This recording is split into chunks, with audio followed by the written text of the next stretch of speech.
I let Suexiang and Suexin handle the cat people however they saw fit for now. They knew their own kind best. After the skeletons cleared the battlefield, my spirit cat skeleton warlock tapped his bone staff against the prison cart and told the noisy cat people to shut up.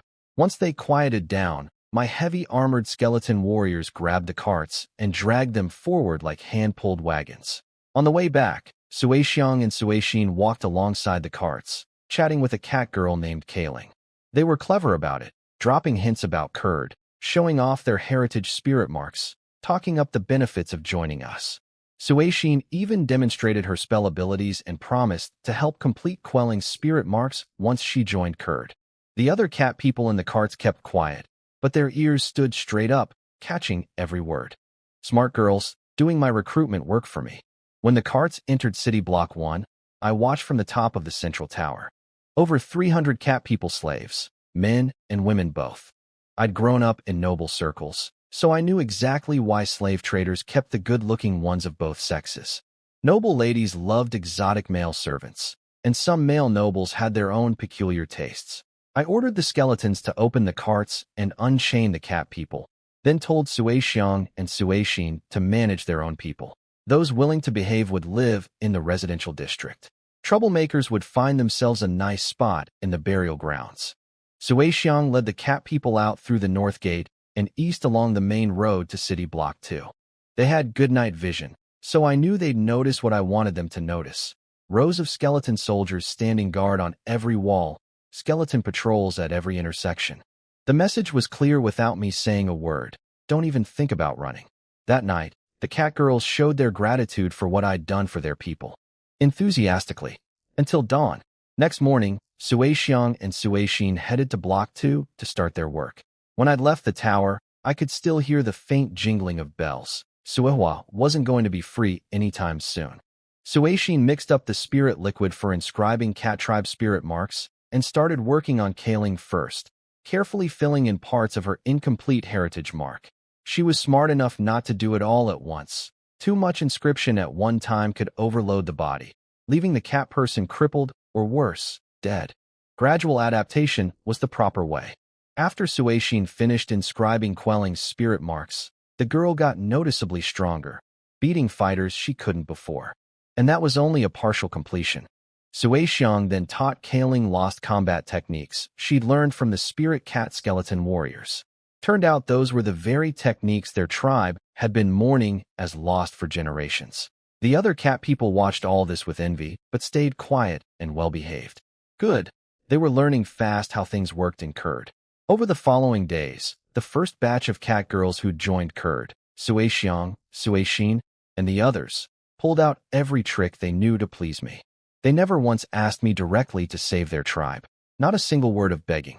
Instead, they showed me with their actions, their dedication, their enthusiasm. They knew their place. They were my tower maids, and it wasn't their role to make demands. But I knew exactly what they wanted. Their spirit cat tribe was in trouble. Their old guardian Riedel was barely alive, clinging to existence through secret arts just to protect the tribe. She'd recently fought the rival tribe's leader and was even closer to death now. Without her, the spirit cat tribe would be slaughtered or forced into a devastating migration. Want me to be the cat people's savior? I teased, stroking Suexiang's cheek. Cat people belong to Kurd, she cried out passionately. She wasn't wrong. This was actually a perfect opportunity. Rescue a desperate tribe, and they'd be grateful and loyal. I didn't mind adding a vassal group to my territory. I can give them a chance, I told her. Whether they want to move to Kurd is their own choice. That evening, Suexiang set out with a skeleton convoy into the night.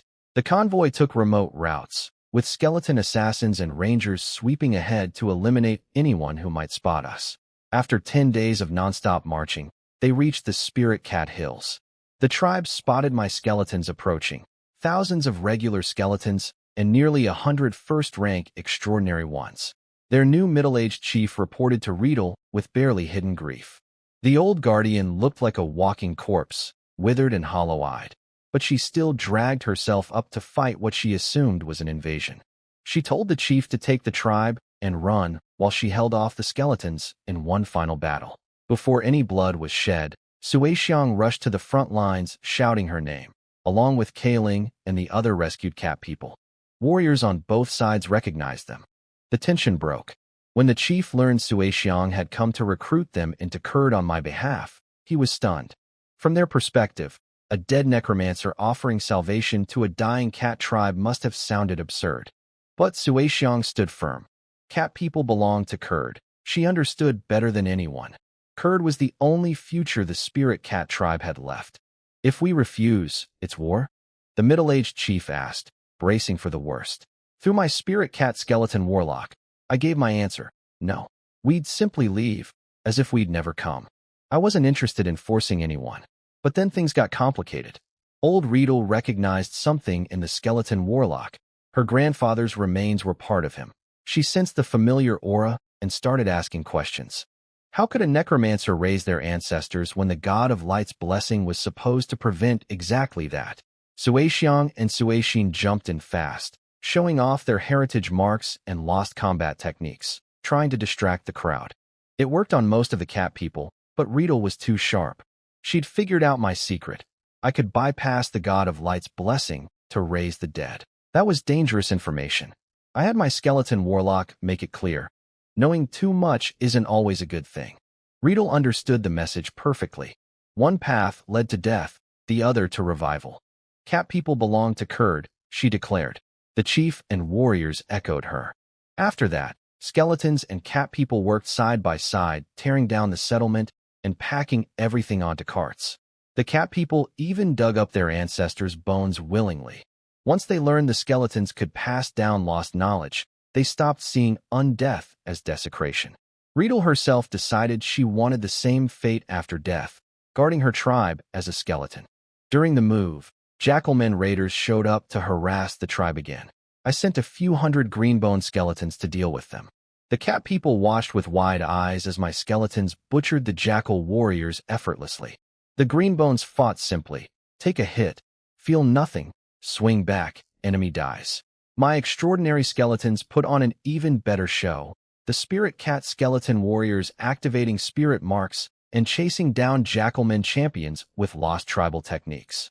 The cat people came back, buzzing with excitement, sneaking glances at the quiet skeletons hauling their belongings. Half a day and the tribe was packed. We moved out at nightfall. The cat people had decent night vision and kept pace with the convoy. They'd survived a great migration before and knew that dawdling on the road meant death, so nobody complained or asked to rest. Meanwhile, my skeleton mage reported back on another matter. Under torture, the slave trader prisoners had revealed a hidden mountain path leading to the Jaiwat Federation, a smuggling route that let me bypass Winterhold Fortress entirely for purchasing supplies. The slave traders had no more value after that. I decided to keep them alive a bit longer as a welcoming gift for the cat people, a gesture to win hearts. The jackalmen discovered the empty settlement days later, chased for a while, then gave up and claimed the abandoned hills. On our end, the skeleton sentries kept the route safe. The cat people were flesh and blood though, unlike my tireless skeletons, so the return journey took 15 days. That's Kurd? What a magnificent city! The cat people's tired faces lit up when they finally saw Kurd on the horizon. They'd expected a small village. What they got was far beyond anything they'd imagined. While they'd been traveling, construction hadn't stopped. Block 4's walls were already 5 meters high. Block 5 had foundations laid at 1 meter. Each block covered 10 square kilometers, so the walled area alone was 50 square kilometers, not counting the farmland outside. Plenty of room. No one would be sleeping outdoors. I stood on the eastern reservoir wall watching them pour in, and I was surprised myself. Sui Xiang and Sui Xin had never given me exact numbers, and I guessed a few thousand, maybe under 10,000. But looking down at the river of cat people flowing through the gates, there were tens of thousands. My lord, kitties are very easy to feed. We need very little food, Sui Xiang whispered nervously, thinking I was unhappy about the numbers. It's fine. I can afford to feed them, I told her. My skeletons didn't eat. My grain stores were full of potatoes, wheat, and smoked fish. The second potato harvest was almost ready, with more coming every month after that. Food wasn't a problem. I split the cat people between blocks 3 and 4 so things wouldn't get too crowded. After drinking the meat porridge my skeleton cooks served up, They collapsed into the residential towers and slept.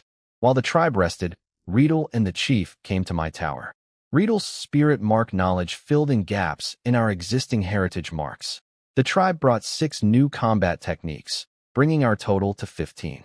And Riedel's sorcery knowledge, built up over 260 some years, gave my 2 spirit cat skeleton warlocks a massive boost.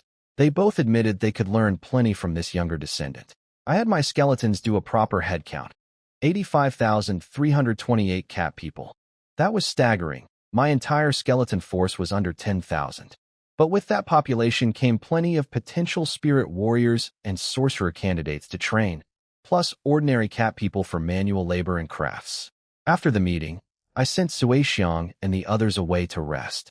They wanted to stay and show their gratitude, but they were clearly exhausted. No need to push them. Next morning at 4:30, before dawn, my skeleton cooks fired up the kitchens across every block, big iron pots of potato-stewed fish. My welcome feast for the tribe's arrival. The smell did the work for me. Sleeping cat people's stomachs started rumbling, and they stumbled out of the towers rubbing their eyes, noses twitching. Suixiang and the other cat girls ran through the residential areas telling everyone to wash up.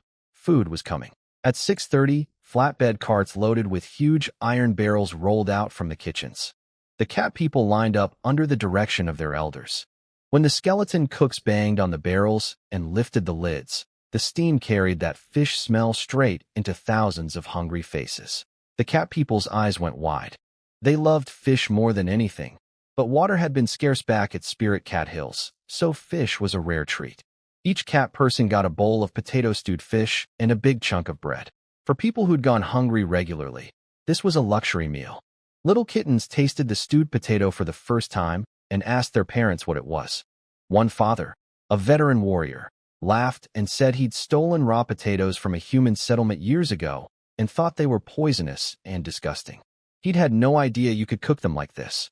Turns out those cat people had once tried eating raw potatoes and thought they were poisonous, spent the whole night with stomach problems. They'd assumed humans grew them as traps for thieves. Now they realized it was just bad cooking skills. The tribe brought their own crop with them, something they called cookin. One look and I recognized it immediately. Corn. Hardy stuff that grew anywhere, perfect for the hilly terrain they'd lived on. I collected all their corn and set it aside for planting. They also brought herbs used for spirit mark inscription and other purposes, so I assigned farmland specifically for growing those. After the welcome feast, the cat people settled into blocks 2 and 4 by family units. I set up a registration system. They could either collect grain rations and cook at home, or take meal tickets and eat at public cafeterias. Given how terrible their cooking was and how unfamiliar they were with human food, most chose the cafeterias. With my permission, the tribe's sorcerers began completing spirit marks for their warriors, and those warriors trained under my spirit cat skeleton warriors to learn lost techniques. New apprentices started learning sorcery and spirit mark inscription too. Then Riedel came to me with her final wish. When I die, please send me to Burial Zone 2. She'd been clinging to life for so long with a rotting body, terrified of what would happen to her people without her. Now that they were fed, safe, training, and growing stronger, that weight finally lifted. She could let go. She closed her eyes peacefully. The cat people wept, but also smiled. She'd suffered too long, and dying in peace after seeing the dawn of her tribe's revival was a blessing. Following her last request, they carried her body into Burial Zone 2, the graveyard I'd designated for the cat people, and laid her beside their ancestors' remains. She was a great leader, I said when I heard the news. And I meant it. She'd held her tribe together with a crumbling body through the hardest years, and only let go when she saw hope on the horizon. The cat people settled into Kurd remarkably fast. Within a week, they were everywhere, spirit warriors patrolling the wilds alongside my skeletons, standing guard on the walls, working in the cafeterias, harvesting potatoes with skeleton farmers. They insisted on earning their keep, and I respected that. Half a month passed. While the cat people built their new lives, I spent my time smelting and reviving the green and blue bones brought from Spirit Cat Hills. There were plenty, ancestors the tribe had carried with them, enemies killed over 2 centuries, and even older remains from the hill's previous residents. Those turned out to be lizard people. Their bones were old, the youngest over 300 years, the oldest an incredible 724 years. That ancient one had clearly been a powerful, extraordinary being in life. After processing all the viable blue bones, I gained 20 pale blue dual spear skeleton warriors, 12 sky blue dual spear skeleton warriors, 5 pale blue extraordinary lizard man skeleton warriors, and 2 pale blue extraordinary lizard man shamans. Blue bone skeletons started at first rank with bone spirit power already awakened. The dual spear warriors stood 2 meters tall in bone armor, wielding twin bone spears that could connect into a double-pointed lance. The lizard man skeleton warriors were massive, 3.8 meters, with thick bone armor, lizard-like features, and a bone-jointed tail that served as a third spear. The lizard man shamans were warsong shamans, different from my minotaur totem shamans. They carried war drums at their waists along with bone armor and spears, melee-type casters who buffed allies through supernatural battle chants. From the cat people's green bones, they're extraordinary warriors who died over the past 2 centuries. I smelted and revived 28 spirit cat skeleton warriors and 3 spirit cat skeleton warlocks. The cat warriors were special. Once I completed their heritage spirit marks, every single one awakened bone spirit power and advanced to first rank. I also processed the jackalmen bones found at Spirit Cat Hills without any sentimentality about old tribal grudges. That gave me 12 jackalman warriors and 2 jackalman sorcerers. The jackal warriors were blood-frenzied berserkers, and their sorcerers used blood as a medium for curses. Interesting additions to my collection. On top of the extraordinary skeletons, I revived massive numbers of regular ones over these 2 months. 1,875 gray bone, 848 white bone, and 432 green bone skeletons. My spirit power grew noticeably. I was getting closer to advancing to mid-level first-rank necromancer. Some of my existing skeletons grew too. 11 green bones self-awakened to first rank, and 8 apprentice extraordinary skeletons broke through as well. My total first-rank skeletons now numbered 257. Plus several dozen from the cat tribe itself. A formidable force, but I wasn't foolish enough to get arrogant. My skeletons working together could take down a second-rank extraordinary, but I still had no second-rank fighter of my own. I grew up in the Hobarton family. I'd seen real power. The Hobartons had 4th-rank knights and fought in planar wars with territories in other worlds. Compared to the noble families of the Jaiwat Federation, the thugs and bandits of Odyssey were ants. Those gangs only thrived here because the Federation's main forces were fighting in other planes, leaving Winterhold Fortress manned by conscripted rabble. I'd been in Odyssey only a year and a half. Thinking I could match centuries of noble accumulation was absurd, but time was on my side. At Kurd's pace of development, a few more years of hidden growth would make even old noble houses think twice before moving against me. Construction was flying. Block 4's walls reached 8 meters. Block 5 hit 4 meters. All farmland zones around the central 9 blocks were being cleared for spring planting, wheat, corn, and potatoes. I ordered construction to begin on blocks 6 and 7, north and south of block 1. The cat tribe proved their worth beyond just population. They marked every battlefield from their migration history, their old ancestral settlements, and ancient battlefields they knew of onto my skeleton surveyor's maps. My skeleton assassins were already scouting the wilderness, searching for those sites. Each ancient battlefield discovery meant a haul of quality bones and more skeletons for Kurd. I was especially eager to find the cat tribe's original homeland. Older bones, possibly blue-grade, or better. Over 10,000 skeletons, 85,000 cat people, farmland expanding, walls rising. Kurd was growing fast. On November 22nd, the cat people held their first wedding in Kurd, a tribal war hero marrying his sweetheart. I happened to be inspecting the territory and decided to drop by. The cat people went wild when I showed up, shouting welcomes and escorting me to the VIP seat. While I watched the ceremony, I noticed some cat people looking flustered, running off to whisper among themselves about something. After the wedding ceremony, I was about to leave when a cat girl sorceress approached me. Lingxi, the former Riedel's great-great-granddaughter and a top candidate for the next tribal Riedel. She invited me to a special reception. I wasn't worried about danger. I was a first-rank necromancer and a first-rank high-level Earth Knight. and the area was crawling with my extraordinary skeletons. Any attack would trigger an instant massacre of every cat person in the district. They had no reason to try anything. Inside the hall, Lynxie clapped her hands and several gorgeous cat girls in sheer veils emerged from behind a screen, dancing for me. A pleasant show. But when I tried to leave afterward, Lynxie herself came out in a veil, clearly offering more than entertainment. I grabbed her by the throat and asked what she was really up to. Turns out it wasn't a conspiracy, it was a misunderstanding. She'd read some old parchment scrolls claiming that human lords had the right to take the virginity of their subjects' brides on their wedding night. She'd arranged the whole thing to protect the newlywed bride, substituting herself and her friends in the bride's place. I almost laughed. That tradition didn't exist. Any noble stupid enough to implement such a policy would get a knife in the back from his own subjects. Noble knights had plenty of energy thanks to their blood-refining cultivation, sure, but they handled those needs through slave markets, not by terrorizing their own people. I'd been to slave auctions with my father since childhood. That's how noble families operated. Where did you even hear this nonsense? I asked.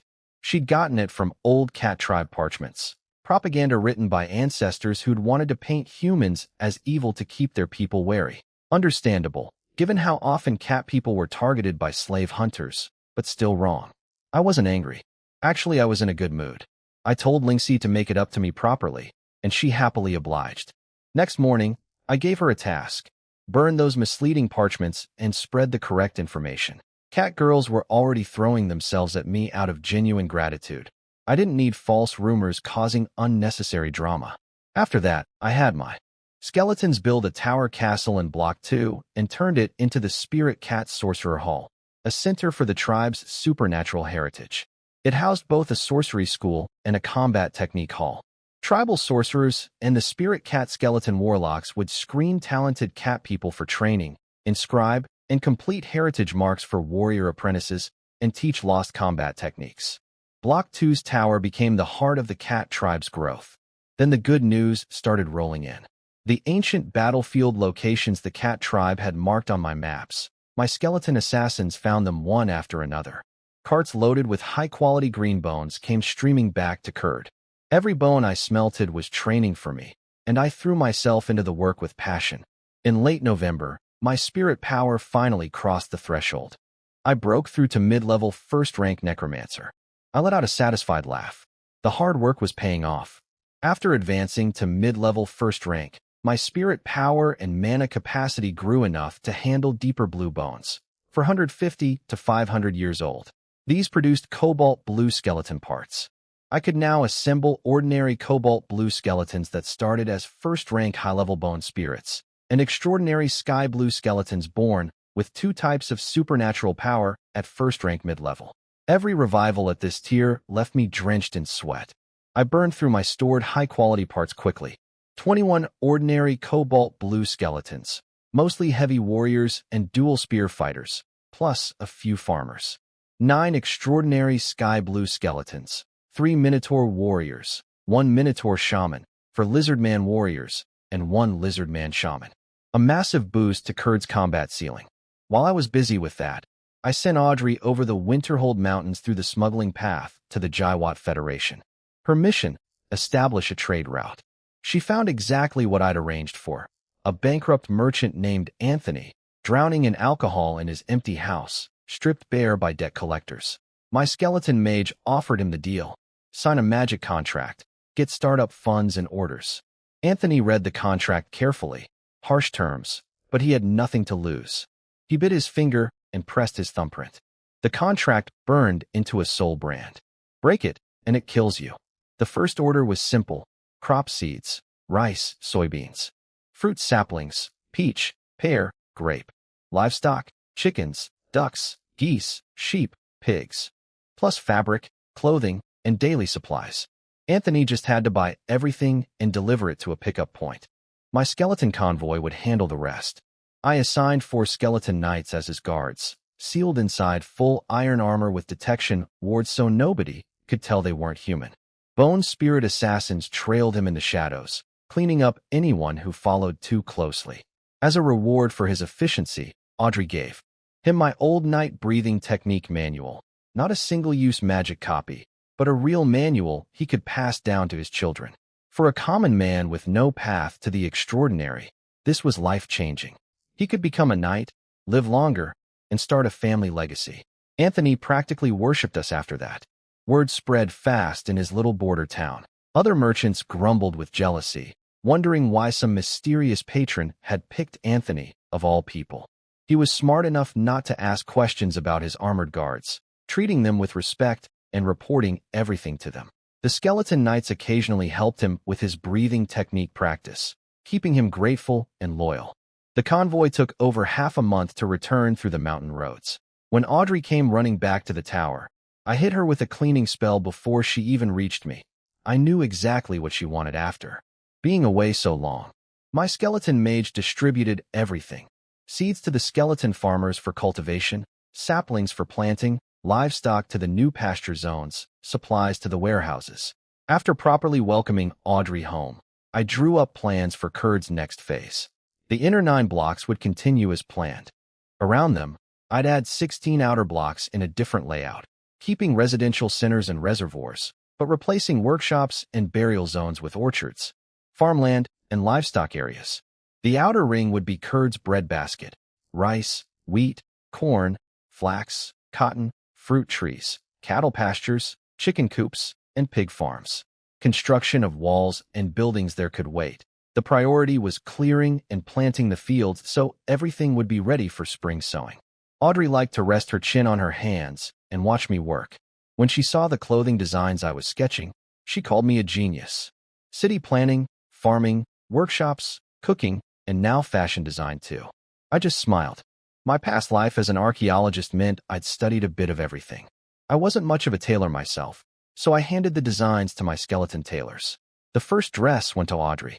She spun around like a happy child. She'd been wearing cheap clothes bought at Winterhold Fortress for over a year without a single complaint. She'd kept her one nice dress preserved, only wearing it for special private occasions.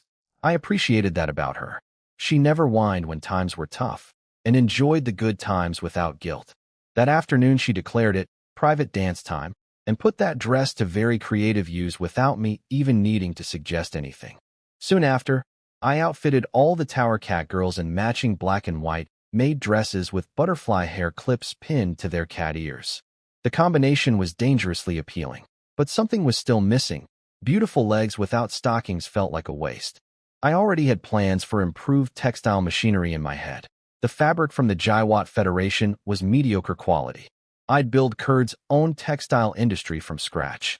Skeletons picking cotton, skeletons spinning thread, skeletons working sewing machines. The image was amusing. Future skeleton sweatshops, running 24 hours because skeletons don't tire, don't bleed, don't sweat. The only limit would be the machines themselves. The new year arrived. From the top of my 24-meter tower, the tallest building in Kurd, I surveyed everything. Block 1's walls stood at 16 meters. Blocks 2 through 5 had 8-meter walls. 6 and 7 were at 5 meters. 8 and 9 had just started at 1 meter. The 16 outer ring blocks had foundations laid, but no walls yet. Spring planting was underway across all farmland zones. Meanwhile, skeleton convoys kept returning from ancient battlefields the cat tribe had identified. Over the past 2 months, I'd unearthed several sites, including a major find, an old battlefield from the war between the Orc Empire and the Jaiwat Federation. Lots of extraordinary fighters had died there on both sides. My haul was impressive. 22 greenbone spirit cat warriors, 3 spirit cat warlocks, 45 orc berserkers, 6 orc prophets, 56 flame skeleton knights, 24 earth skeleton knights, 3 flame skeleton mages, 2 frost skeleton mages, and 1 storm skeleton mage. On top of that, 1,576 gray bone, 692 white bone, and 635 green bone ordinary skeletons. The high green bone count thanks to all the common soldiers buried at that battlefield. Tens of thousands of soldier bones still sat in my basement storage, enough material for months. The 6 skeleton mages brought valuable magic knowledge. I learned several universal spells, plus spirit contracts, potion making, and alchemy. Some of the flame knights even carried the middle volume of the flame battle chi breathing technique. and one Earth Knight had the middle volume of Earth Battle Chi. Those were noble family secrets. Their owners must have died in the chaos of battle before their bodies could be recovered. My Greathorn bull herd was thriving too. The skeleton farmers had raised them so well that the herd grew to 134 bulls, 8 of which were first-rank magic beasts.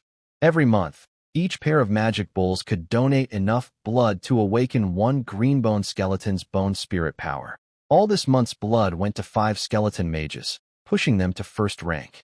Greenbone spirit cat warriors were easy to upgrade. Complete their heritage marks, and they instantly hit first rank. Other extraordinary greenbones were close enough that daily training pushed them over. 30-plus apprentice extraordinary skeletons advanced to first rank over these 2 months, and a dozen of my earliest first-rank skeletons had already climbed to mid-level. Then came the news I'd been waiting for. My spirit cat skeleton warlock found the ancestral homeland of the spirit cat tribe. I felt zero guilt about digging up their ancestors. I attached my spirit to a white-bone skeleton using spirit attachment, a technique I'd recently learned from my storm skeleton mage, originally designed for controlling alchemical puppets remotely, and guided the excavation personally. Every high-quality bone was precious.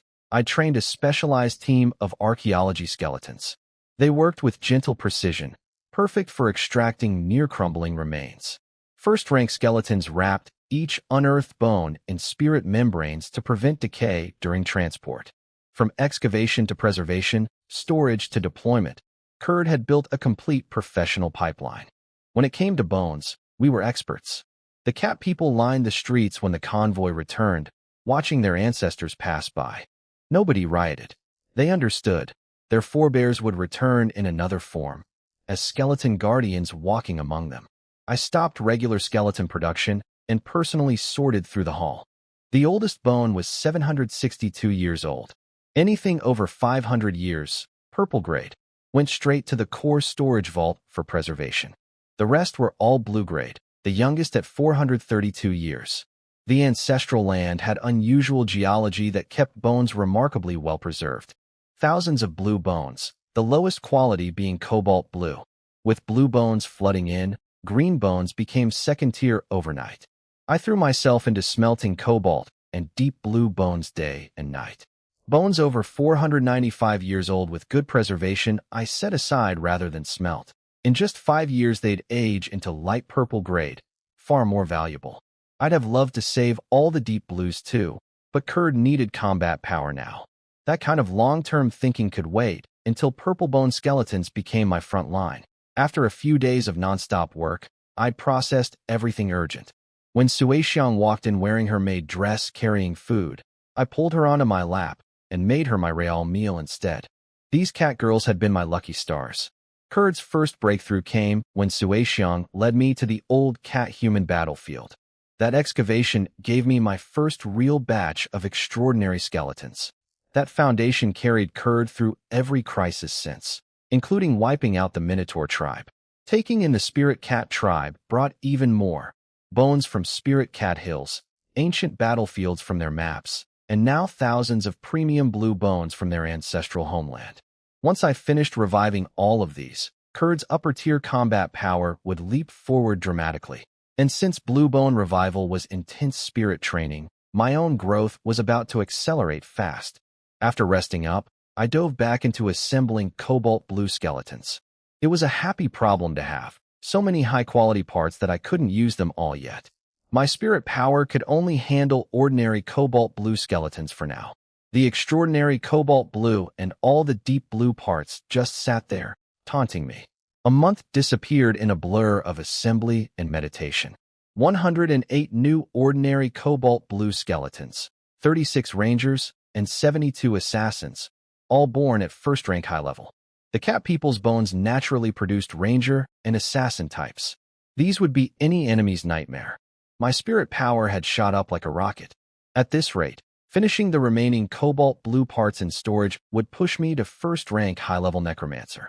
While I'd been buried in my workshop, Kurd kept growing according to plan. The first ring of 8 blocks all had 8-meter walls now.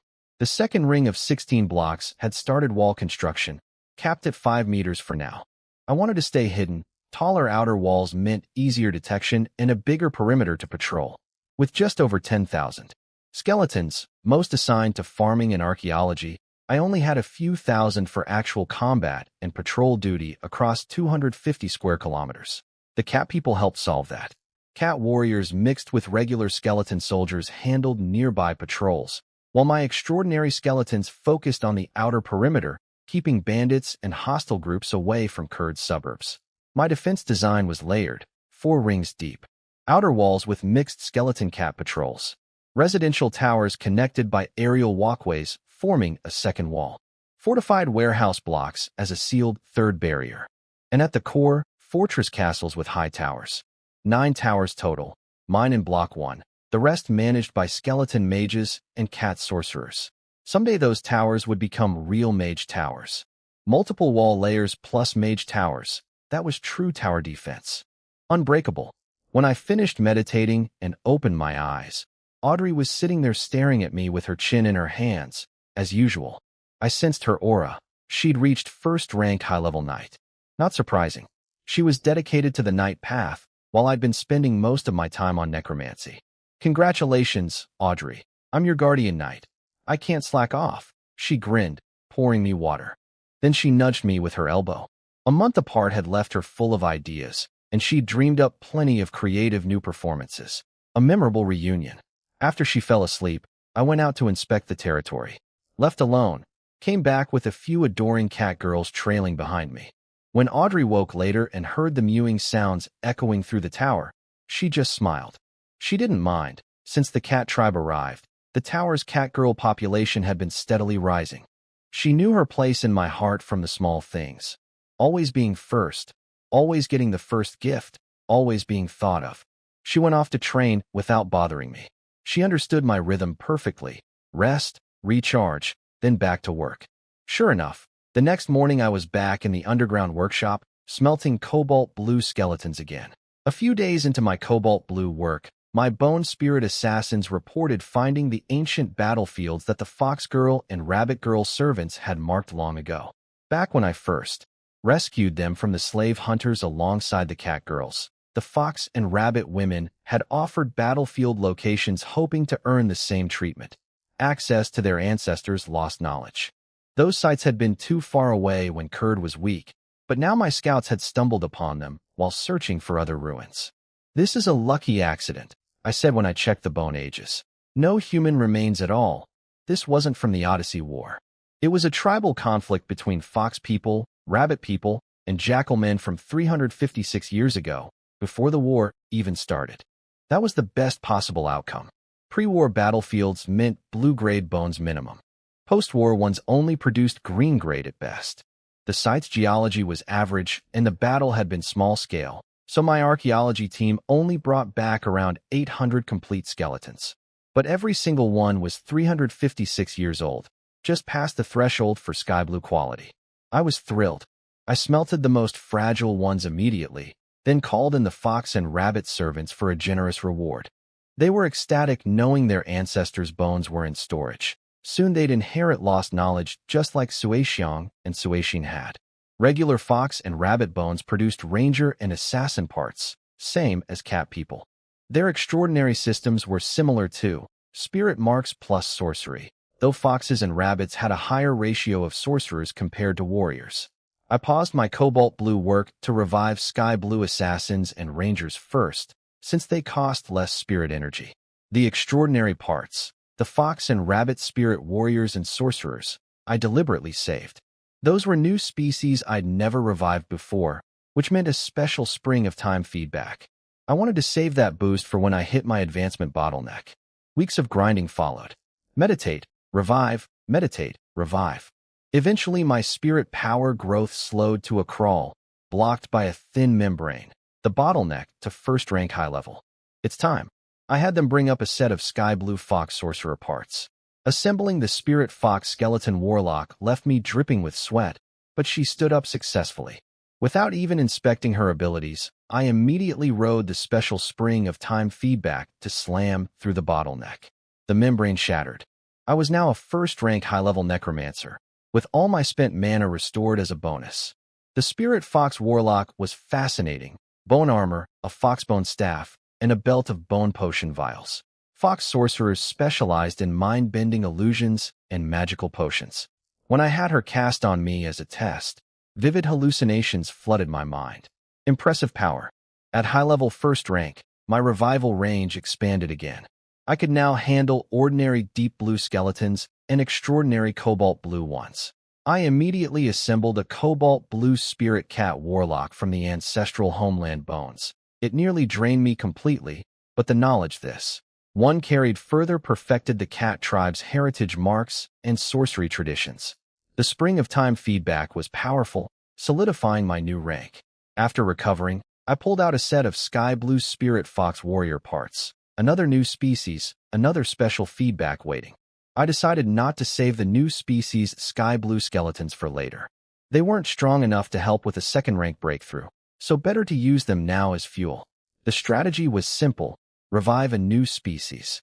Sky blue skeleton, ride the Spring of Time activation to boost my spirit, then immediately tackle a harder cobalt blue or deep blue revival while my spirit was energized. Use whatever mana remained on regular sky blues. Meditate while still activated for faster recovery, then repeat. The combo worked beautifully. My spirit power climbed fast, the post-advancement sluggishness vanished, and soon cobalt blue and deep blue revivals felt routine instead of exhausting. When I finally surfaced from my obsessive smelting marathon, it was mid-April. 2 months gone. I'd learned a lot about the mechanics of bone smelting along the way. Each bone randomly produces one of 6 body parts: head, torso, arms, legs. As my spirit power grew, I could nudge the odds toward whichever part one wanted. Eventually, I'd be able to choose exactly. Parts also carried profession types based on the person's life: warrior legs, chef hands, farmer torsos. Assembly required matching sets of the same profession.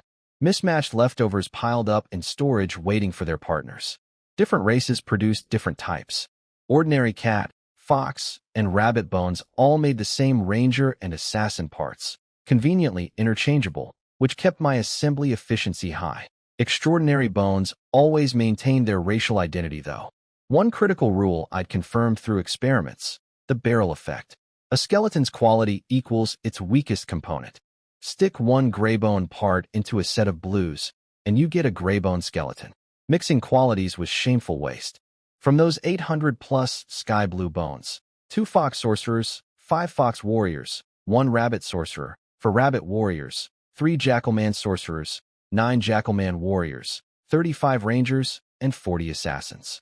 On top of that, my cobalt and deep blue work produced 6 cobalt spirit cat warlocks, 18 cobalt spirit cat warriors, 52 cobalt assassins, 48 cobalt rangers, 12 deep blue assassins, and 15 deep blue rangers. Deep blues started at first rank high level, and some older ones were a hair's breadth from second rank. In just over 3 months, Kurd gained 259 bluebone skeletons, each at least first rank mid-level. In Odyssey, practically nothing could challenge us now, but I kept my head cool. Dominating Odyssey meant nothing. Worse, it would be dangerous. The Beast Empires wanted Odyssey to stay chaotic and divided. If I unified it, they'd crush me, and the Jaiwat Federation would happily use Kurd as cannon fodder for a second Odyssey war. I'd just be making someone else's wedding dress, as the saying goes. So I'd keep developing quietly in my corner, never breaking the silent agreement between the great powers. After these months of nonstop work, my sky blue bone stock was completely exhausted, and I'd burned through over 2,000 cobalt and deep blue bones from the Spirit Cat ancestral homeland. The underground vault was running low on blue-grade reserves. I climbed out of my underground workshop and stood on the tower balcony, surveying Kurd after months of seclusion. The second ring of walls had reached 3 to 5 meters high, enclosing all our economic zones. It was harvest season. Skeletons and cat people were pulling wheat, potatoes, and corn from the fields across every block. Rice and cotton would follow in a month or 2. Underground freezer rooms maintained by frost skeleton mages kept everything fresh, and the food processing factories I designed handled the rest. Kurd was completely self-sufficient now, with rich variety: grains, fruits, vegetables, fish, and meat. The cat people had never eaten this well. Their new generation was noticeably taller. 2 years had passed since I enrolled as a necromancer apprentice. From a mock student to a first-rank high-level necromancer with a kingdom-sized territory. Anyone who'd laughed at me back then would choke if they saw this. Not that I'd ever let them find out. I wanted to be forgotten so I could keep growing in peace. While I'd been buried in bluebone work, Audrey had crossed the mountains to the Jaiwat Federation again. 2 missions. Have Anthony purchase a second supply list and collect history books and folk tales about the Odyssey War.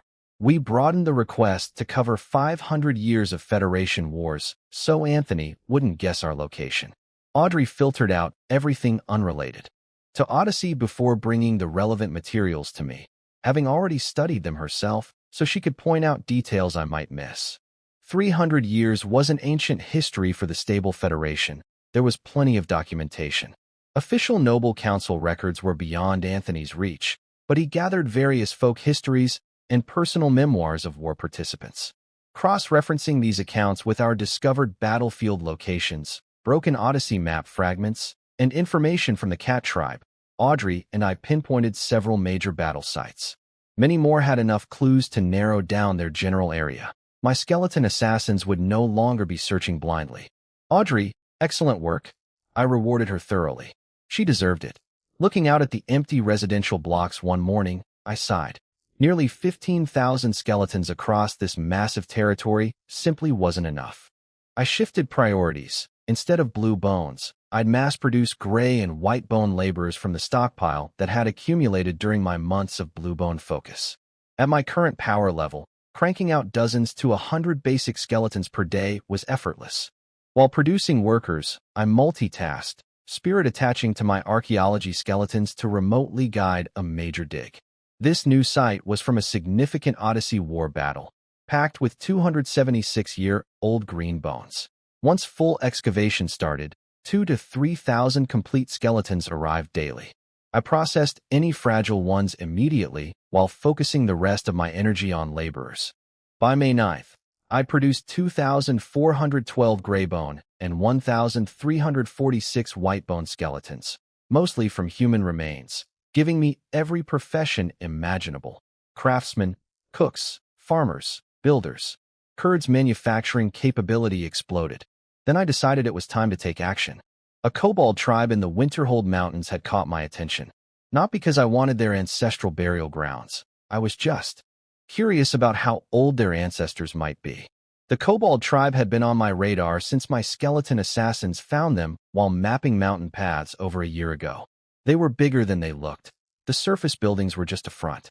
Most of their population lived in underground mine tunnels, a maze so complex it took my bone spirit assassins over a year to fully map. What caught my attention was their extreme ancestor worship. They mummified their dead and stored them in dry underground burial chambers. The burial zone was enormous. My assassins snuck past their extraordinary guards and reported bones beyond counting. Once I heard that, there was no way I could resist an archaeological expedition. Seal every hidden exit. Move. My skeleton army hit the surface farms while greenbone squads led by extraordinary skeletons blocked the underground escape routes. The kobolds called themselves descendants of dragons. Ridiculous as that sounds, their tribe did produce dragon blood warriors and dragon vein sorcerers, so there was something to it. Scholars theorized that some ancient dragon got lonely and made mistakes with the kobolds tending its lair. Their old dragon vein sorcerer heard about the skeleton attack and laughed it off. He had a necromancer's skull on his trophy shelf from decades ago, a first-rank high-level necromancer he'd killed as a young man. That necromancer had been pathetic. Barely any spells, no magic items, skeletons that crumbled like chalk. The old sorcerer figured any kobold miner could slaughter skeletons by the dozen. The kobolds charged out swinging pickaxes, whooping and laughing, treating it like entertainment. Some planned to brag to their grandchildren about how many skulls they cracked. They stopped laughing fast. Kobolds with raised pickaxes got their throats slashed before they could swing. Others took bone arrows through the forehead mid-charge. Those who actually landed hits felt like they'd struck rubber. Their arms went numb while the skeletons barely flinched. My heavy skeleton warriors swept their bone hammers through crowds, sending kobolds flying. Bodies folded in half on landing, spraying blood everywhere. These skeletons aren't right. the survivors screamed. The old dragon vein sorcerer's eyes went wide. These weren't the garbage skeletons he remembered. Had the god of light's blessing worn off? But he was still confident. He wasn't the young sorcerer he'd been back then. Dragon vein sorcerers grew stronger with age, just like dragons. He was second-rank high-level now. A mere first-rank necromancer shouldn't be able to cause trouble on his turf. That was my intelligence failure. I'd expected the tribe's strongest to be second-rank mid-level at most. Nobody told me they had a second-rank high-level dragon vein sorcerer hiding in the ancestral tomb, waiting to die of old age. Can't blame my assassins. The level gap made him nearly undetectable, and he'd basically already buried himself. I adjusted immediately.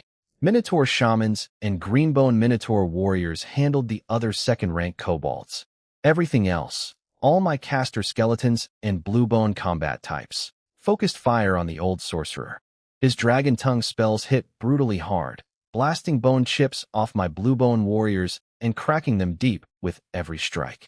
But my cobalt blue Minotaur warriors I'd revived just before this campaign anchored the front line, rotating with sky blue and cobalt warriors of every type.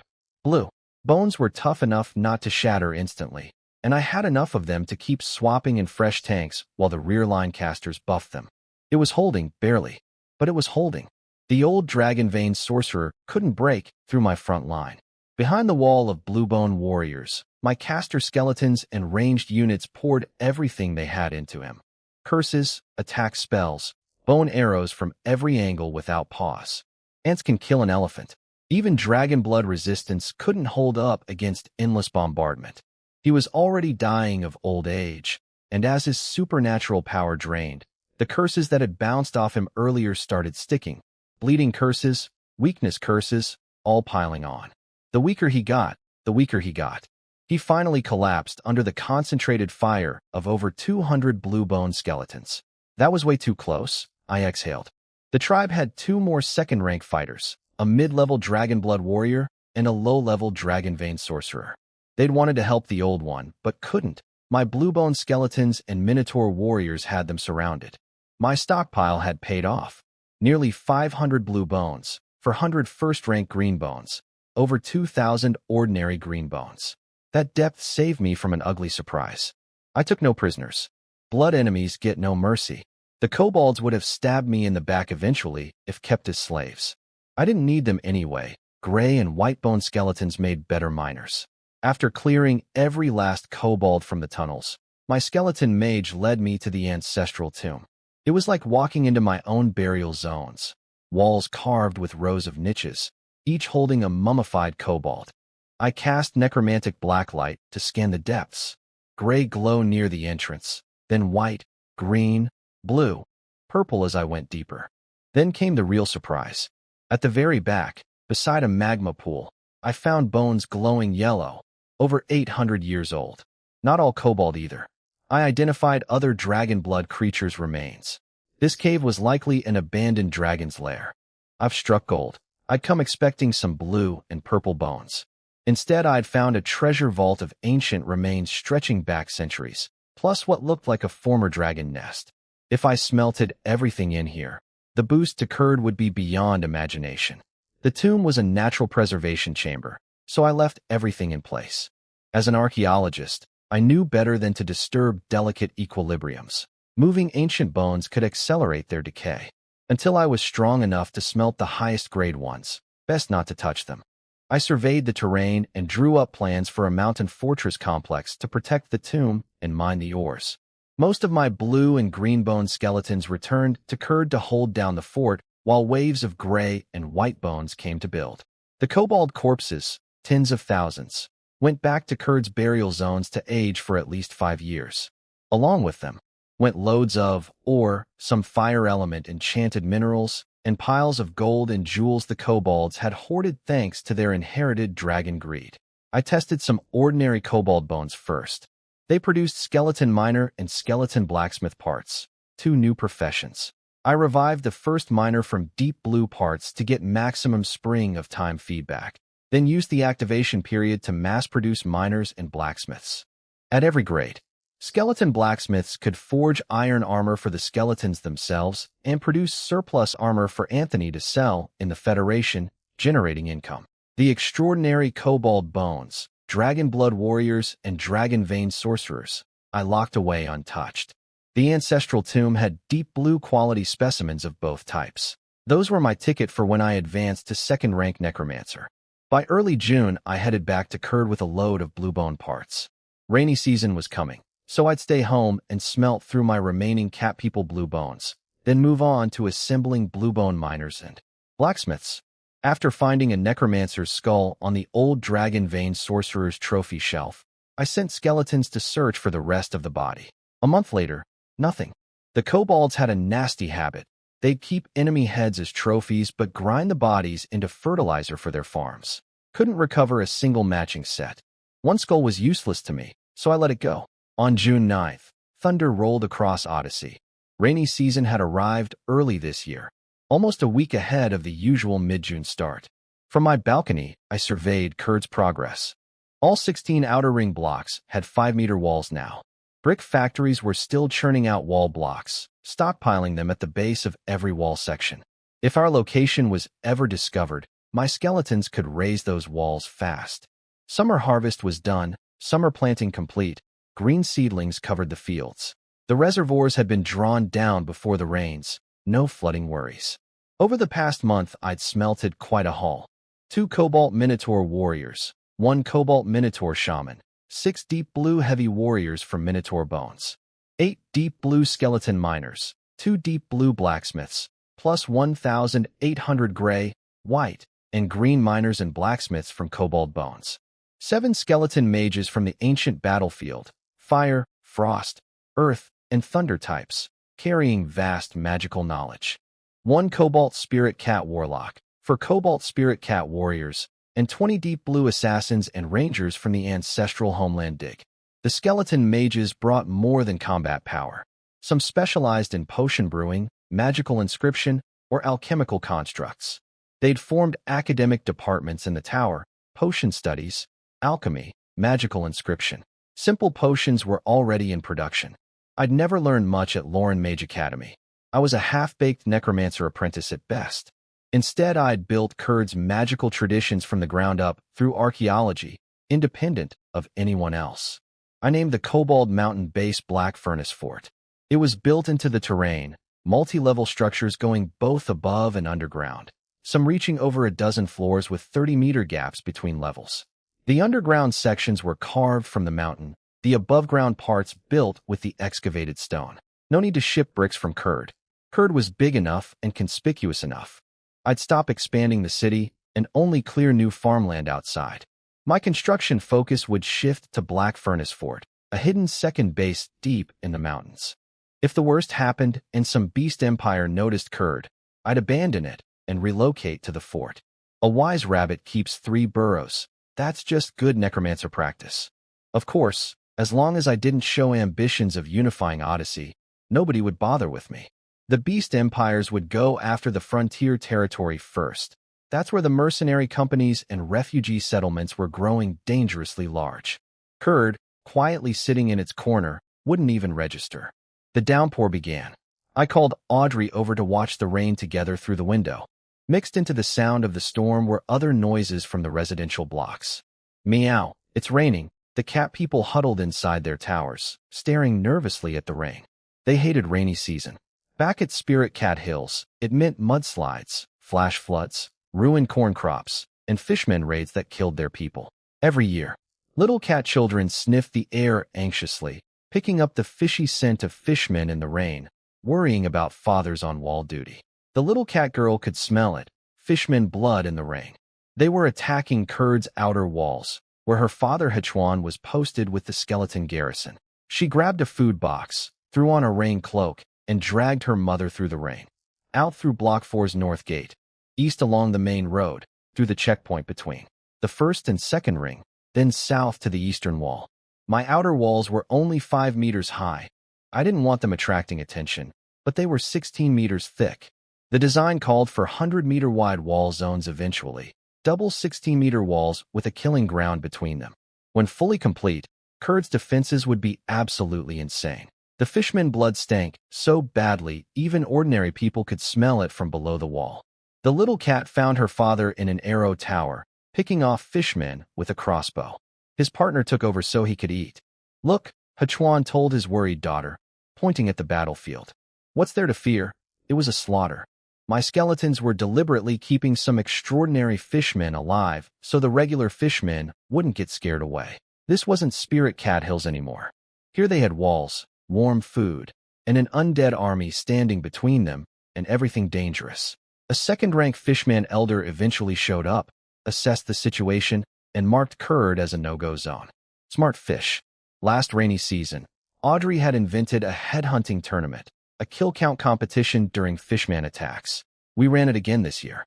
Hachuan was one of the few cat people who made it onto the podium alongside skeleton archers and rangers. He brought home a string of big fish as his prize, and his little girl ran through the neighborhood inviting everyone to a fish dinner. That family was a snapshot of life in Kurd. The cat people were happy, safe, and grateful. The gratitude showed. My tower's cat girl population kept climbing, and each one worked harder than the last to please me. By late July, the rain still hadn't stopped. This rainy season had started early and wouldn't quit. My farmland was waterlogging. The reservoirs I'd drained before the season were approaching danger levels. After nearly 2 months of continuous downpour, the sky finally cleared on August 5th. The damage across Odyssey was devastating. From my tower, I could see vast stretches of flooded wasteland where grasslands used to be. Muddy water carried bloated corpses of beasts, humans, and various races. Crops across the region were destroyed. After last year's famine, most Odyssey factions probably didn't have enough reserves to survive another one. The fighting over food would be fiercer this time, with larger groups joining in. And after the floods would come disease, rotting corpses breeding pestilence. The God of Light's blessing only prevented undead contamination, not natural bacteria. "Collect those bodies from the floodwater. Send them to Black Furnace Fort to dry," I ordered. The corpses couldn't come to Kurd. I had them transported to the magma caverns at the mountain base for proper mummification instead. Skeletons marched out of Kurd's gates dragging wooden rafts across the mud. They paddled through the flooded plains, roping corpses behind their boats. Onshore skeletons loaded the bodies onto carts and hauled them up the gravel road toward the mountains. I had my blacksmiths and craftsmen build a segmented zipline system along the mountain path. Iron pulleys on support frames so bodies could be shuttled station by station straight into Black Furnace Fort's magma caverns for drying, much faster than carrying them through muddy mountain trails. While we collected bodies for future use, the rest of Odyssey's survivors were doing the same thing, except they were eating them. 2 months trapped by rain had left most factions starving. They fished bloated corpses from the murky water and cooked them without a second thought about disease. Eat and maybe get sick, or don't eat and definitely starve. Once the ground dried out, the real bloodshed over food would begin. I stood on my tower watching the operation and decided I needed more laborers. Time to revive another batch of gray and white bone skeletons. Meanwhile, back in Lawrence City, though I didn't know this at the time, my uncle Vestir was losing his mind. He'd gotten an intelligence report revealing that I'd secretly obtained night-breathing techniques and training resources through my father's connections before leaving. He realized I'd been hiding my night abilities behind my mage talent, which meant I probably wasn't dead like everyone assumed. He tried to hire the Bounty Guild to put an unlimited kill order on me. His butler raised his voice in warning. That crossed a line. The Hobarton family allowed internal competition, but involving professional bounty hunters was too much. Before the butler even left the room, a knight from the Elder Council showed up with a message. The Grand Elder told Vestir to keep competition reasonable. The Second Elder added a cutting remark. "You've been stuck at second rank too long. How can you carry the family's responsibilities?" The elders weren't blind. They tolerated scheming, but drew lines. Vestir had crossed one. He backed down from the Bounty Guild idea, but he wouldn't stop entirely. He'd still hire Odyssey mercenary bands to harass me, small enough to avoid the elders' attention. The elders discussed my situation privately. They knew about my night training and wondered if I could handle the pressure. The Grand Elder believed I was alive and trusted my father Rhine's judgment, that I needed pressure to grow. They also quietly debated whether Rhine himself was truly dead. Nobody had ever found his body. None of this reached me, of course. I'd always expected Vestir to make moves against me. Whether he held back or escalated, I'd deal with whatever came. To me, he was just a pebble on the road, not worth traveling back to Lauren City to fight over. That time was better spent leveling up and reviving stronger skeletons. I had no interest in returning to the Hobarton family or competing for the title of Earl. The moment I left Lauren City, I'd cut that tie for good. My focus was on surviving in the gap between the Beast Empires and the Jaiwat Federation. That was the real challenge worth thinking about. After the rains, brutal sun baked the mud into a stinking crust. The stench of rotting corpses mixed with dried sewage made the air toxic. My cat people were miserable. Their sensitive noses made it unbearable even with the cotton masks I distributed. I had skeleton mages regularly cast cleaning spells to keep the tower air fresh.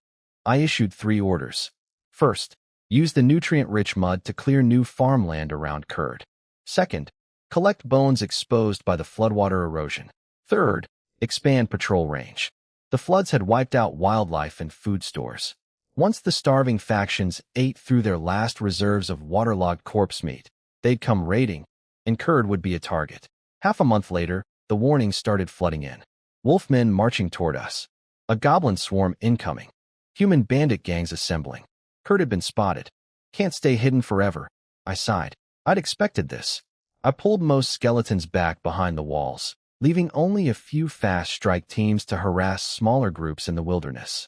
With our cover blown, I ordered the outer walls raised immediately. Skeleton craftsmen stacked bricks while earth skeleton mages hardened the mortar with magic, fusing everything solid. The goblins arrived first. I opened the gates and let them pour in.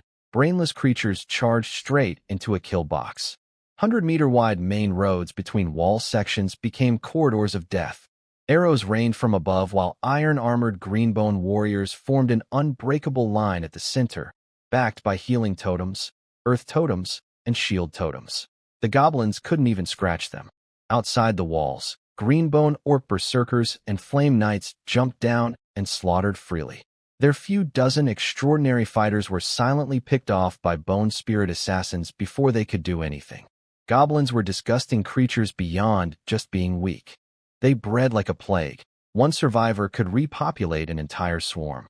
They'd kidnap females of other races for breeding, and when none were available, the losers of internal fights would change sex to reproduce. Some evil gods twisted creation. While we were still mopping up goblins, the wolfmen arrived. These were no rabble.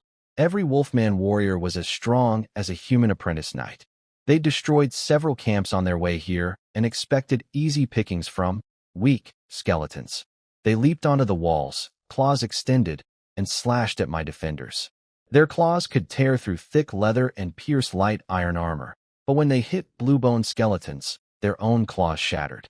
The shock on their faces was priceless. They'd assumed skeletons were fragile, so they hadn't bothered dodging or defending. My blue bones cut them down in droves before they could adjust. Their second-rank mid-level alpha howled a retreat order. Too late. A Minotaur shaman's taunt totem seized his mind, forcing him to charge blindly at my cobalt blue Minotaur warriors. Orc prophets and Jackalman sorcerers piled curses onto him while his vision flashed red and black. He died confused and surrounded, never understanding what hit him. The wolfmen followed survival of the fittest rules. Only elite warriors survived in their tribe. Just 200 attacked us, but every single one was strong. Elite versus elite. They died even faster than the goblins. Tens of thousands of goblins actually took longer to clean up despite being weak. Meanwhile, my 3 raiding squads of bone spirit assassins and rangers were hunting in the wilderness, wiping out smaller bandit groups and tribal scouts before they even reached our walls. Then the real threat showed up. Several large bandit gangs had merged after the flood, recruiting displaced refugees into a 10,000-strong mercenary group called Storm. Their goal? Take Kurd as their new base. They figured the skeletons would be easy to brush aside. The real competition was other factions racing for the same prize. They charged the outer wall, only 5 meters high at their chosen point. My skeleton archers and cat people bowmen in the arrow towers opened up with a rain of arrows, dropping attackers in waves. The storm leaders were surprised, but not worried. They figured the skeletons were only effective because of the bows and the wall advantage, not because they were actually strong. Their 5 second-rank knight commanders led the charge up ladders. Just as they reached the top, my flame skeleton mages unleashed repulsion fire rings. Walls of flame blasted outward, incinerating ordinary soldiers and launching burning extraordinary knights into the air. My extraordinary skeleton archers were already drawn. Every airborne target took arrows before they hit the ground. The commanders hesitated. Element mages and extraordinary skeletons? What kind of force was this? Then they spotted that the element mages were skeleton mages, not real Federation wizards, and their confidence returned. A pure skeleton force, nothing to fear. That confidence lasted until their swords bounced off blue-bone skeletons. Their blades left nothing but faint scratches on thick bone armor while their own hands went numb from the impact. The blue bones didn't even bother defending. They just swung back, trusting their superior stats. That's the beauty of raw numbers advantage. You can't hurt me, but I can hurt you. Fight's over before it starts. The commanders looked behind them. Their 10,000-strong army was mostly dead already. They decided to retreat, telling themselves they hadn't lost. They'd just been annoyed by these bone lumps. I wasn't letting 5 second-rank knights walk away. Taunt totems dropped precisely on each commander, yanking them back into the fight. Damn it, Minotaur shamans. Find them, one screamed, recognizing the effect immediately. Smart enough to know the problem, but far too late to solve it. The curses and spells kept piling on the 5 second-rank knights. Orc weakness curses, fox people mind charms, layers of illusions. Their vision flickered between red, black, and hallucinations. A deep blue bone arrow punched clean through one knight's skull, front to back. Watch out, second-rank skeleton archer, the storm commander screamed, tracing the arrow's path to what looked like a white bone skeleton in an arrow tower. He was wrong about the color. My bone spirits could change their bone surface to look white, but their actual attacks betrayed their true grade. That arrow glowed deep blue. One of my deep blue skeletons had self-advanced to second rank. Not surprising given they started just a half step below the threshold. Blue bone skeletons could grow up to third rank high level, so reaching second rank wasn't a big deal for them. Under the barrage of curses and spells, the remaining 4 knights made fatal mistakes one by one. My second-rank deep blue ranger picked them off with headshots. Having a second-rank skeleton changed everything. No more slowly grinding down enemies. I could now execute targets directly. I commanded the entire battle remotely through spirit attachment, watching from a skeleton on the wall. As a necromancer, fighting personally was the worst possible idea. Why risk my life when I could win from the safety of my tower? I valued my life immensely. Dying once was enough. Thank you. During the rainy season, I'd picked up knight training again and broken through to second-rank low-level Earth Knight. With Earth defense techniques active, I was hard as a mountain. Layer defenses, stay alive, that was my philosophy. After the storm mercenaries were wiped out, their survivors fled into the wilderness where my skeleton assassins finished them off. But the fighting wasn't over. 3 more forces showed up, a 2,000-strong refugee band, a mid-sized bandit gang of 600 or 700, and a 200-strong elite lizardman squad. The refugees were rabble, easy cleanup.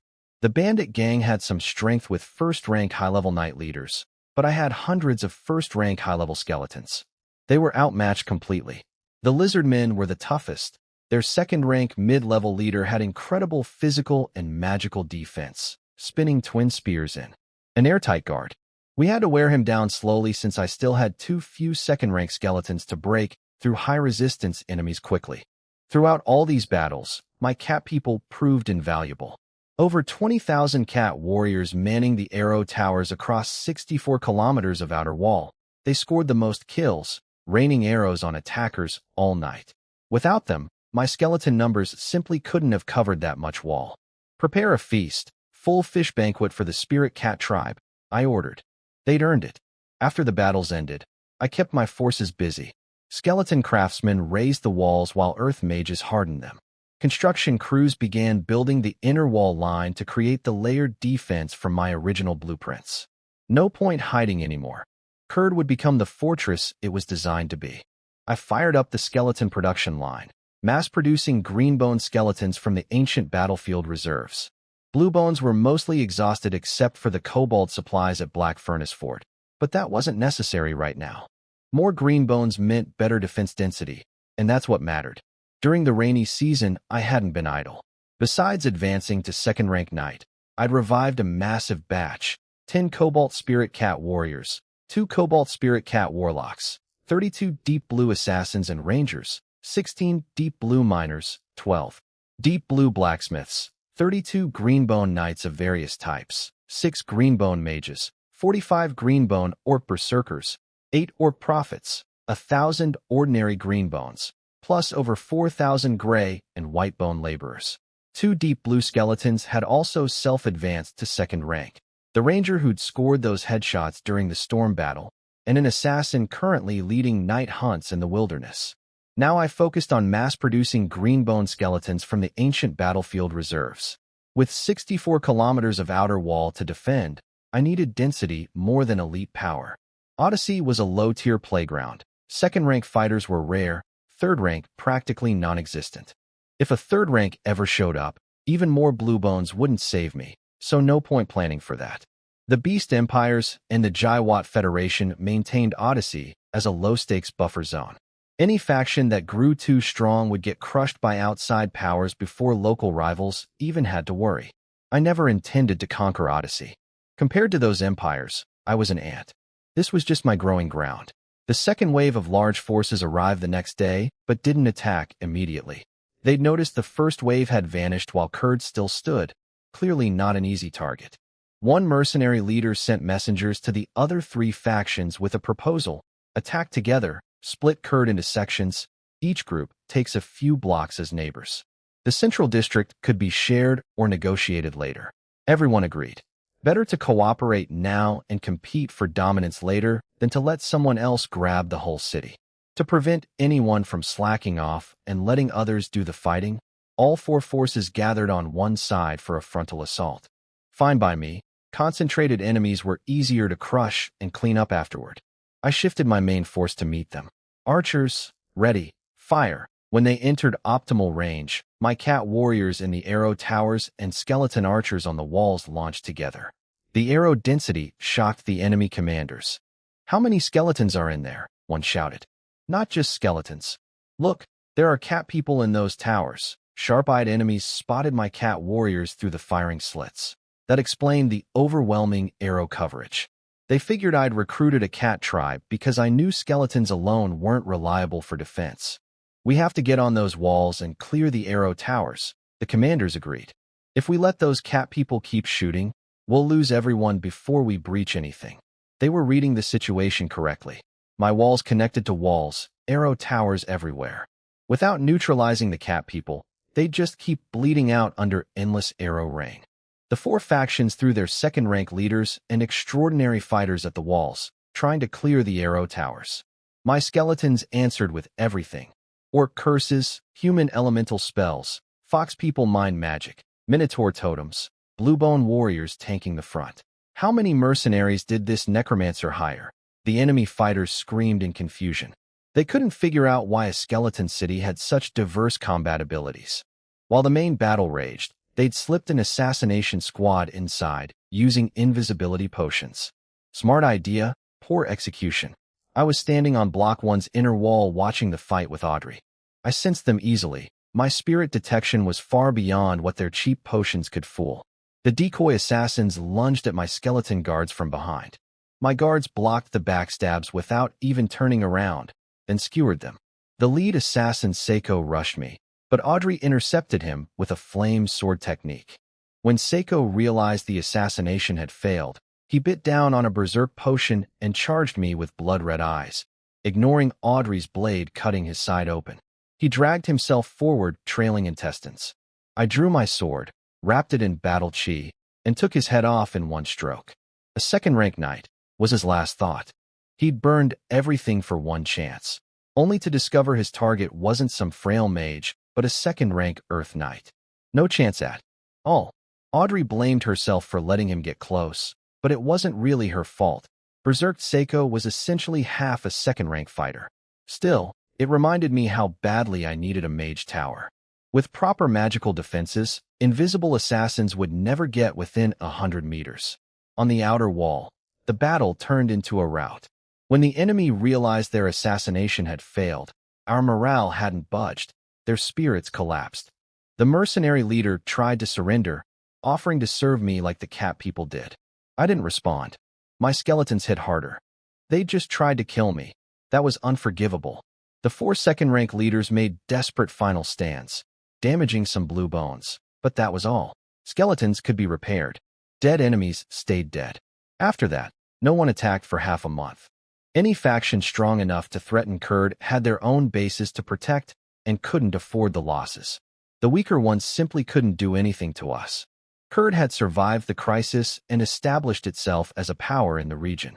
I wasn't surprised by the quick peace. Every species is the same: bully the weak, fear the strong. Show enough teeth, and they'll think twice about biting. I kept producing skeletons and raising the outer walls from 5 meters to 8. At 8 meters, even the last opportunists lost their appetite. Climbing that high under arrow fire from cat people archers was suicide. Word had spread about our arrow tower defenders. Skeletons as an unkillable front line, thousands of cat marksmen as the rear, a nightmare combination for any attacker. Meanwhile, back in the Federation, Bastir received a message from his middlemen. A necromancer city had appeared in southeastern Odyssey. His nephew might be there. Bastir was fuming when he learned about my city. He figured out that the Blood Raven mercenary group he'd sent after me hadn't died in some ruin. They'd died at Kurd. He couldn't afford to hire anyone strong enough to threaten me now. So he went for a different angle. He reported me to the Church of Light. The church reacted fast. From their border city Zwan, they sent an investigation team that slipped into Kurd without me knowing. Their priests scanned my skeletons and got confused. Their detect evil spells didn't work. No negative energy signature at all. My time skeletons had no soul fire in their skulls, and their bones still carried traces of the God of Light's blessing. They weren't traditional undead. Bishop Moana figured it out after secretly watching me smelt and revive skeletons. She concluded I was closer to an alchemist than a necromancer. My skeletons were essentially bone-shaped golems, not true undead. Her anti-undead divine spells had no effect on them, confirming they weren't born from negative energy. The church investigated my background too. They knew exactly who I was. They found tens of thousands of corpses in my burial zones, humans and various races killed in under 2.5 years. Not exactly gentle. But they also saw how the cat people lived in Kurd and concluded I wasn't a mindless brute. My cruelty was directed at enemies only, the mark of a proper noble frontier lord. The Church of Light didn't follow a kill-on-sight policy toward necromancers. Their mission was preventing another death catastrophe, not exterminating every death mage.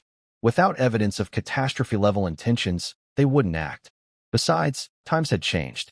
The various empires were actually trying to reduce the church's presence across the plains, annoyed that the church stayed neutral in wars and refused to let their healing priests serve military purposes. If they killed me, clearly more alchemist than necromancer, without proper cause, the Human Mage Association would use it as ammunition to shut down more churches. The church couldn't afford that political fight. Bishop Moana recommended a middle path: build a Church of Light inside Kurd for long-term monitoring. Keep me under watch without provoking unnecessary conflict. She also wanted to make sure my bone golem techniques didn't spread to other necromancers. One of me was manageable. Thousands would be a different story. The regional bishop council approved her plan. Days later, Moana arrived at Kurd's borders with a group of priests. Audrey spotted them on patrol and rushed to warn me, face full of worry. Mediv, the Church of Light is here. It was bound to happen eventually. The Church of Light showing up didn't surprise me. I'd known since I started mass-producing skeletons that they'd come knocking. I'd actually chosen to build on open plains partly so they'd find me sooner rather than later. The longer I hid, the stronger I'd get, and the more dangerous they'd consider me. Better to face inspection while I was still small enough not to seem like a threat. I opened the gates and welcomed them personally. Bishop Moana got straight to business. She had her priest carry out a fresh corpse and asked me to cast bone resurrection on it. She wanted to see if my necromancy could bypass the God of Light's dying care blessing. I didn't refuse. I cast my spell under the blinding holy light in my spirit vision. White light flared, shattered my spell, and the corpse burned to ash. The blessing's backlash hit me hard. My spirit wavered, and I staggered. Audrey rushed to support me. That was my proof. The blessing still worked on me. I wasn't raising traditional undead. I was doing alchemy with old bones. Moana understood immediately and handed me a mind-cleansing potion to heal the spiritual damage. Fair of her. She could see why I only used ancient bones instead of fresh corpses. I needed bones that had been soaked in holy blessing long enough to use as alchemical material. That explained why my skeletons carried traces of holy light inside them. We plan to establish a church here. Any objections? She asked. Kurd welcomes the Church of Light. I handed her a city map and told her to pick any district. Having them here actually helped me. They want to keep my techniques from spreading, which meant they'd shield me from the Undead Council remnants and anyone else trying to steal my methods. She chose District 10. The number matched their Holy Cross symbol. A nice coincidence with how I'd labeled the blocks. Days later, another group arrived, the Mage Association. Their representative, Saruman, wasted no time. After brief pleasantries, he demanded I hand over my bone crafting technique, claiming he'd catalog it for the association to save the declining necromancy school. First, I'm not a member of the Mage Association. Second, the association has no authority to force any mage to surrender their techniques, I told him flatly. I didn't care about offending them. I'd learned nothing from the Mage Academy. I had my own knowledge pipeline through archaeology. I didn't need their resources. Saruman was shocked I'd refused outright. He'd expected bargaining, not a flat rejection. When he realized I wouldn't budge, he raised his staff and cast mind control, trying to force me to demonstrate my technique. So that's how the Mage Association operated. If you won't cooperate, they just take it. Just as my necromantic black light left my fingertip under Saruman's mind control, Bishop Moana's shout broke the spell. The light hit the corpse, but without my sustained power, it only produced a half-finished bone part. Saruman snapped at Moana for interfering in Mage Association business. She didn't budge. She pointed out I wasn't a member and reminded him that the association's own rules protected individual privacy. He was breaking his own organization's code. Then someone spoke directly into Saruman's mind, a high-ranking mage watching from the shadows. They'd been recording my spell the whole time. Their conclusion, I was just casting ordinary bone resurrection, but my unique soul made it mutate into something different. Since it couldn't be replicated or taught to others, it wasn't worth antagonizing the Church of Light over. The Mage Association already had golem workshops that outproduced my bone crafting anyway. Saruman left without another word. I didn't have my skeleton stop him. I knew when to swallow my pride. I'd spent 8 years doing exactly that at the Hobarton estate. I bowed toward the north in Moana's direction as thanks. Then I rushed upstairs to find Audrey. Moana sensed what happened next and shook her head. Young people, the moment they feel wronged, they go find comfort in that way. She was wrong about my mood, though. I wasn't upset at all. I was thrilled. The Church of Light had cleared me. Moana had shielded me from the Mage Association's greedy hands. With the church present, as long as I didn't cross their lines, I could develop in peace. Both the church and the Mage Association, the two unavoidable hurdles for any necromancer, were behind me now. I'd officially stepped onto the stage as a legitimate power. The next morning I rode out to inspect the territory and direct construction of the third ring of districts. Kurd was out in the open now, and I could do everything above board. A few days later, something amusing happened with the church priests. One of them, a girl named Freelia, had followed the cat people to a communal cafeteria out of curiosity. The skeleton cook was confused to see a human priest in line, but packed her a full dinner anyway. She brought back white bread, fried meat cutlets, a feast. Young priestess Lux nearly choked when she learned skeletons had cooked it. She started screaming at Bishop Moana not to eat, imagining skeleton hands kneading dough. Moana checked the food for poison. Nothing. Then sighed at the girl's inexperience. If 80,000 cat people eat this food every day, I think we'll survive, Moana said dryly. She assigned Lux to join her the next day, treating plague victims outside Kurd. The girl clearly needed toughening up. The floods had brought plague to other parts of Odyssey. Because I'd cleared corpses from the floodwater early, Kurd was disease-free. The church priests split their time between monitoring me and traveling out to heal plague-stricken communities across the region. That was their duty, and I respected it. Over breakfast, Bishop Moana asked Frelia to report on how the cat people actually lived in Kurd. Frelia had done thorough research. She'd talked to cat people of all ages, visited the cafeterias, observed their daily lives. She told Moana everything. How I'd rescued the first cat girls from slave hunters, how I'd sent a skeleton convoy to save the spirit cat tribe from destruction and relocated them to Kurd, how the once-starving tribe now ate 3 full meals a day with fish, meat, rice, bread, potatoes, and corn, how they received free monthly meal tickets, how skeletons always stood on the front lines during battles while the cat people stayed safely in arrow towers, how adult cat warriors considered it an honor to fight for me, and young cat girls dreamed of serving in the tower. Their respect for him is genuine, Frelia concluded. They're not enslaved subjects. This was apparently good news for my evaluation. The church worried about necromancers losing their humanity through prolonged exposure to negative energy, becoming cold-blooded killers obsessed with turning the world into a realm of the dead. The fact that I cared for living beings and maintained my human warmth meant I was far less likely to go down that path. Moana sent most of her priests out to deal with plagues spreading across Odyssey from the flood's aftermath, then had Frelia come negotiate purchasing daily supplies from Kurd. When Frelia handed me her shopping list, I almost laughed. Their needs were tiny. Free of charge, I told her. She protested that the church always paid for supplies. So I reframed it as a religious donation to the goddess of light. Hard to refuse that. I also gave her a carved wooden box full of special meal tickets stamped with a holy cross, my sacred meal tickets, so the church's priests could eat at any Kurd cafeteria for free. I'd had them prepared in advance. Are you a follower of the goddess? Frelia asked, surprised by my generosity. Something like that. The goddess loves all people, I said, making the sign of the holy cross. And I meant it, loosely. The Church of Light's arrival had solved enormous problems for me. Hiding in mountains was a dead end. Stepping onto the public stage, connecting with the Jaiwat Federation, gaining noble status, that was the path forward. Kurd was just one corner of Odyssey. Odyssey was just a sliver of one continent. This continent was one of dozens in this world, and beyond this world were countless other planes. Everything I was building here was foundation work, earning the right to venture into the stars and seas beyond.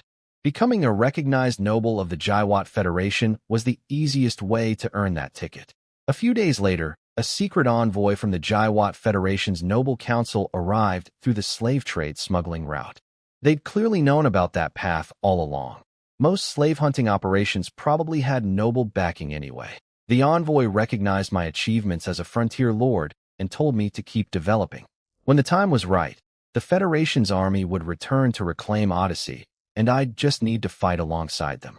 Success in battle would earn me a proper noble title. I look forward to that day, I told him, and I meant it. I couldn't swallow Odyssey alone, so gaining noble status through the Federation was my best path to the wider world, other continents, other planes. The envoy also confirmed they knew about Anthony, my merchant agent, and told me to buy whatever I needed without worry. With identity problems solved, I threw myself fully into building Kurd. Skeletons poured out of Tower 1 daily, gray and white laborers, green-bone fighters, all monitored by church priests who kept confirming they were bone golems, not traditional undead. Then my scouts found the Lizard Man tribe, the same one that had sent a hunting party against Kurd during the famine raids. I'll admit it openly, I wanted their ancestral tombs. Lizard men valued burial traditions, and the bones from Spirit Cat Hills had already given me 56 blue-bone dual-spear warriors, 15 blue-bone lizard-man warriors, and 5 blue-bone lizard-man shamans. I wanted more. I assembled a premium army, all 3 second-rank skeletons deployed, and marched east. Church priests followed to observe, staying neutral as always. When battle started, the lizard-man warsong shamans pounded their drums, buffing their warriors with ancient chants. Then my skeleton lizardman shamans answered with older, more powerful versions of the same war songs. The lizardman tribe was stunned and furious. Their ancestors' traditions being played by skeletons was deeply insulting. But my army's advantage wasn't just one type of buff. Warsong shamans boosted morale. Minotaur totems enhanced defense. Jackalman sorcerers added blood frenzy. Orc prophets layered curses on the enemy. Fox, rabbit, and cat sorcerers unleashed their own techniques. Element mages served as artillery platforms. The sheer variety and volume of my casters dwarfed anything the Lizardman tribe could field. The church priests watched with wide eyes. My skeletons didn't fight like traditional undead cannon fodder at all. They operated with precise coordination, large tanking skeletons rotating to share damage from the second-rank, high-level Lizardman chief, wearing him down methodically, until he collapsed from exhaustion. Before that, my 2 second-rank assassins and 1 second-rank ranger had already killed the second-rank mid-level Warsong shaman. The priests had thought sending assassins against a melee-capable caster was a mistake, but my assassin skeletons were tough enough to fight head-on. They'd been sparring against my own Lizardman and Minotaur shamans for months. They knew exactly how to handle warrior-type casters. After wiping out the Lizardmen, my archaeology skeletons rushed past with their brushes and shovels, heading straight for the burial grounds. The church. Priests watched in stunned silence as my bone specialists carefully excavated remains, their jaw bones clicking with excitement when they unearthed high-quality specimens. They labeled me a grave robber. Fair enough. Anyone dealing with me in the future should probably guard their ancestral tombs. The bones told an interesting story. This wasn't the same Lizardman tribe that had once lived at Spirit Cat Hills. The dates didn't match. Different branch entirely, with remains spanning 300 to 500 years. Good bluebone quality. The church priests observed everything closely during and after the battle. They confirmed that the dying care blessing functioned normally throughout. My skeletons never once triggered a backlash by absorbing death energy. More proof these were bone golems, not undead.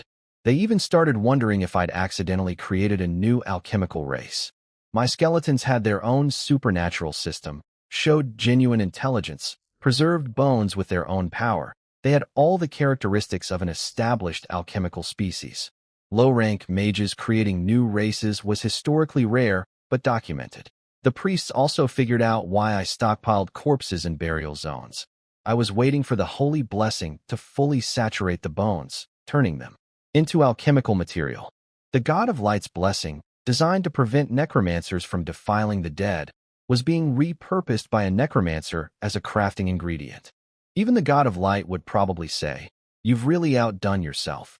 Back in the underground vault, I sorted through the hall. This tribe was even older than the Spirit Cat Hills Lizardmen. The most ancient bone was 836 years old, yellow-grade. Over a dozen yellow-grade specimens total. I had my bone preservation specialists maintain them carefully until I was strong enough to smelt them. Then came a breakthrough.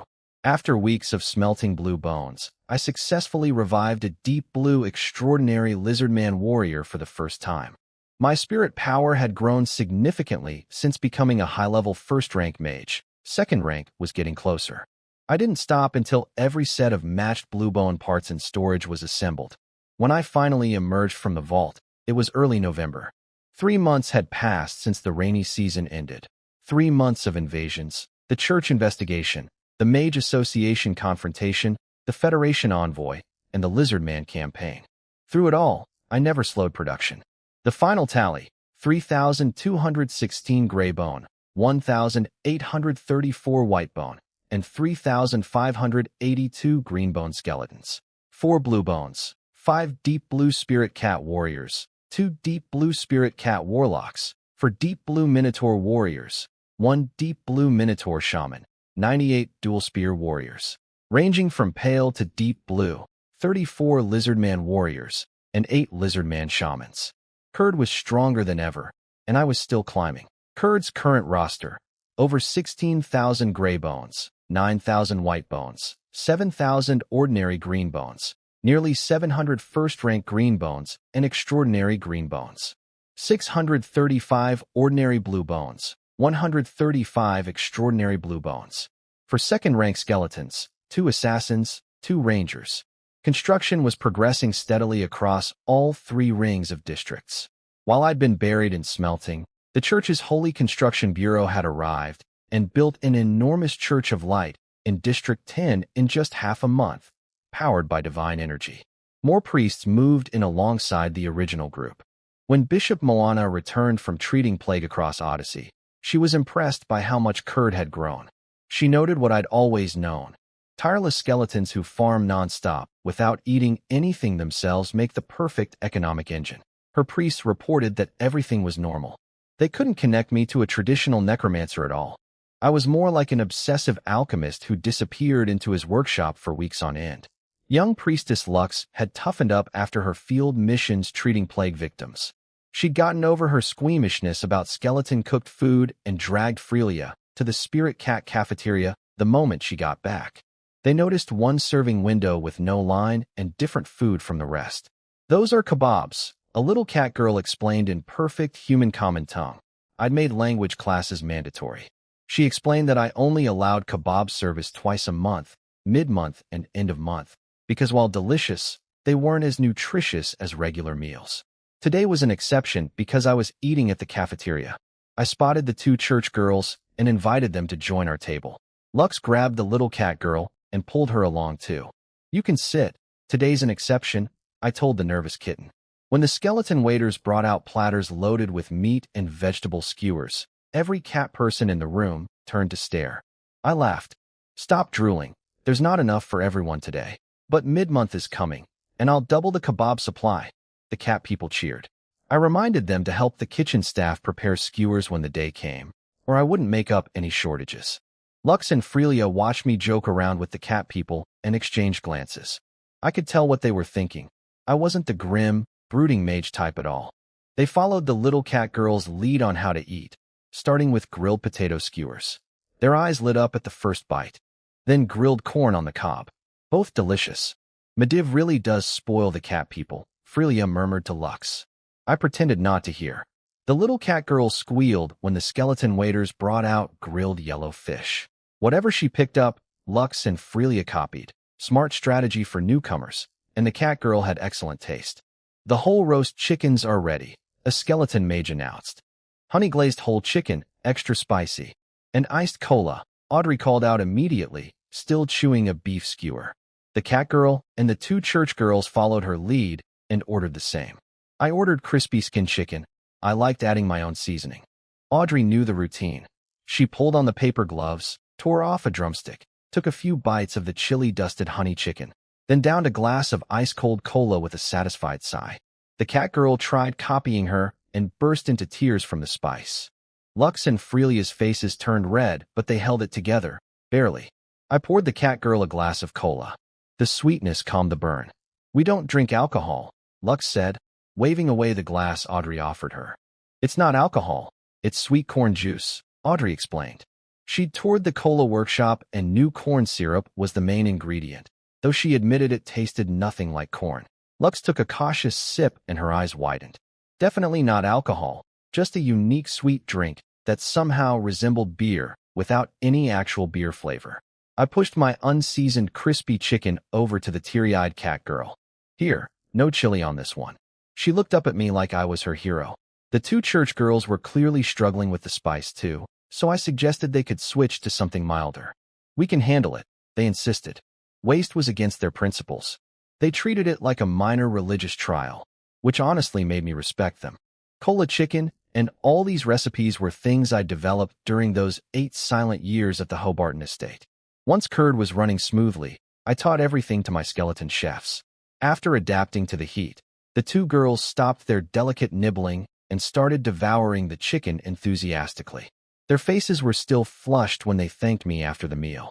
I had the skeleton waiters pack a box of food for Bishop Moana, a quiet thank you for the day she'd stopped Saruman's mind control. Couldn't say it directly, but food could carry the message. That evening, Moana and the other priests all praised the food. They weren't ascetics. They appreciated good meals when available. They just didn't chase luxury.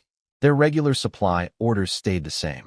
But they did start rotating priests through the Spirit Cat cafeteria daily, using the sacred meal tickets, eating alongside the cat people. That was exactly the kind of integration I'd hoped for. Back in the Federation, Vestir was furious when he learned the Church of Light hadn't attacked Kurd. He cursed their stubbornness. They only did what they believed was right, never taking orders from anyone. The family elders had already forbidden him from bringing outside forces into Odyssey, so he was stuck.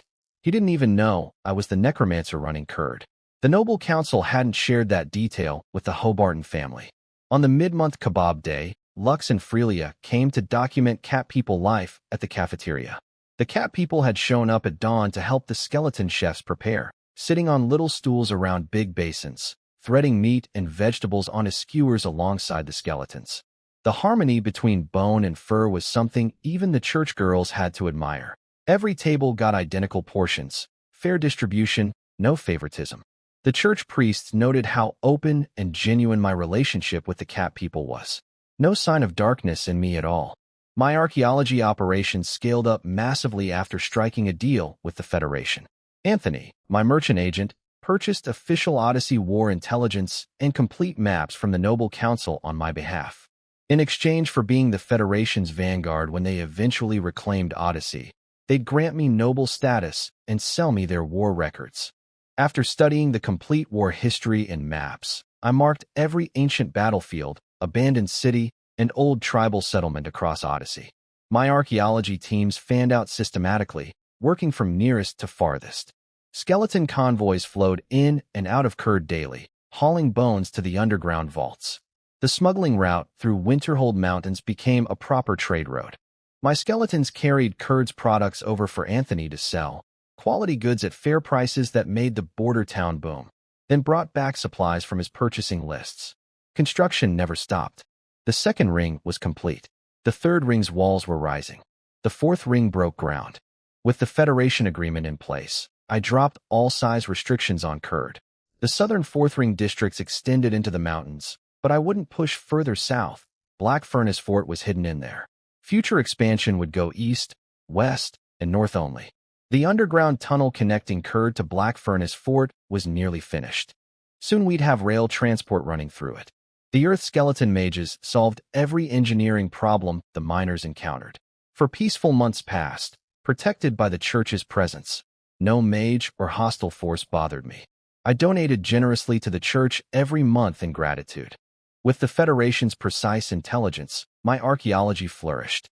In those 4 months, I revived 42 Greenbone Skeleton Mages, 536 Greenbone Skeleton Knights, 56 Greenbone Orc Prophets, and 728 Greenbone Orc Berserkers. The humans had lost the Odyssey War, so Orc bones outnumbered human ones. Human nobles recovered their dead when possible, while Orcs left theirs where they fell. The 42 skeleton mages were all elementalists: fire, earth, ice, thunder, and wind. They brought enormous magical knowledge. My library now contained vast collections of elemental spells, universal magic, and various arcane disciplines. Some fragments of Mage Tower construction knowledge appeared too, incomplete, unfortunately. But at this rate, I felt certain I'd piece together enough to build my Mage Towers soon. That day wasn't far off. The Skeleton Knights were mostly flame and earth types, with some unattributed ones and 20-odd Storm Knights. I finally got the complete 3-volume Storm Battle Chi breathing technique. Some noble family's core member must have died on an Odyssey battlefield. I had all my unattributed Skeleton Knights switched to Storm training since it was now my most complete Knight inheritance. The Flame and Earth Knights I left alone. Their techniques went up to 6th rank, more than enough for Greenbone Skeletons whose growth cap was 2nd rank high level. Over those 4 months, I also mass-produced 2,214 Grey Bones, 1,869 White Bones, and 6,435 Green Bones. Green Bones were becoming my most numerous type thanks to the sheer death toll of the Odyssey War. I deliberately held off on reviving Blue Bones. I was saving that push for my advancement to 2nd rank Mage. When I emerged to inspect the territory in early March, the 3rd ring's walls were at 16 meters, and all 32 4th ring districts had reached 8 meters. Earth Skeleton Mages had finished the underground tunnel to Black Furnace Fort and were now magically reinforcing Kurd's walls. Brick walls stopped ordinary attackers. Stopping extraordinary fighters required magical fortification. My tower mages were also researching defensive arrays originally designed for mage towers, adapted for city walls. 10 Deep Blue Skeletons had self-advanced to 2nd rank over these months, bringing my total to 14 2nd rank skeletons. Rangers, assassins, Minotaur warriors and shamans, Lizardman warriors and shamans, and a Spirit Cat warrior. Time to break through. I adjusted to peak condition and pulled out a set of deep blue cobalt dragon vein sorcerer parts, a new species I'd never revived. I had backup sets ready, Dragon Blood Warrior and others, in case the first attempt Spring of Time wasn't enough. The deep blue revival was effortless now. I immediately rode the special Spring of Time to hammer against my spirit barrier. Not enough. Again. The first wave faded before I broke through. I instantly revived the Dragon Blood Warrior, triggering a second Spring of Time. I made it. The barrier shattered. I was a second-rank necromancer. Second rank meant purple bones, 500 to 800 years old. Purple skeletons started at second rank with a growth ceiling of fourth rank high level. I could now produce second-rank skeletons on a production line. I immediately started smelting purple bones while my spirit was still activated. Bones from 500 to 575 years produced pale purple parts. Up to 650 years, pink purple. Up to 725 years, mid purple. Above 725 I still couldn't handle. Those would be deep purple. Pale purple ordinary skeletons came easily, starting as second-rank low-level bone spirits. Pink purple ordinary and pale purple extraordinary skeletons took real effort. The former started at second-rank mid-level, the latter at second-rank low-level with dual supernatural systems. A month later, I walked out of the vault with 18 pale purple ordinary skeletons, 12 pink purple ordinary skeletons, for pale purple dragon blood warriors, and 1 pale purple dragon vein sorcerer. The cobalt skeletons radiated faint dragon aura, magnificent specimens. Most of the ordinary purples were farmers, miners, and blacksmiths. Only a few were combat types, but every single one started at second rank. Kurd's power had just jumped to an entirely new level. The 5 cobalt skeletons were fascinating. When they fully activated their power, red dragon blood patterns appeared on their bones. Time skeletons had complex internal structures with bone vessels similar to human blood vessels and meridians. Extraordinary skeletons had even more complex pathways. Skeleton knights, for instance, had both bone spirit channels and battle chi channels, which was why they could practice breathing techniques. Skeletons without those natural channels couldn't learn knight arts, unless I someday created a bone-specific cultivation method. The cobalt dragon blood skeletons were the strangest of all. Actual dragon blood flowed through vessels inside their bones. So many colors now, I can barely keep track, Audrey said, examining the new purple skeletons. I standardized the naming, lower grade, mid-grade, upper grade, and supreme for each color tier. Simpler for everyone. After some time with Audrey to recharge, I smelted all the remaining purple bones in storage. Not many, it was done in days. From the cat people ancestral bones alone, I assembled 10 lower-grade purple spirit cat warriors, 2 lower-grade purple spirit cat warlocks, and 30 purple-grade rangers and assassins of various grades. The purple cat skeletons carried far more complete heritage knowledge than anything before, being ancestors from over 500 years ago. I had Suexiang and Suexin come record everything. Then my fox girl and rabbit girl servants arrived in military dress, with big news. They'd been working on recruiting the spirit fox and spirit rabbit tribes to Kurd, traveling back and forth with bluebone ancestor skeleton escorts. The 2 tribes' sorcerer leaders had agreed to relocate, on one condition. I had to destroy their ancient enemy, the blood-claw jackalman tribe. Unlike the spirit cat tribe, the fox and rabbit people weren't desperate. They held their hills just fine. Getting them to submit as vassals required proving Kurd's strength. My lord, the blood-claw tribe has been in that region for generations. There are many high-quality bones waiting for you there, the fox girls added quickly. And our ancestral tombs in Fox-Rabbit Hills can be relocated to Kurd. Once our people see what you do, they'll happily support your archaeology and let the ancestors be great again. They knew exactly how to pitch it. I grinned. Prepare for war. Target, Bloodclaw tribe. I'd just advanced to second-rank necromancer and was hungry for more material. The blue and purple bones in my vault weren't nearly enough. Bloodclaw's burial grounds plus 2 tribes' ancestral tombs? Perfect targets. The skeleton army's massive mobilization alarmed the church priests. Lux muttered about all the fresh corpses I'd be adding to Kurd's underground. Bishop Moana sent her and Frelia along with other young priests to witness and document the campaign, part of their training. They'd handled plague. Now they needed to face blood and fire, to build the iron hearts that church warriors required against truly evil opponents. The army assembled fast. Over 20,000 skeletons led by 30 purple bone elites, including spirit cat warlocks and kobold dragon vein sorcerers. They marched west toward Fox Rabbit Hills while I stayed in Kurd, commanding remotely through spirit attachment. With 2/3 of my skeletons deployed, the city felt thin. As a second-rank necromancer, I could now assemble 5 gray or white bone skeletons simultaneously, 3 green bones at once.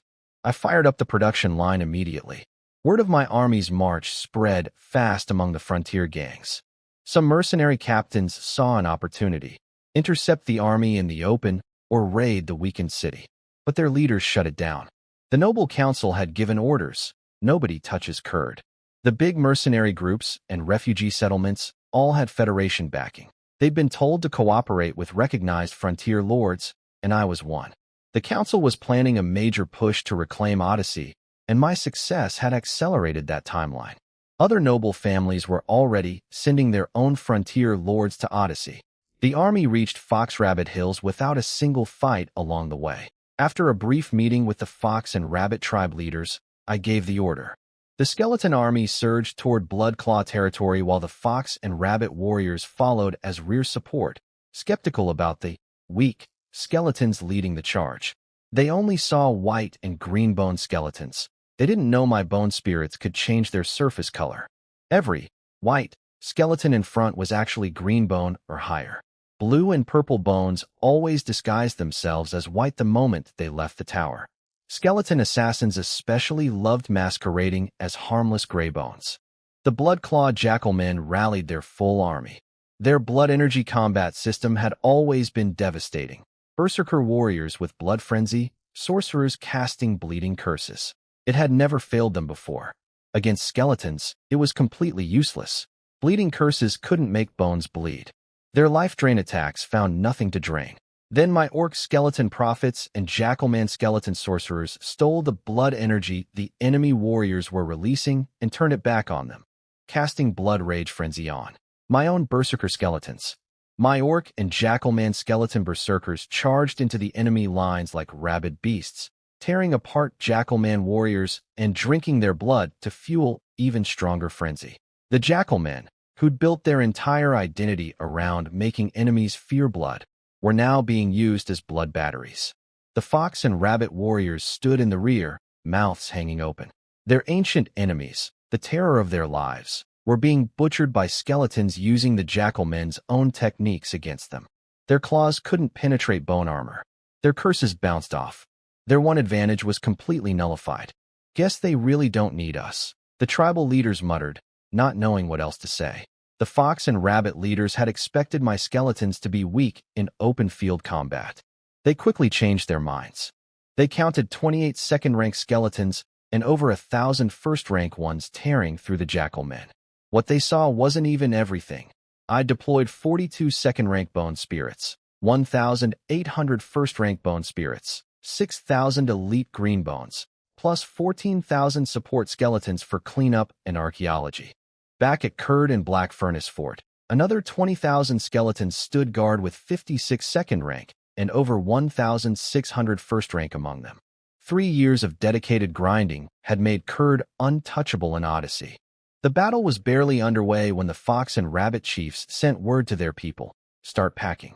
The church priests watched from the rear, comparing my time skeletons to the traditional undead they'd encountered before. Completely different. Some of the younger priests reconsidered their impression of me. Most of those hundreds of thousands of corpses under Kurd came from defensive battles. Enemies attacked, I defended. I just happened to be very thorough about collecting bodies afterward. Mid-battle, a group of warriors charged in from the flank.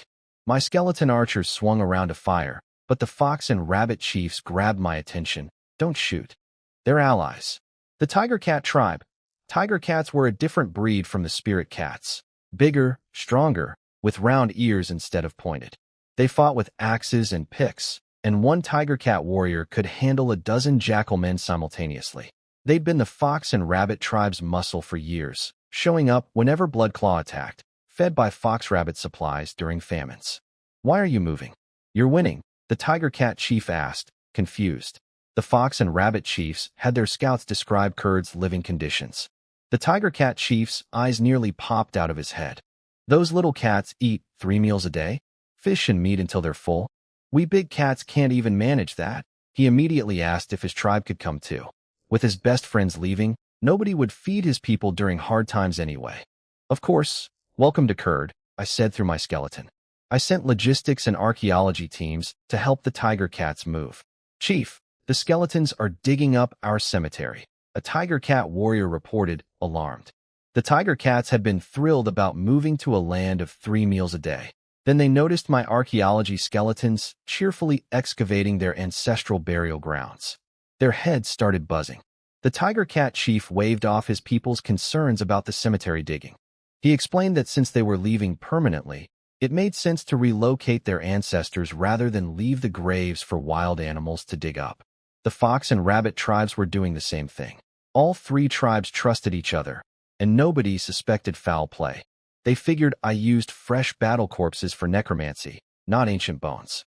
Besides, they'd heard Kurd had a church of light, and they could see church priests watching from the rear without interfering. The blood-clawed jackal men collapsed quickly. Their blood abilities were completely countered by boneless, bloodless opponents. My skeletons chased down survivors across the grasslands while I scanned the ground through my spirit-attached skeleton, marking every jackal man burial site for excavation. The young church priests, Lux, Frelia, and others, had heard about my grave-digging hobby, but hadn't witnessed it firsthand until now. Watching my archaeology skeletons systematically unearth Jackalman ancestral tombs, jawbones clacking with delight whenever they found high-quality bones, confirmed every rumor. I earned several new, unflattering labels in their minds. We stayed at Fox Rabbit Hills for 2 weeks, making sure nothing was left underground. Then the massive convoy headed home, skeleton carts loaded with bones, 3 tribal populations following behind, combat skeletons guarding the flanks. The frontier gangs watched us pass. They'd assumed my skeletons were only effective behind walls. This expedition shattered that notion. They saw fox people, rabbit people, and tiger cats marching alongside my army and assumed I'd conquered them all by force. Some leaders drooled thinking about the slave-trading fortune I'd make from fox and rabbit women. Narrow-minded fools. I had no intention of selling anyone. The spirit cat tribe had been with me for over a year, and not a single cat person had been shipped to the Federation as a slave. Kurd's manufactured goods were profitable enough. The new arrivals were awestruck by Kurd's layered walls and endless arrow towers. I settled the fox, rabbit, and tiger cat tribes in districts 12 through 16 in the second ring, west of the spirit cat districts. The first ring surrounding my central district would eventually be all spirit cat territory. They'd earned that loyalty position. Every vassal group lived in residential zones sandwiched between skeleton-controlled wall sections and fortified warehouse districts. If any tribe rebelled, my soldiers would pinch them from both sides. The census numbers: Spirit Fox Tribe, 51,237. Spirit Rabbit Tribe, 127,489. Tiger Cat Tribe, 8,364. The rabbits were surprisingly numerous. Tiger cats were few because they ate enormously but couldn't farm. Without fox and rabbit charity, they'd have even fewer. Total new population: nearly 187,000, more than doubling Kurd's living inhabitants. The Bloodclaw tribe was massive. My logistic skeletons collected nearly 200,000 corpses after the battle. Only about 50 or 60,000 died in the actual frontline fighting. Most were killed during the rout and the systematic cleanup afterward. The outcome was never in doubt. My weakest frontline skeletons were equivalent to armored senior apprentice knights, while the Jackalmen had filled their ranks with untrained militia. They had just 8 second-rank and 400 first-rank fighters, laughable compared to my army. The fox, rabbit, and tiger cat allies contributed too, especially during the pursuit. Old grudges run deep. The fox and rabbit warriors showed zero mercy in the extermination. Fresh Jackalman corpses went to the burial zones for processing. Bones under 5 years stayed in storage. Those close to reaching the next quality threshold went to a special aging area. Everything else was sorted by grade. I didn't touch the fox, rabbit, or tiger cat ancestral bones right away. Their remains went into designated tribal cemeteries in their residential districts. I wasn't foolish enough to smelt new vassals' ancestors immediately, but I did send preservation teams to maintain those bones properly. The Fox girls hadn't lied about the Bloodclaw tribe's history. Deep underground, I found bones glowing yellow, and, for the first time ever, red. Yellow grade meant 800 to 1200 years old. Red grade exceeded 1200 years, dating back to the Death Catastrophe era. A treasure beyond anything I'd found before. The Fox and Rabbit tribes had yellow grade bones around 800 years old, from when they'd migrated to Fox Rabbit Hills. The Tiger Cats were younger, only 300 years of history, having migrated from the Bear Empire before the Odyssey War. I timed our return perfectly. When the three tribes settled into their districts, the cafeterias opened with food prepared for each group's dietary preferences. The Tiger Cats went absolutely wild. They'd been half-starved their entire lives, and now faced unlimited fish and meat. They stuffed themselves until their bellies were round as balls, and they couldn't walk. Their chief watched his people sprawled across the dining hall, unable to laugh or cry. By dinner, they'd learned some restraint. That night, walking through Kurd's lamplit streets on full stomachs, the Tiger Cats smiled with a happiness they'd never known. No catch, no price, just a good leader and generous friends who'd brought them along. Later that evening, the Fox and Rabbit chiefs came to see me privately. They brought the fragile bones I'd marked during excavation, the ones closest to crumbling. Lord Mediv, these ancestral remains are deteriorating.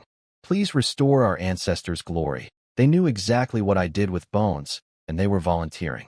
The Fox and Rabbit tribes understood the deal perfectly. They weren't essential to me. I wanted the ancestral bones, and providing them a better life was just a bonus.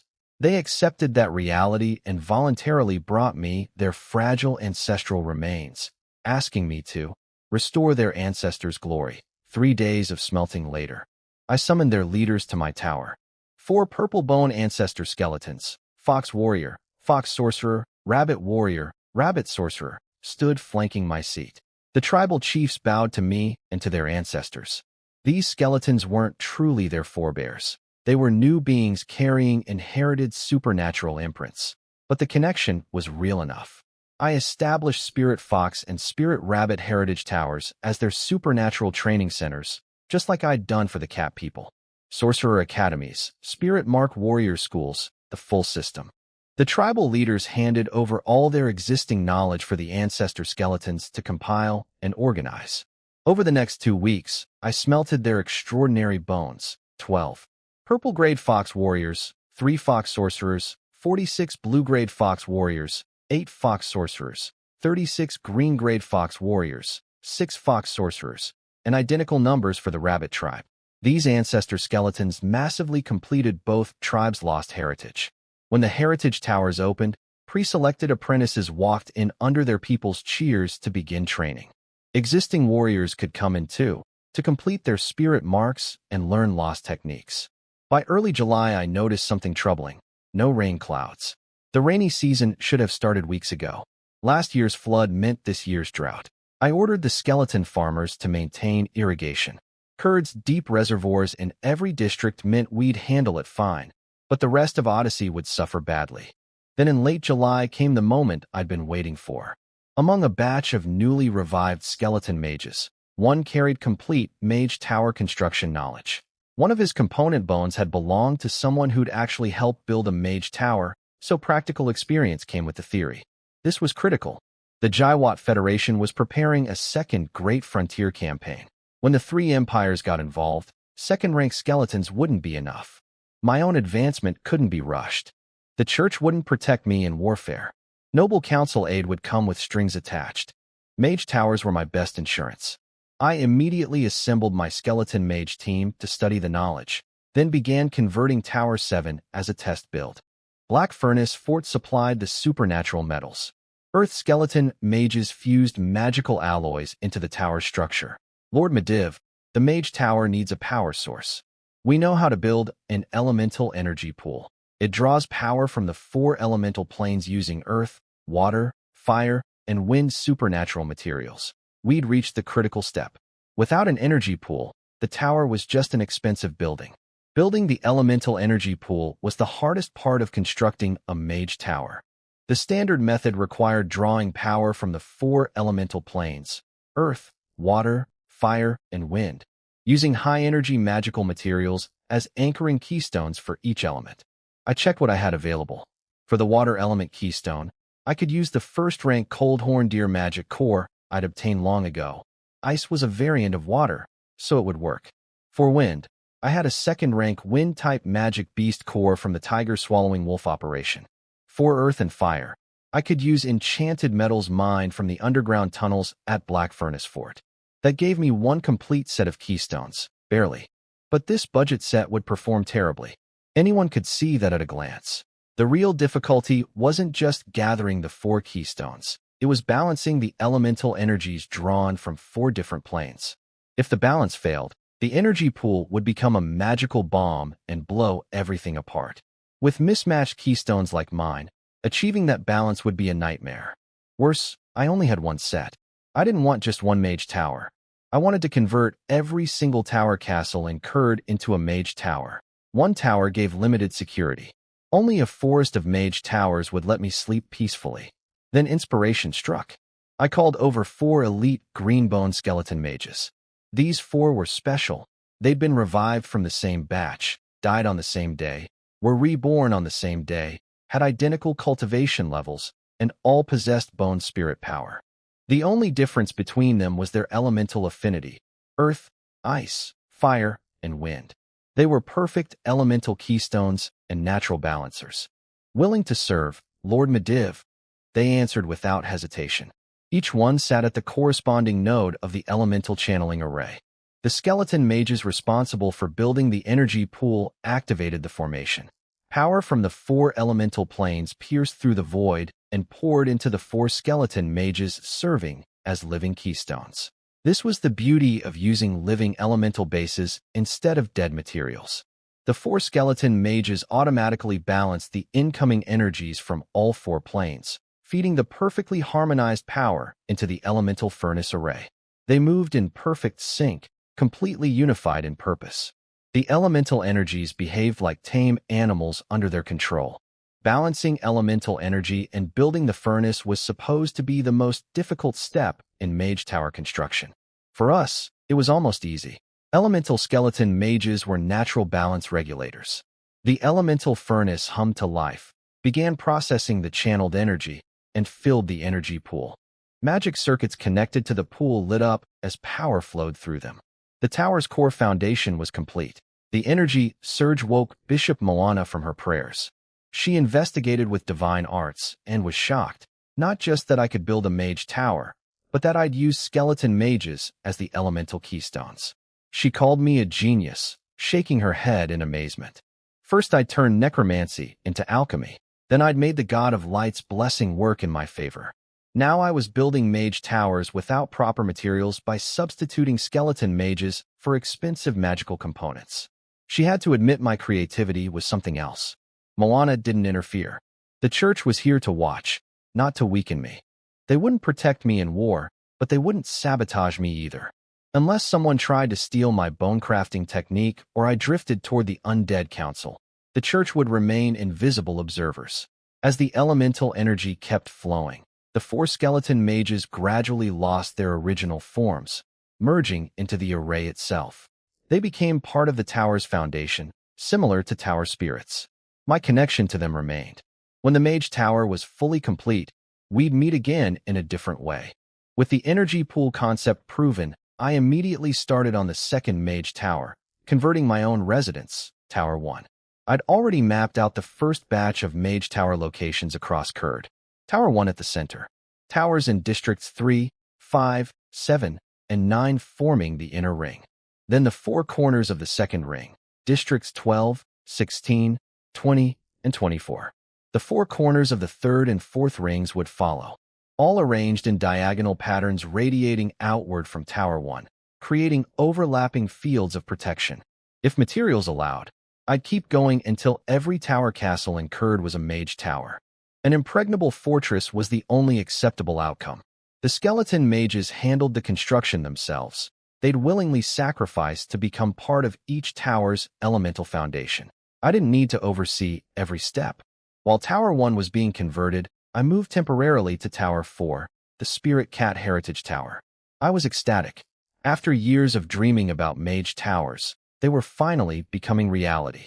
Before diving back into skeleton production, I decided to celebrate properly. I called Lingxi over for one of her veil dance performances.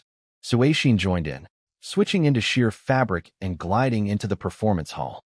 Several young cat-girl sorcerers followed, expressing their devotion to their lord through dance. After thoroughly enjoying myself, I adjusted my condition and returned to smelting purple bone skeletons. Every revival was both training and army building. The three empires could enter Odyssey at any moment, and when that happened, the fighting would escalate far beyond anything I'd faced so far. Second-rank skeletons wouldn't be enough against Imperial armies. Before that storm arrived, I needed as many skeletons as possible. The mage towers would be my shield. The skeleton army would be my sword. This coming war wasn't just about survival. It was my gateway to the stars and seas beyond. Everything I'd built over 3 years was preparation for this moment.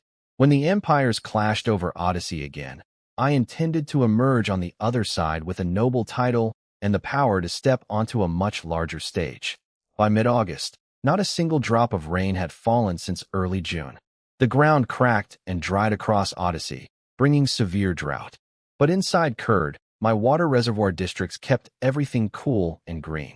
Groups of tiger cats, fox people, and rabbit people lounged in the shallow pools at the reservoir edges, escaping the heat. The three tribes chatted together by the water, grateful they'd moved when they did. In past years, back-to-back floods and droughts meant famine, and famine meant war. They'd fight the Bloodclaw tribe not just over territory, but over food, a brutal way to thin out populations neither side could feed. Other enemies would invade Foxrabbit Hills during those desperate times too. Every disaster year was also a war year. Now the Bloodclaw tribe was history. Their people ate full meals every day. The drought that would have devastated them was just background noise in Kurd. The church priests noticed the contrast too. They traveled regularly with my archaeology skeletons and saw how other regions baked under merciless sun while Kurd stayed comfortable. 1/5 of my city was deep water reservoirs, and the water engineering I designed around them made both floods and droughts manageable. The priests acknowledged I wasn't just a war maker. I understood infrastructure and cared about my people's well-being. Lux and the other young priests had done lifestyle surveys. They'd counted the cat-girl maids in Tower 1. The number was impressive, to put it mildly. Recently, fox girl and rabbit girl maids had been showing up in growing numbers too, expressing gratitude toward their lord in the traditional way. The priests confirmed every single one was willing. I'd never forced anyone. When little cat girls told them their dream was to serve in the tower someday, even the church girls had to admit I was genuinely beloved. Only the tiger cats hadn't picked up this particular custom. They were born warriors who dreamed of repaying me through battle and glory on the field. I appreciated that just as much. In early September, I said goodbye to the spirit cat sorcerers who'd been keeping me company at Tower 4 and moved back to Tower 1. The renovation was complete. My home was now a proper mage tower. Tower 5, which had served as the technical prototype, was also finished. Towers 3, 7, and 9 were being converted next. Once all 5 were done, they'd form an interconnected defensive network amplifying Tower 1's power. I couldn't build high-grade mage towers yet, so I compensated with quantity. Multiple linked towers created cascading enhancement effects that rivaled what a single advanced tower could achieve. The 4 skeleton mages who'd served as elemental keystones hadn't died. They'd transformed into elemental spirits, tower spirits bound to Tower 1. They greeted me as their tower master when I returned. They couldn't fight outside anymore, but that was fine. Skeleton mages were always meant to guard the home base and research magical knowledge.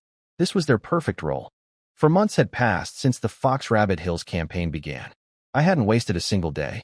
Beyond the fox and rabbit heritage skeletons, I'd produced a massive output. Purple Bone Extraordinary Skeletons included 8 lower-grade Minotaur warriors, 1 Minotaur shaman, 18 Lizardman warriors, 2 Lizardman shamans, 8 Spirit Cat warriors, 2 Spirit Cat warlocks, 12 Kobold Dragon Blood warriors, and 2 Dragon Vein sorcerers. Ordinary Purple Bones totaled 36 lower-grade and 24 mid-grade. Blue Bone production focused on Kobold skeletons, 48 Dragon Blood Warriors for Dragon Vein Sorcerers, and 236 miners and blacksmiths. The basic production numbers were equally impressive.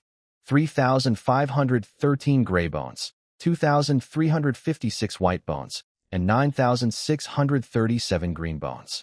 The gray and white skeletons came from surface remains. Any bones without supernatural imprints produced standard humanoid parts. The green bones all came from Odyssey War battlefield excavations, making every single one an elite specimen. My skeleton army was growing stronger through natural advancement too. Every month, elite green bone skeletons awakened bone spirit power and reached first rank, while elite blue bones climbed to second rank. I now had nearly 100 second-rank blue bone skeletons, plus all the purple bones I'd been producing since reaching second-rank necromancer. Kurd's upper-tier combat depth was formidable. All this smelting pushed my spirit power significantly higher under the spring of time's nourishment. I could feel the second-rank mid-level bottleneck just ahead, almost within reach. The Greathorn Bull herd continued thriving under skeleton care, producing more first-rank magic beasts. Their blood could only help green bones reach awakening. Not much use for second-rank skeletons, but I kept them alive and growing. Eventually, those first-rank beasts would advance to second rank, providing higher quality blood. Patience paid dividends. Through my skeleton patrols and excavation teams, I stayed well informed about conditions across Odyssey. Rivers dropped, streams dried up completely. Refugee settlements and tribal camps were starving. The drought was devastating the entire region. Then one day, a delegation arrived at Kurd's gates. Envoys from the frontier territory, representing the major refugee settlement leaders and mercenary company commanders jointly. They wanted to trade. Attacking Kurd was obviously impossible. They'd learned that lesson watching others fail. So they came with a commercial proposal. They knew my skeletons were constantly excavating bones across Odyssey. Well, the frontier territory itself was the biggest ancient battlefield of all. The ground beneath their settlements was packed with countless remains from the Odyssey War.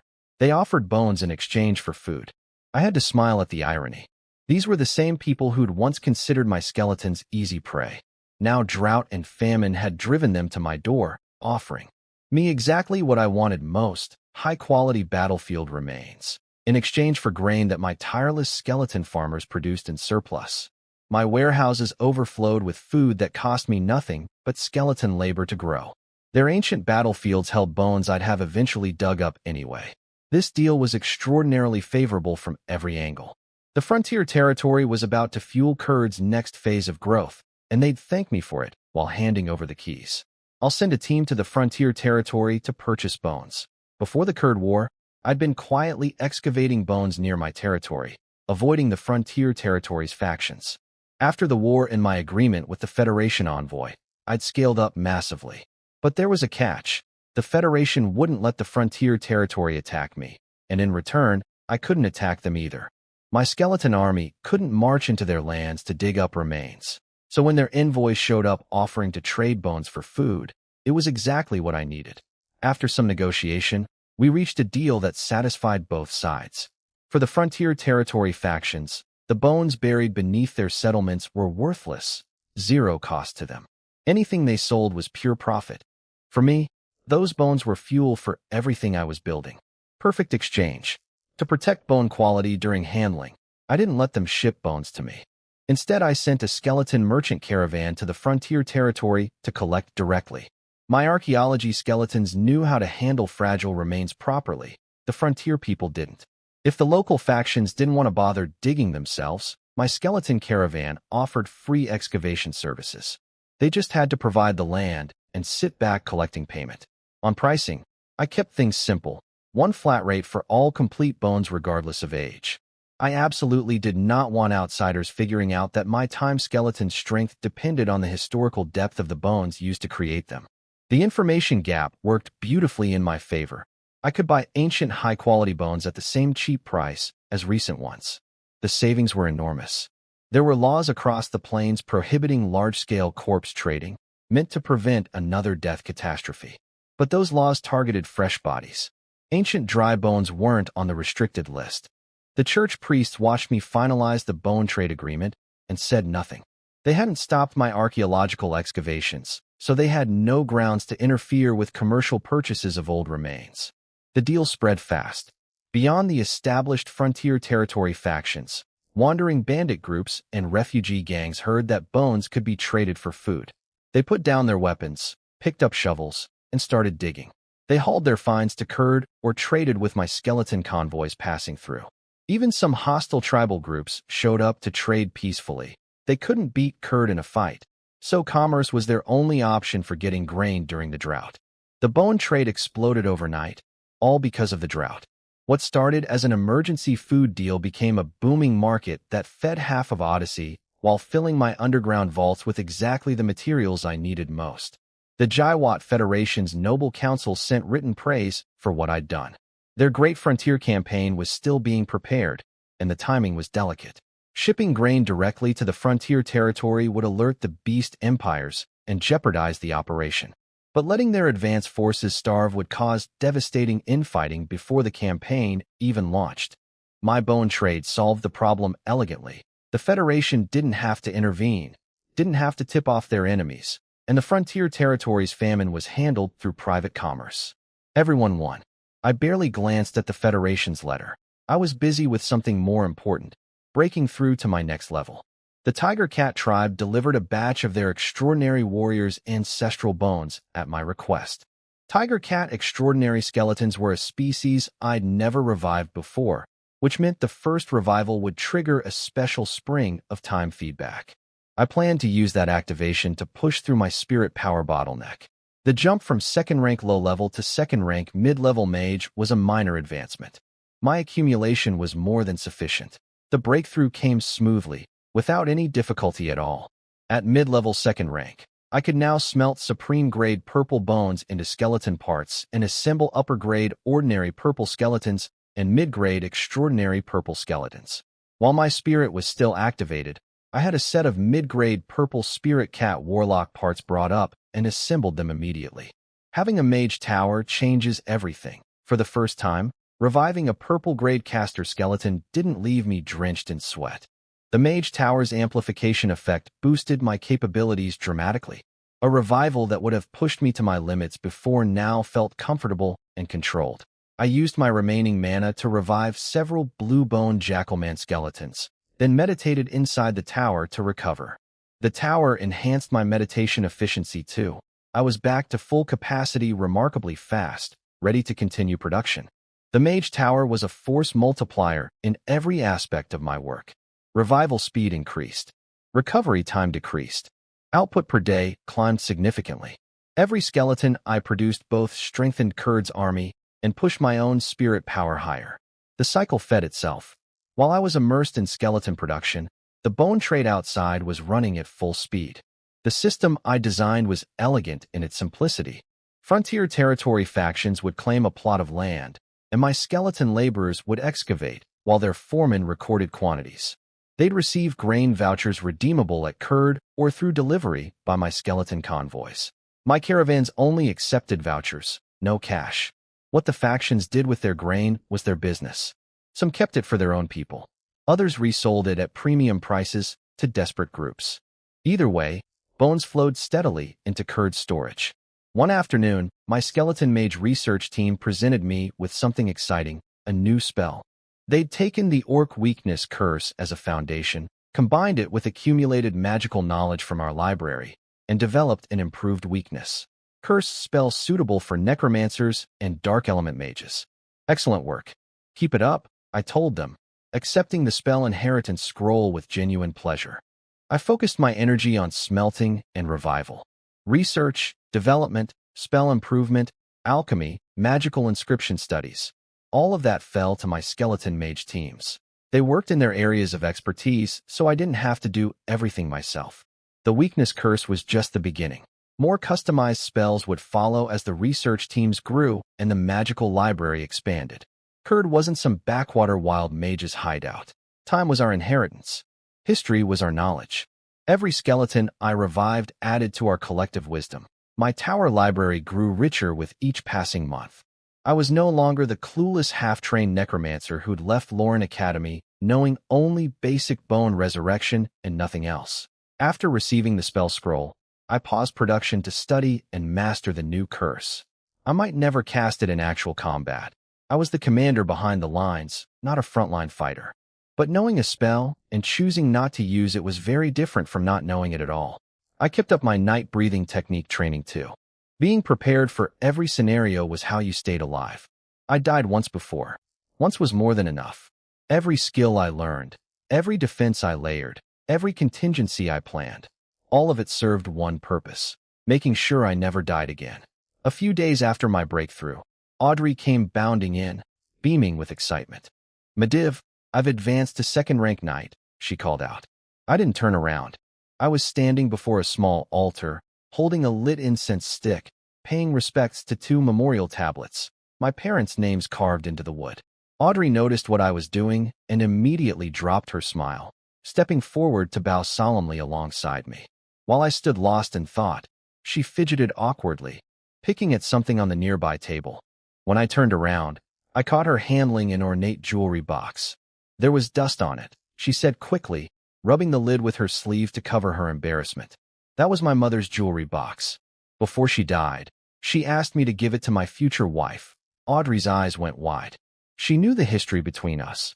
Our families had arranged a marriage that I'd originally wanted to cancel. Fate had brought us together anyway, through completely different circumstances. "Can I open it?" she asked, barely containing her hope. "It was always meant for you." She opened it with trembling hands. Inside were some jeweled accessories and, unexpectedly, a magic-sealed copy of a night-breathing technique. She pulled it out and handed it to me.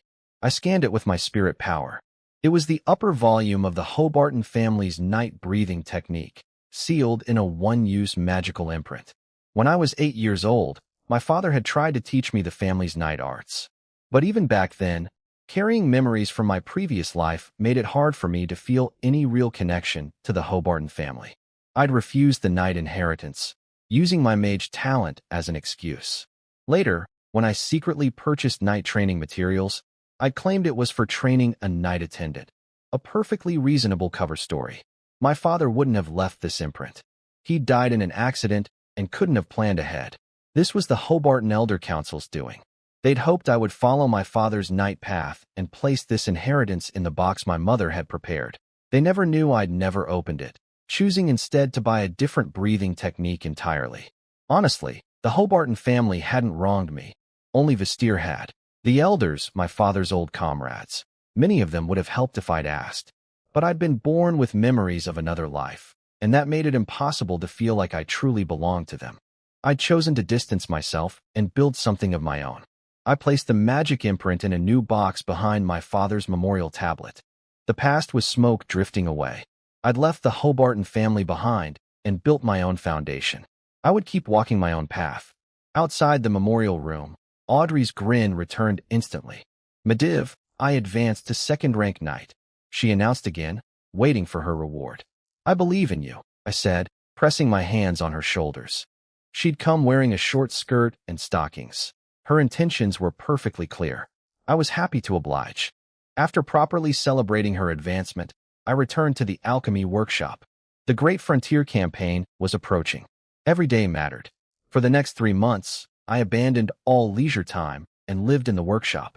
With the Mage Tower's amplification, my production capacity had jumped dramatically. The tower boosted my spirit power during revival, sped up my meditation recovery, and let me handle higher-grade skeletons with less strain. What used to leave me drenched in sweat now felt routine. I pushed myself harder than ever before, running the skeleton production line at maximum speed. The Jackalman bones from the Bloodclaw tribe formed a major part of this batch. I produced 36 mid-grade purple Jackalman warriors and 6 sorcerers, 48 lower-grade purple Jackalman warriors and 8 sorcerers, plus 146 bluebone Jackalman warriors and 25 sorcerers. The Jackalman Extraordinary System, Blood Frenzy Berserkers and Blood Curse Sorcerers, added vicious offensive capabilities to my army. From the Cat People, Fox, and Rabbit tribes' ancestral remains, I assembled mid-grade purple Spirit Cat Warriors and Warlocks, Spirit Fox Warriors and Sorcerers, and Spirit Rabbit Warriors and Sorcerers. These further completed each tribe's heritage knowledge and strengthened their supernatural traditions. Minotaur and Lizardman purple bones continued adding to my heavy assault and support capabilities. For mid-grade purple Minotaur warriors, 1 shaman, 8 Lizardman warriors, and 2 Lizardman shamans. Ordinary purple bone skeletons numbered 146 total across all grades. Another 216 blue bone ordinary skeletons joined the ranks. Below blue grade, I produced 6,214 gray bones, 4,386 white bones, and a staggering 18,195 green bones. The green bone count was enormous because the bone trade with the frontier territory was flooding my vaults with Odyssey War-era remains. Every one of those green bones was an elite specimen, and many of the extraordinary warrior bones among them were already being processed into specialized combat skeletons. Any extraordinary bones below green grade went straight to the burial zones for historical aging. No rush to smelt them. Time would make them more valuable. Nearly 300 purple bone skeletons in 3 months. Every single one was born at 2nd rank. The upper-grade purple specimens started at 2nd rank high level. Combined with the blue bones naturally advancing to 2nd rank each month, Kurd's upper-tier combat roster had become genuinely terrifying. We could sweep every force in Odyssey without breaking a sweat. But I wasn't stupid enough to try. Odyssey's balance was maintained by 3 empires pulling strings from behind the scenes. Any faction that looked like it might unify the region would get hammered by the Orc Empire and Bear Empire immediately. Staying quiet, farming in my corner, growing silently. That was the winning strategy. Only the church priests who lived among us truly understood how powerful Kurd had become. Everyone else still thought of us as a tough, but manageable skeleton city. While I'd been consumed with production, my skeleton mage team delivered excellent results of their own. All 5 tower castles in Districts 1, 3, 5, 7, and 9 had been fully converted into mage towers. Each one was a basic model individually, but they were connected through underground magical circuits into a network defense system. The combined output of 5 linked towers was far greater than the sum of their parts. My central tower sat at the heart of this web, protected by overlapping fields of magical energy that would make any attacker's life extremely difficult. The Great Frontier campaign drew closer every day. I could feel the tension building across Odyssey as the 3 empires positioned their pieces. When the storm finally broke, I intended to be ready, fortified behind mage tower networks, backed by tens of thousands of battle-hardened skeletons, and supported by loyal vassal tribes who would fight for the home I'd given them. This coming war would determine whether I remained a minor lord in a forgotten corner or stepped onto the stage of empires and planes beyond. Kurd had grown into something truly massive. The 5th ring of districts was now complete, 29 new blocks covering the east, west, and north sides. I'd stopped expanding southward into the Winterhold Mountains where Black Furnace Fort was hidden.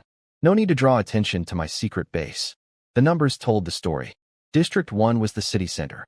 The 1st ring held 8 districts, the 2nd ring 16, the 3rd ring 24, the 4th ring 32, and the 5th ring 29.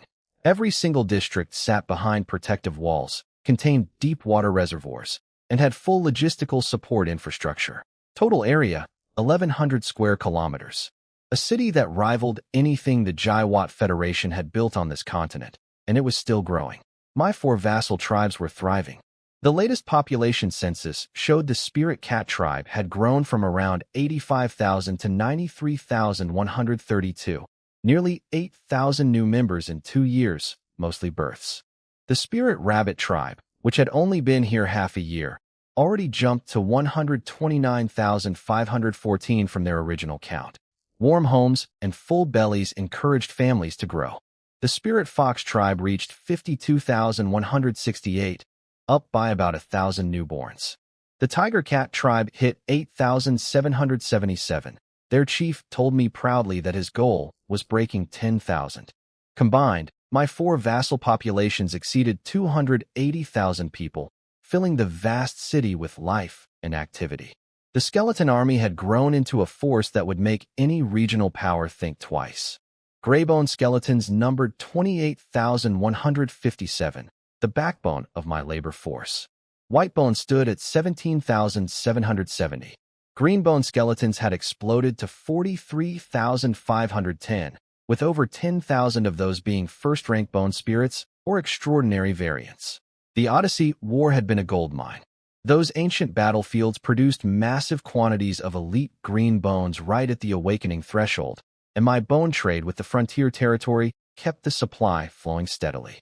Blue bone skeletons totaled 1,566, including 479 extraordinary types. Among them, 143 elite blue bones had self-advanced to second rank through natural growth. Purple bone skeletons, my current best, numbered 537, split almost evenly between 266 ordinary and 271 extraordinary types. Every purple skeleton was born at second rank. The upper grade one started at second rank high level. There were still tiers I couldn't unlock yet. Supreme grade ordinary and upper grade extraordinary purple bones waited in storage for when my spirit power grew further. Combining purple bone skeletons with the naturally advanced blue bones, Kurd had 680 second-rank bone spirits. My 4 vassal tribes together had barely 42nd rank extraordinary fighters, and that was after I'd spent years completing their supernatural heritage. When the Spirit Cat tribe first arrived, they'd had exactly 1 second-rank fighter, and Old Riedel had been dying. The Fox, Rabbit, and Tiger Cat tribes combined had fewer than 10. That's how badly Odyssey's native peoples had declined under centuries of war and disaster. My skeleton army of 91,540 was less than a third of my vassal population in raw numbers, but in combat power there was absolutely no comparison. If any tribe rebelled, the skeleton army would crush them in minutes.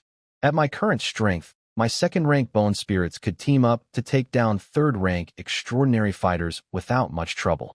Within the linked Mage Tower network, I could even contest a fourth-rank attacker. The second ring's 4 corner towers were being converted right now. Once those joined the network, the Central District's defense would jump another level. I spent most of my time inside Tower 1 these days, directing skeleton patrols remotely through spirit attachment. Kurd's rising profile meant we were almost certainly on enemy intelligence lists.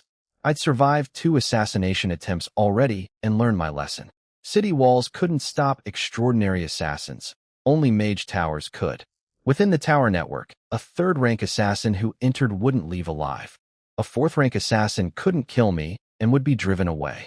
Against a fifth rank, the towers could buy enough time for me to escape through deep underground tunnels to Black Furnace Fort. Anything above 5th rank, I refused to worry about it. An ant shouldn't lose sleep over whether a god might step on it. If some supreme being decided to crush a nobody second-rank necromancer hiding in a corner of Odyssey, no amount of preparation would matter. I'd just accept my fate. But realistically, that scenario was absurd. During one of my remote patrols through the residential districts, I witnessed a small moment that captured everything I'd built. A little cat girl, Manhwa, warrior Huchuan's daughter, came bouncing home to show her father the heritage spirit mark freshly inscribed on her forehead. She'd become a spirit mark warrior apprentice. I'm going to be like you, Dad. I'll stand on the walls and fight the bad guys for our Lord, she declared with fierce determination. I remembered her. She was the scared kitten who dragged her mother through the rain last year to find her father on the wall during the Fishman attack. That night had transformed her fear into purpose. She'd watched her father win awards in the headhunting tournament and decided she wanted to be a wall hero and arrow tower guardian. Huchuan laughed and patted her head. Not yet. Graduate from the Spirit Cat Warrior Academy first. Then this bow is your gift. That father and daughter were a snapshot of what was happening across all 4 tribes. Under my protection, their supernatural traditions were recovering and expanding. More young warriors trained in the heritage towers every month. More spirit marks were inscribed. More combat techniques were mastered. Even without my skeleton army, the combined vassal forces, hundreds of thousands of trained fighters defending layered walls bristling with arrow towers, would be a nightmare for any conventional army to assault. Deep in the mountains, Black Furnace Fort continued its silent growth. The underground city spread through the mountain range like roots, powered by skeleton miners and blacksmiths who worked around the clock.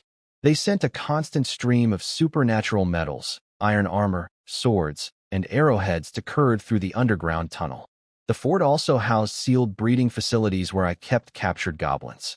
Those creatures bred impossibly fast regardless of conditions, a self-renewing source of fresh biological material that required minimal upkeep. Standing on my tower balcony, surveying 1,100 square kilometers of walled city, nearly 300,000 living souls, over 90,000 skeletons, and a growing network of mage towers humming with elemental power, I felt something I rarely allowed myself: satisfaction. But never complacency. Storm clouds were gathering on every horizon. The Jaiwat Federation was preparing its great frontier campaign. The Orc Empire and Bear Empire would respond. Odyssey would become a battlefield between empires, and Kurd sat right in the middle of the coming storm. Everything I'd built, every wall, every skeleton, every mage tower, every trained warrior from every tribe, was preparation for that moment. When the empires finally collided over Odyssey, I intended to emerge from the wreckage with a noble title and the strength to step beyond this forgotten corner of the world into the vast universe of planes and possibilities waiting out there. The stars and seas were calling. I just had to survive the storm first. The goblin breeding program at Black Furnace Fort was paying off nicely. Goblins ate anything, bred like mad as long as they had food, and their young reached adulthood in under a year. Every so often we'd harvest a batch, dry the corpses, and store them. After just 5 years, 6 goblin bodies would become 1 gray-boned skeleton laborer. The production line churned out cheap workers steadily, perfect for farming, construction, and all the grunt work that kept Kurd running. Endless disposable labor at virtually no cost. After a routine patrol through my territory via spirit-attached skeleton, I called Audrey over for some relaxation. Once I'd recharged, it was straight back to the workshop. The vault was overflowing with bones. My field archaeology teams shipped in huge quantities daily. The bone trade with the frontier territory had exploded. Their factions were selling everything. Underground at maximum speed, and smaller groups from outside the territory kept showing up at Kurd's gates with cartloads of remains to exchange for grain. Bones were accumulating far faster than I could process them. The underground storage still held plenty of blue and purple-grade bones I hadn't gotten to yet. I was selective about what I revived. During normal periods, I only assembled skeleton types I'd already produced before.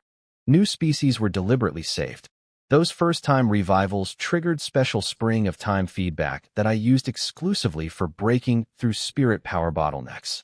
I'd done this when advancing from second-rank low-level to mid-level, using Tiger Cat warrior bones to activate my spirit at the critical moment. Waste a new species on a routine day, and you'd lost an irreplaceable advancement tool. In mid-December, one of my archaeology skeleton mages brought exciting news. They'd discovered an ancient battlefield dating back 474 years, predating the Odyssey War itself. The Odyssey region had been contested long before the final collapse. The Jaiwat Federation and the Beast Empires had clashed multiple times over this territory in earlier centuries. This battlefield was left by one of those earlier orc invasions. Get those bones back to Kurd immediately, I ordered. This was a major find. Odyssey War battlefields only produced elite green bones. Older pre-war battlefields meant blue-grade minimum. Kurd still lacked blue-bone knights, blue-bone mages, blue-bone orc berserkers, and blue-bone orc prophets. This excavation would fill those gaps perfectly. Every bone from that site would be an elite blue specimen, right at the threshold of self-advancing to second rank. I personally supervised the dig through spirit attachment, controlling a blue-bone skeleton on site. The haul was enormous. Soon Kurd would gain a whole new tier of blue-bone combat skeletons, knights, mages, berserkers, prophets, plus masses of ordinary blue-bone fighters. Each one an elite ready to advance. Late December brought an unexpected visitor. A skeleton mage reported that a young nobleman had arrived at Kurd requesting an audience. This wasn't unusual. Over the past year, several nobles had visited for commercial partnerships. But I wasn't taking chances. Since the 2 assassination attempts, I conducted all meetings through a skeleton proxy, an iron-armored skeleton wearing a full cloak, controlled by my spirit attachment. Receiving guests through magical constructs was perfectly normal for any mage busy with research. Nobody could reasonably question it. The young noble was called Agansa. The moment he saw my cloaked figure, I caught his sneer. He thought I was hiding because I was ashamed of being a necromancer. His arrogance was written across his face like a banner. He wasted no time. Mediv, the Great Frontier Campaign is coming. The orcs and bearmen will make moves. You can't handle that kind of pressure, and you can't hold Kurd. Submit to me. Become my subordinate and hand over the city. I stared at him through my skeleton's eye sockets. Was this boy serious? That's not even slightly amusing, I replied coldly. The Jaiwat Federation's own noble council recognized me as a legitimate frontier lord. They hadn't demanded Kurd from me, not once. Where did this brat find the nerve to waltz in and demand I surrender my city? Whether I could defend Kurd during the Great Frontier Campaign was my problem, not his. Even if the orcs burned Kurd to the ground, I'd sooner watch it turn to ash than hand it to some entitled child. You're refusing? Don't you recognize my family crest? Agans's voice sharpened as he jabbed a finger at the noble insignia on his chest. I glanced at it. A marquis family. Impressive lineage, meaningless leverage. I waved for my skeleton attendants to escort him out. There was nothing left to discuss. Being dismissed by a cloaked skeleton in front of his own people turned Agans's face scarlet with humiliation. Amanda, he shouted at his guardian knight, a fully armored warrior standing rigidly behind him. No response. The knight didn't move a muscle. Amanda, Agansa stretched each syllable, practically screaming. Young Master Agansa, my duty is to protect your safety, the knight replied in a flat, deep voice. She wasn't going to attack me, and she made that clear without elaborating on her other reasons. Unable to command his own protector, Agansa's humiliation was complete. He stormed out, slamming the door behind him. Once they'd left Kurd and his temper had cooled slightly, Agansa demanded an explanation. Why hadn't Amanda struck me when ordered? Young master, did you research Mediva's background before coming here? Amanda asked in her gravelly voice. She'd deal with street thugs without hesitation, but I wasn't someone you casually attacked. Of course I did. I'm not stupid, Agansa snapped. Mediv comes from the Hobarton family. I can handle them. I couldn't hear their conversation, but I could guess how it went. The boy thought his marquis family outranked a count family like the Hobartons. On paper, maybe. In practice, noble politics were far more complicated than comparing titles. And he clearly had no understanding of what Kurd actually was. He'd seen walls and skeletons and assumed this was some desperate frontier outpost that would crumble under real pressure. He had no idea about the Mage Tower network, the hundreds of second-rank bone spirits, the nearly 100,000 skeletons, or the 4 vassal tribes with close to 300,000 people ready to fight for their home. Let him go back to his marquis family and play at being a frontier lord somewhere else. I had real work to do. The ancient battlefield bones were arriving in steady convoys, and every one of them needed to be sorted, preserved, and smelted. The Great Frontier Campaign was approaching fast, and I intended to face it with every possible advantage. Arrogant children demanding my surrender were barely worth the few minutes I'd spent listening. I didn't learn about the conversation between Agansa and his guardian knight Amanda until much later, but it explained everything about that ridiculous visit. Turns out the boy had done his homework, halfway. He knew I came from the Hobarton family, a count family in Lawrence City. What he hadn't bothered researching was the full picture. The Hobarton family's complete noble name was Lauren Hobarton. We were a branch of the Lauren Marquis family that controlled Lawrence City. And the Lauren family itself was a branch of an even more powerful noble house. Every old family in the Jaiwat Federation had layers of connections like this. Kurd wasn't something a young noble could just walk in and claim. Amanda the Guardian Knight had figured this out immediately, which was why she'd refused to attack me. She was only a third-rank mid-level knight, impressive enough to bully Odyssey natives, but she knew better than to mess with someone connected to Federation nobility. Her instincts told her she'd die if she made a move. She was right about the danger, wrong about the reason. There were no Hobarton guardians protecting me, but our meeting had taken place in Tower 7's main hall, a fully operational mage tower. If Amanda had drawn her sword, I would have been delighted to test the tower's combat systems on a live third-rank target. After learning my background, Agansa gave up on Kurd and went looking for bandit groups willing to follow him instead. He was clearly a lower-ranked heir from his marquis family, passed over for the prime frontier assignments. His older brother probably got the frontier territory vassals handed to him on a silver plate, so this boy ran to Odyssey trying to prove himself independently. I understood the motivation even if I found his methods laughably crude. I didn't bother with revenge. Acting against him now would obviously point back to me, and picking fights with marquis families over petty insults was a waste of energy. I had far more important things to think about. His sudden appearance confirmed what I'd been sensing for months. The Great Frontier Campaign was imminent. Noble families across the Federation were sending their young members to Odyssey to stake claims before the action started. The Jaiwat Federation would move in force. The Orc Empire and Bear Empire wouldn't sit by and watch their rival reclaim this territory. They'd enter the board too. 3 empires stepping out from behind the curtain meant Odyssey would stop being a beginner's playground overnight. How intense the fighting would get, I couldn't predict. All I could do was keep deepening Kurd's foundations and survive whatever came. Survive and be the last one standing. While I was processing all this, events were unfolding back in Lauren City that I knew nothing about. The Lauren Marquis himself had gone to visit my grandfather, Deladland, the current Hobarton Earl and a 4th-rank knight. The Marquis was pressing him about why the Hobarton family hadn't started mobilizing for the Great Frontier Campaign yet. Deladland, the necromancer running Kurd, is your family's boy, the frontier lord from Lauren City. It's almost time. Why aren't you preparing? My grandfather had been caught off guard. He hadn't connected Kurd's mysterious necromancer lord with me. The Hobarton family only had one frontier lord in Odyssey, me, and the necromancer identity matched perfectly. But nobody had told him. His situation was complicated. He'd been supposed to step down as Earl after advancing to 4th-rank knight, passing the title to the next generation. But his chosen successor, my father Rhine, had died in another world under mysterious circumstances.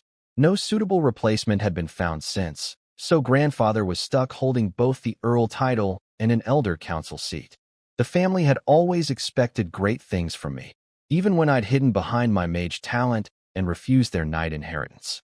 When I chose to become a necromancer, the lowest of all mage paths, the Elder Council figured I needed a reality check. They'd approved Vistier's suggestion to make me a frontier lord, sending me to Odyssey to be tempered by hardship, hoping I'd eventually embrace my father's knight path. They'd even hidden that breathing technique scroll in my mother's jewelry box, waiting for me to find it. They'd never imagined I would build a city, raise an army, and establish myself as a regional power in under 4 years, all without asking for a single coin of family support. My grandfather shook his head with a mixture of pride and exasperation. I'd always been stubbornly independent, even as a child. I'd left Lauren City without saying goodbye, and to top it off, I'd somehow taken Audrey, my officially canceled fiancée, with me, causing her. Grandfather Earl knew it to complain endlessly about the Hobartons being two-faced about the broken engagement. But now that my achievements were clear, the family would support me. They couldn't let a Hobarton heir get crushed by enemy empire forces in the coming war. Grandfather began organizing the family's response to the Great Frontier Campaign. Then he called one more name. Vistier, you're coming too. My uncle Vistier answered weakly, looking defeated. He'd been scheming against me for years, hiring the Blood Raven mercenaries to kill me, reporting me to the Church of Light, trying to hire the Bounty Guild before the elders shut him down. Now he was being sent directly to Odyssey, to my territory, where grandfather would make him answer for everything he'd done. The irony was perfect. The man who'd spent years trying to destroy me from a safe distance was being dragged to my doorstep. His jealousy had consumed him. First, my father Rhine had outshone him effortlessly, and even after Rhine's death, the elders still preferred Rhine's son as the future earl. Vistier had poured his energy into political maneuvering and backstabbing instead of improving his own strength. The second elder's cutting remarks still applied. He'd been stuck at 2nd rank far too long. None of this had reached me yet. I was in my workshop, smelting bluebone skeletons from the newly discovered pre-war battlefield, preparing for whatever the Great Frontier Campaign would throw at me. The storm was coming. I could feel it in every piece of intelligence my skeleton scouts gathered, in every noble visitor probing Kurd's defenses, in the shifting movements of forces across Odyssey. 3 empires were about to collide over this land. Armies of a scale I'd never faced would march across these plains. My mage towers hummed with elemental energy. My skeleton army grew stronger every day. My vassal tribes trained and prepared. Black Furnace Fort waited in the mountains as my final fallback. I didn't know my grandfather was mobilizing the Hobarton family to support me. I didn't know Vestir was being forced to come face his crimes. I was operating under my usual assumption, that I was alone, that no help was coming, and that everything depended on what I could build with my own hands. That assumption had served me well for 4 years. Whether family reinforcements arrived or not, my preparation wouldn't change.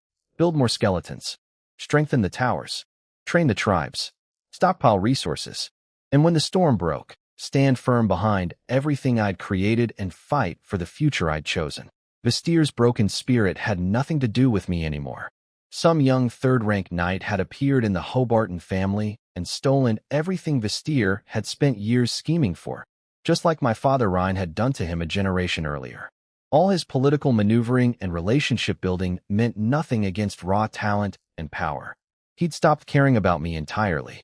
The Elder Council looked at him with open disappointment. He'd wasted decades on scheming while his combat strength stagnated at second rank. A family needed a lion to lead, not a fox whispering in shadows. After sending Aganser away, I spread out Kurd's map and planned the next phase.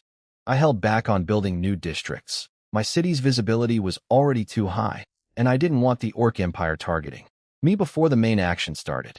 Better to wait until the Federation's frontier lords entered Odyssey and drew attention away from my corner. For now, I just cleared farmland outside the existing walls and stockpiled construction materials. 2 months of intense smelting followed. By early February, Kurd gained 12,134 greenbone skeletons, 2,312 white bones, and 3,156 gray bones. The heavy lean toward green bones was deliberate. I needed combat-ready soldiers, not laborers. Above green grade, I produced 156 elite bluebone knights, 22 bluebone mages, 178 bluebone orc berserkers, 32 orc prophets, and 474 ordinary bluebone combat skeletons. All from that pre-war battlefield discovered in December. Every bone was elite quality, poised to self-advance to second rank.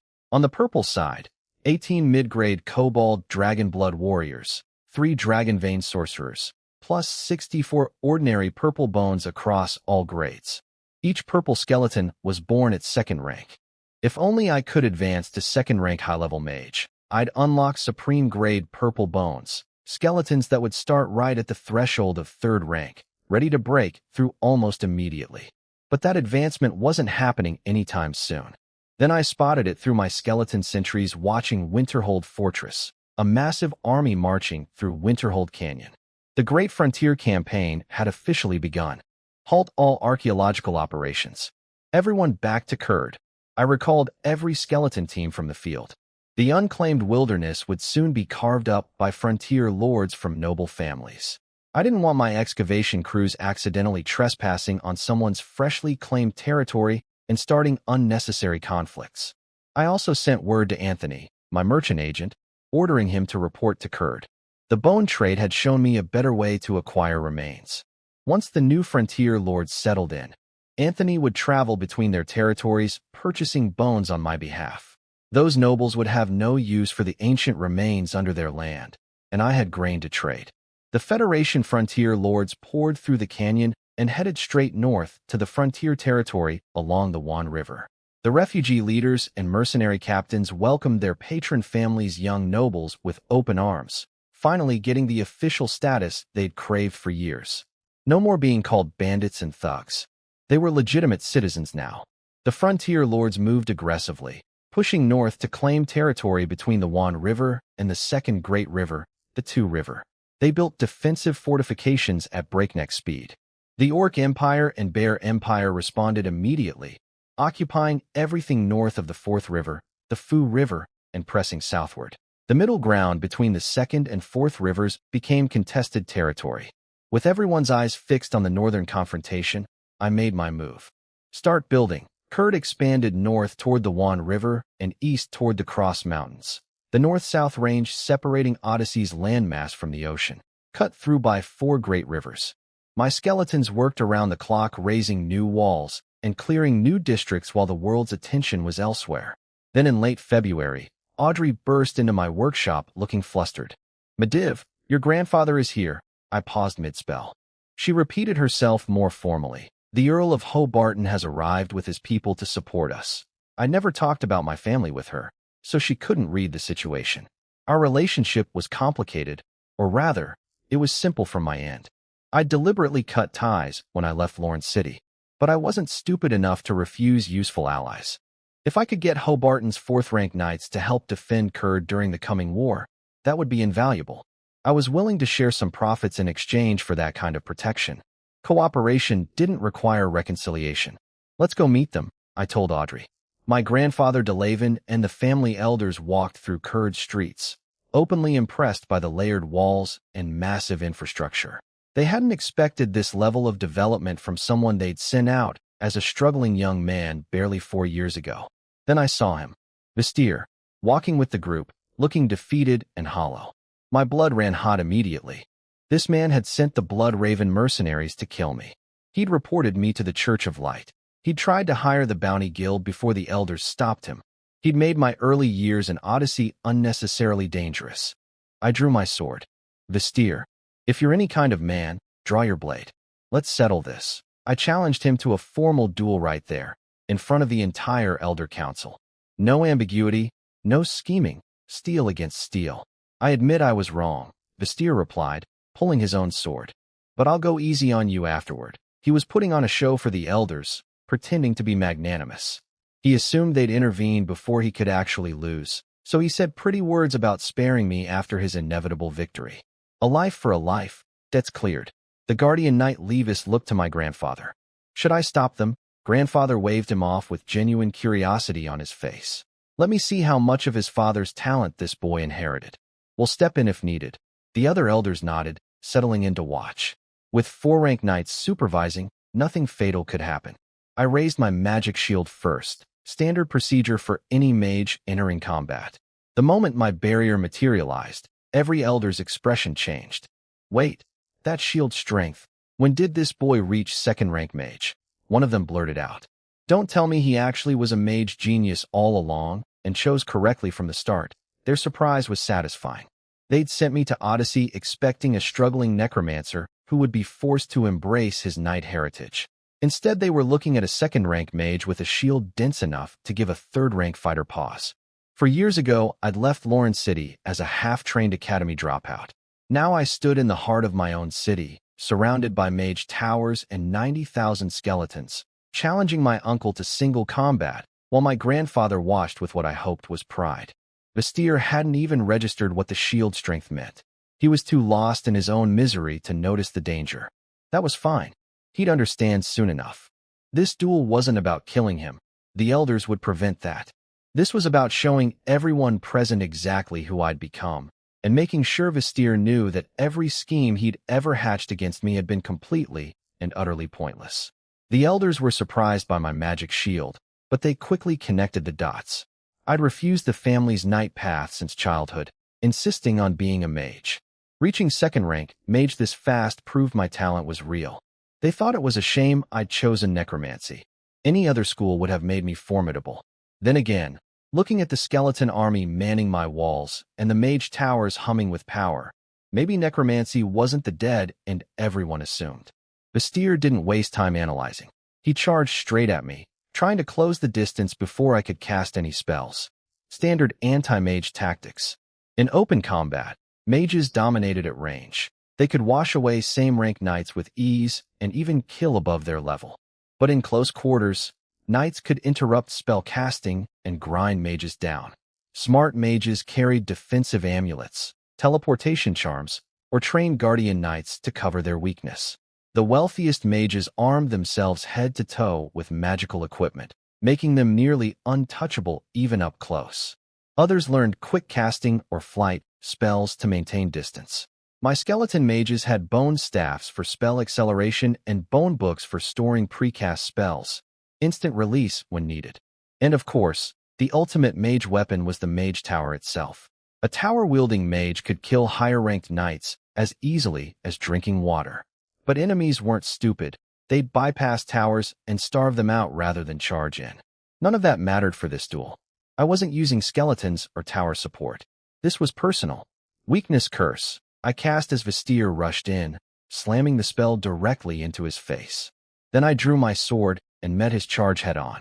The curse hit hard. Vestir felt his strength draining, his muscles refusing to obey. When our blades clashed, I drove him backward step after step. His eyes went wide with shock. I was a second-rank mid-level knight, not just a mage pretending to fight, but a genuine dual-class combatant. His disbelief was written across his face. If I'd accepted the family's knight training from childhood, there would have been no competition for any position in the family. My earth battle chi naturally countered the Hobarton family's fire tribute breathing technique. Add my magic shield on top of that, and Vestir, weakened by the curse, couldn't threaten me at all. I pressed him relentlessly, sword against sword, giving him no room to breathe. I was being generous, honestly.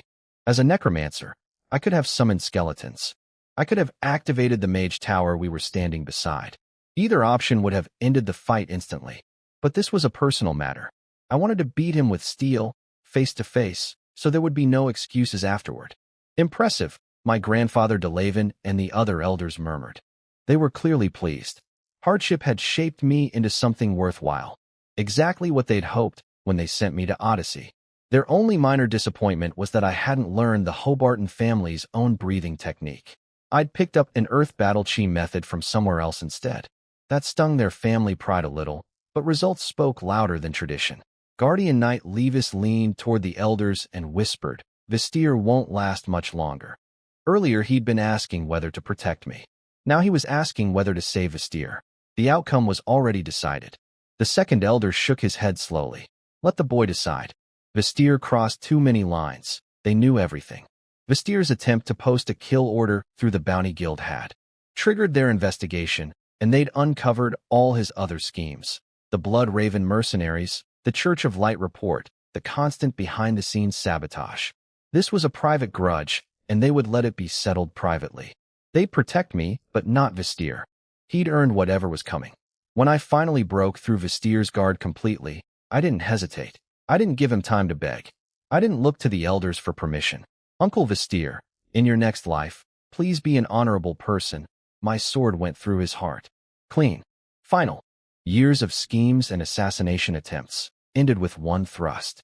The elders watched in silence. My decisiveness told them everything. I'd killed before they could intervene on purpose. I didn't want them offering mercy on Vestir's behalf. I didn't want negotiations or compromises. I wanted this finished permanently. Mediv, we support you establishing your own family branch, grandfather said after a moment.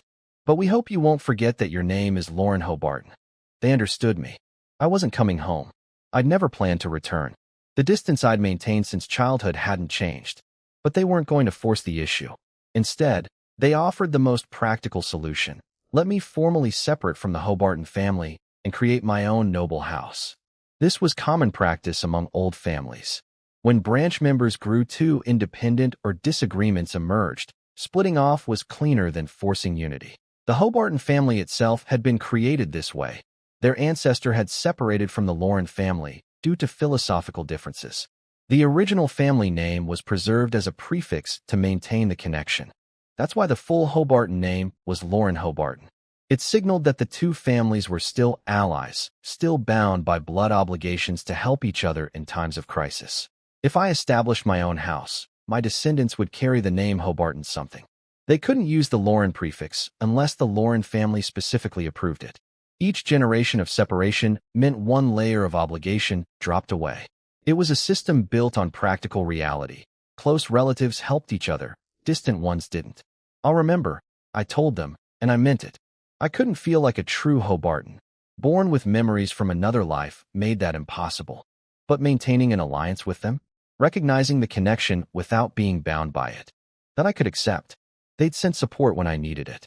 They'd let me handle Vestir my way. They hadn't demanded curd or tried to control my decisions. That earned them respect and cooperation, even if not the warm family bond they might have preferred. Vestir's body lay on the ground between us. The man who'd poisoned my early years in Odyssey, who'd sent killers after me, who'd tried to weaponize the Church of Light against me, finished. Not by some grand scheme or clever trap, but by a straightforward sword through the chest in an honest duel witnessed by family elders. I cleaned my blade, sheathed it, and turned to face my grandfather properly for the first time. The real business could begin now. The Great Frontier Campaign was underway. 3 empires were maneuvering for position across Odyssey, and I had a city to defend and a future to build. Having 4th-rank knights from the Hobarton family helping guard Kurd during the coming war would be invaluable. I was willing to share profits for that kind of protection. Family or not, good allies were worth investing in. And with Vestir gone, there was nothing left between us except mutual benefit and the faint pull of shared blood. That was enough to build on. With Vestir's body carried away, Grandfather Delavin got straight to business. He asked about my battle plans and expansion goals. I brought him and the elders to my command room and showed them the wall map. The map displayed everything. The completed 5 rings, the 6th ring under construction, and future rings already planned. Starting from the 6th ring, Kurd would only expand north and east, not west. I knew my limits. Taking too much territory south of the Wan River would anger other nobles. The Noble Council wanted all frontier lords pushing northward across the river to fight the beast empires, not hoarding land in the safe rear area. The second elder studied the map. Kurd nestled against Winterhold Mountains to the south, Cross Mountains to the east, and reaching up toward the Wan River in the north. His eyebrow went up. Big appetite, kid. Then he glanced at the massive walls we'd passed on the way in and shrugged. Tireless skeletons meant free construction labor. Other lords spent fortunes building cities. I spent nothing. Bricks were fired from local dirt. Workers needed no food, no pay, no rest. No other city in the Federation enclosed its reservoirs, farmland, and pastures entirely within walls like Kurd did. It was absurdly over-engineered by normal standards, but when your workforce cost literally 0, why not? That's more like a true Hobarton, the second elder said approvingly. Build as big as you want. If you hit trouble you can't handle, we'll step in. What's it going to cost me? I asked directly. Better to settle terms now than argue later. The second elder's face turned red with irritation. You stubborn brat, always keeping us at arm's length. He launched into a lecture I wasn't expecting. Before I became a frontier lord, nobody in the Hobarton family had ever tried to harm me. The whole time I'd spent those 8 quiet years at the estate, thinking I was alone and unprotected, the elders had been watching over me the entire time. Every time I'd snuck out to take mercenary jobs as a teenager, they'd known. They'd had people shadowing me, cleaning up dangers I never even noticed. Without their silent protection, I would have been killed by treacherous mercenaries long before I ever reached Odyssey. Vestir's schemes had been their oversight. They'd casually mentioned that I might follow in my father's footsteps, a simple comment about potential, and it triggered Vestir's jealous rage. They hadn't anticipated that one remark would push him to attempted murder. Even the situation with Audrey, my broken engagement that somehow ended with her following me to Odyssey, Grandfather Delavin had personally intervened with the Nuent family. Without his mediation, Audrey wouldn't have received a simple letter of family dismissal. The consequences would have been much worse for her. I'd spent years believing I was completely on my own, building walls between myself and the family, convinced they didn't care. The truth was more complicated. They'd cared enough to protect me from the shadows while respecting my stubborn desire for independence. Forget it, the second elder said, waving his hand tiredly. Consider this us helping your father's son establish his own house. That's payment enough. They hadn't originally planned to join the Great Frontier Campaign at all. They'd mobilized specifically because they learned I was an Odyssey and might need support. They were here for me, not for territory or glory. I didn't know how to respond to that. Born with memories from another life, I'd never been able to feel genuine belonging to the Hobarton family. But hearing that they'd been protecting me all along, that changed something, even if I couldn't fully articulate what. Hilda, you'll command our family forces alongside Mediva's army, the second elder ordered. A fully armored knight stepped forward and removed her helmet. Young face, confident eyes, hair pulled back in a sharp ponytail. The moment I saw her, I recognized my father's spirit, that same fearless, blazing energy. This was the new generation's chosen leader for the Hobarton family. No wonder Vestir had looked so defeated. Everything he'd schemed for had been claimed by yet another natural-born champion. Pleased to meet you, Knight Hilda, I said, giving a formal knight's salute. She returned it, her fist striking her breastplate with 2 sharp clangs that told me everything about her fighting style. A power knight, just like my father Ryan. Violence and directness, no subtlety needed. While I'd been receiving the family delegation, Audrey had stood behind me the entire time, wanting to ask about her own family situation but unable to find the words. Grandfather noticed her fidgeting and addressed her directly. Girl, relax. I've already settled things with the Newent family. Nobody's coming after you. Just stay with Mediv and give him a healthy child. Audrey's face lit up like sunrise. The Hobarton Earl had publicly acknowledged her as his grandson's partner and confirmed he'd handled the Newent family's complaints. She practically floated off the ground with happiness. I stood there somewhat stunned. I'd spent years maintaining careful distance from these people, and now they were casually dismantling every wall I'd built with straightforward warmth and practical help. It was disorienting. Hey, kid, you going to stand there all day? We traveled a long way. You're not expecting us to cook our own meals, are you? Grandfather's blunt reminder snapped me back to reality. They'd mobilized in a hurry and brought minimal supplies. Feeding and housing their army was my responsibility for the duration of the campaign. I settled the Hobarton forces in districts 21 through 23 and dispatched skeleton cooks with food supplies to set up cafeterias for the soldiers. Then I took Hilda to the armory to address their equipment shortages. She knocked on one of the displayed iron armors, and her eyes widened at the quality. Black Furnace Fort's skeleton blacksmiths produced excellent work. I nodded permission. 20,000 sets of this armor, she declared without blinking. The elders nearly choked. 20,000 sets of high-quality iron armor was an outrageous request from someone who'd just arrived. Hilda caught herself. Was that too much? 20,000 sets. I'll have them delivered. What else do you need? I answered calmly, writing it on the supply list. Armor was the one thing I had in ridiculous surplus. Black Furnace Fort churned out equipment constantly.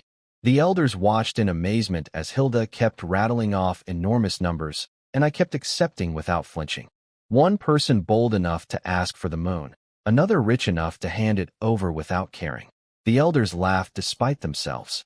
These two were going to get along just fine. And somewhere in the back of my mind, past all the defensive walls I'd spent a lifetime building, I felt something shift. Maybe family wasn't about feeling like you belonged.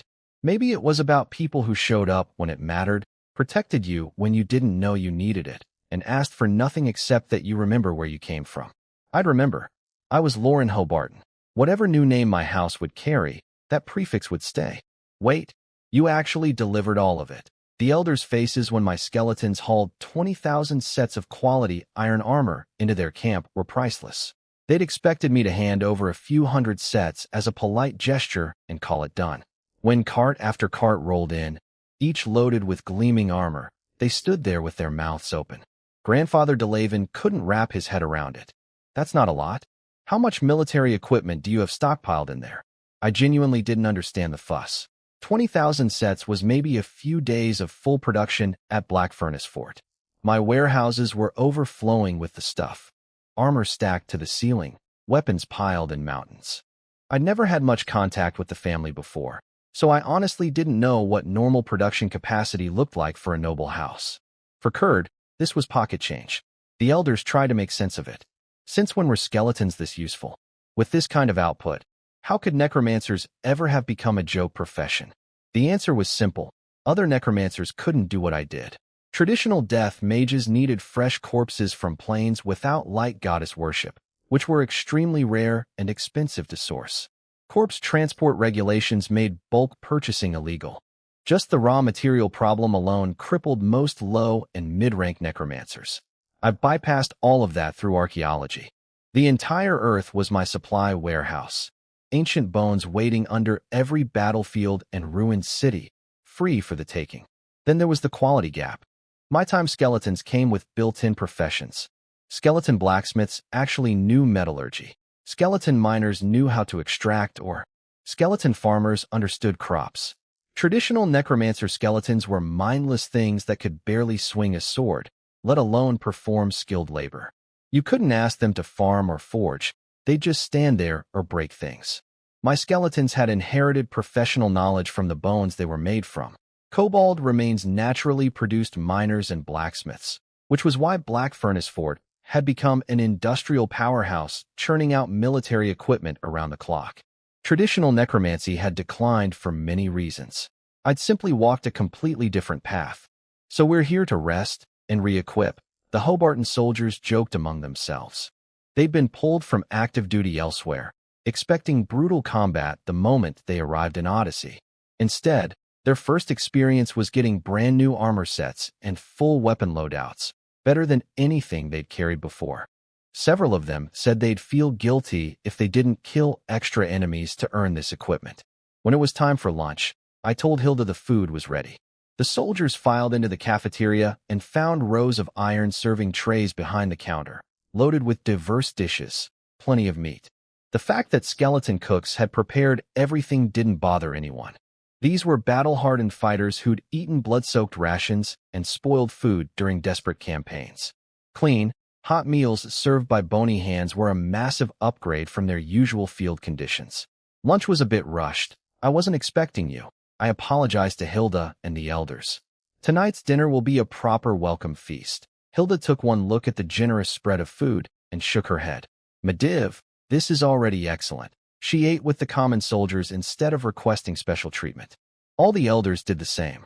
If this was my idea of a rushed meal, they couldn't imagine what the real banquet would look like. After lunch, I gave the full tour of Kurd. When we passed through the central district, a parade of cat girl maids, fox girl maids, and rabbit girl maids came to greet my family members with polite bows. The elders glanced at me with knowing smirks. Grandfather chuckled. You certainly live well, kid. I pretended not to hear the implication. Walking through the Spirit Cat residential area, one of the family's merchant-minded relatives leaned over. Mediv, exotic female slaves are hot commodities in the Federation. They're my subjects, I said flatly. He nodded and dropped it immediately. Subjects, of course. Can't touch those. Every competent lord knew the difference between merchandise and citizens. Your people were the foundation of your domain. Selling them for profit was something only a fool would do. The cat people, fox people, rabbit people, and tiger cats were mine to protect, not to auction off. As we walked through the streets, cat people lined the roads to welcome us. Adults bowed respectfully. Children ran up to me offering candy. Mediv, want some sweets? They're really good. A little cat girl chirped, holding up a wrapped treat. The elders watched these interactions carefully. The devotion wasn't rehearsed. It radiated from every cat person we passed. These people genuinely loved their lord. The boy's a good leader, grandfather said quietly, nodding with approval. The Hobarton Knights were deeply impressed by the full tour. The layered walls, the interlocking defensive districts, the arrow towers, the mage tower network. Kurd was a fortress on a scale they'd never seen. As long as nobody brought overwhelming supernatural force, this city was practically unconquerable. It was completely self-sufficient too, so siege and starvation tactics were useless. In the coming war, Kurd only needed to defend its northern walls against the Beast Empire armies. Even if neighboring positions collapsed, the eastern and southern walls backed into mountain ranges where enemies couldn't organize large-scale attacks. The strategic position was nearly perfect. After the tour, Audrey suddenly grabbed Hilda's arm and dragged her to Tower 9. What are you doing? Hilda asked, confused, as Audrey wrapped a measuring tape around her and started recording numbers while asking questions about her combat preferences and fighting style. Iron Master, I need your help, Audrey called out cheerfully, handing her notes to a skeleton mage inside the tower, one of our specialist crafters. Lady Audrey, please come back tomorrow at noon to collect it, the skeleton mage replied, taking the datasheet upstairs to his workshop. Audrey, what exactly is going on? Hilda demanded, thoroughly bewildered. She'd only cooperated because my generosity with equipment today had earned goodwill. It's a surprise, Audrey grinned, refusing to explain further. I knew what she was planning. Audrey had seen how I designed custom equipment and clothing. She'd been the first recipient of my tailored creations. Now she wanted to welcome Hilda properly, the Audrey way. A custom-fitted set of armor or equipment designed specifically for Hilda's body and fighting style, forged by our best skeleton craftsmen. It was Audrey's way of building a bond with the woman who'd be commanding alongside us in the battles ahead. Practical, thoughtful, and characteristically Audrey, never wasting words when actions spoke louder. Roast whole lamb. Lord Mediv is truly generous. The soldiers' eyes went wide when the skeleton waiters carried in the iron platters for the welcome feast. Each table got an entire roasted lamb plus big pots of stewed meat, fruit, vegetables, and bread. In noble tradition, whole roast animals were reserved for victory celebrations. Only distinguished warriors who'd earned glory in battle got to share the Lord's feast. Ordinary soldiers usually just received stew with a bit of extra meat thrown in. I had the Bloodclaw tribe to thank for this extravagance. Those jackal men had kept large herds of cattle and sheep on their grasslands. They'd actually learned animal husbandry from their neighbors instead of relying purely on raiding. When my skeleton army helped the fox and rabbit tribes relocate, we brought all that livestock back to Kurd. Without inheriting the Bloodclaw tribe's herds, hosting this kind of feast would have seriously damaged my ranching operations. The Hobarton soldiers showed impressive discipline. They stared at the lamb with drool practically dripping from their chins, but not a single one touched their utensils before Hilda arrived and officially started the meal. The moment she gave the word, they cheered and dove in. "You really went all out, kid." Grandfather DeLaven was beaming with pride. Between the armor upgrades and this feast, I'd won the soldiers' hearts completely. These men had been pulled from active duty on another plane's battlefield and sent to support some unknown Hobarton heir in the middle of nowhere. Their morale hadn't been great on arrival. They'd come out of loyalty to the family and respect for Hilda, not for me. Now, after getting 20,000 sets of premium armor and sitting down to roast lamb with fine side dishes, their attitude had completely flipped. They were genuinely eager to fight for me. Morale was visibly soaring. "These cooks are incredible. I might have to bring a few skeleton chefs back to fix our family's terrible kitchen," Grandfather joked between bites. The other elders laughed and agreed. Hobarton family meals back home apparently left something to be desired. Then Grandfather tried the cola. He wrinkled his nose. "This sweet water is fine for noble ladies. Got anything for real men?" Of course. I sent skeleton waiters to the warehouse for barrels of craft dark beer and bottles of distilled white liquor. The beer came from my brewery, the spirits from my distillery, both operations I'd set up using knowledge from my previous life. "What's dark beer?" Grandfather asked suspiciously, expecting another sweet drink with a fancy name. The moment the oak barrel opened and he caught the aroma, his expression changed. "That's just ale. Why do you give everything these ridiculous names?" He drained a full mug of the ice-cold dark beer, chilled on the spot by a frost skeleton mage standing by, and exhaled with deep satisfaction. "Now that's a man's drink. And you have ice mages cooling it fresh? You really know how to live, kid." Everything I developed during those 8 quiet years at the Hobarton estate, the recipes, the brewing techniques, the cooking methods, was paying off in ways I'd never expected. I'd originally been just killing time and fighting boredom.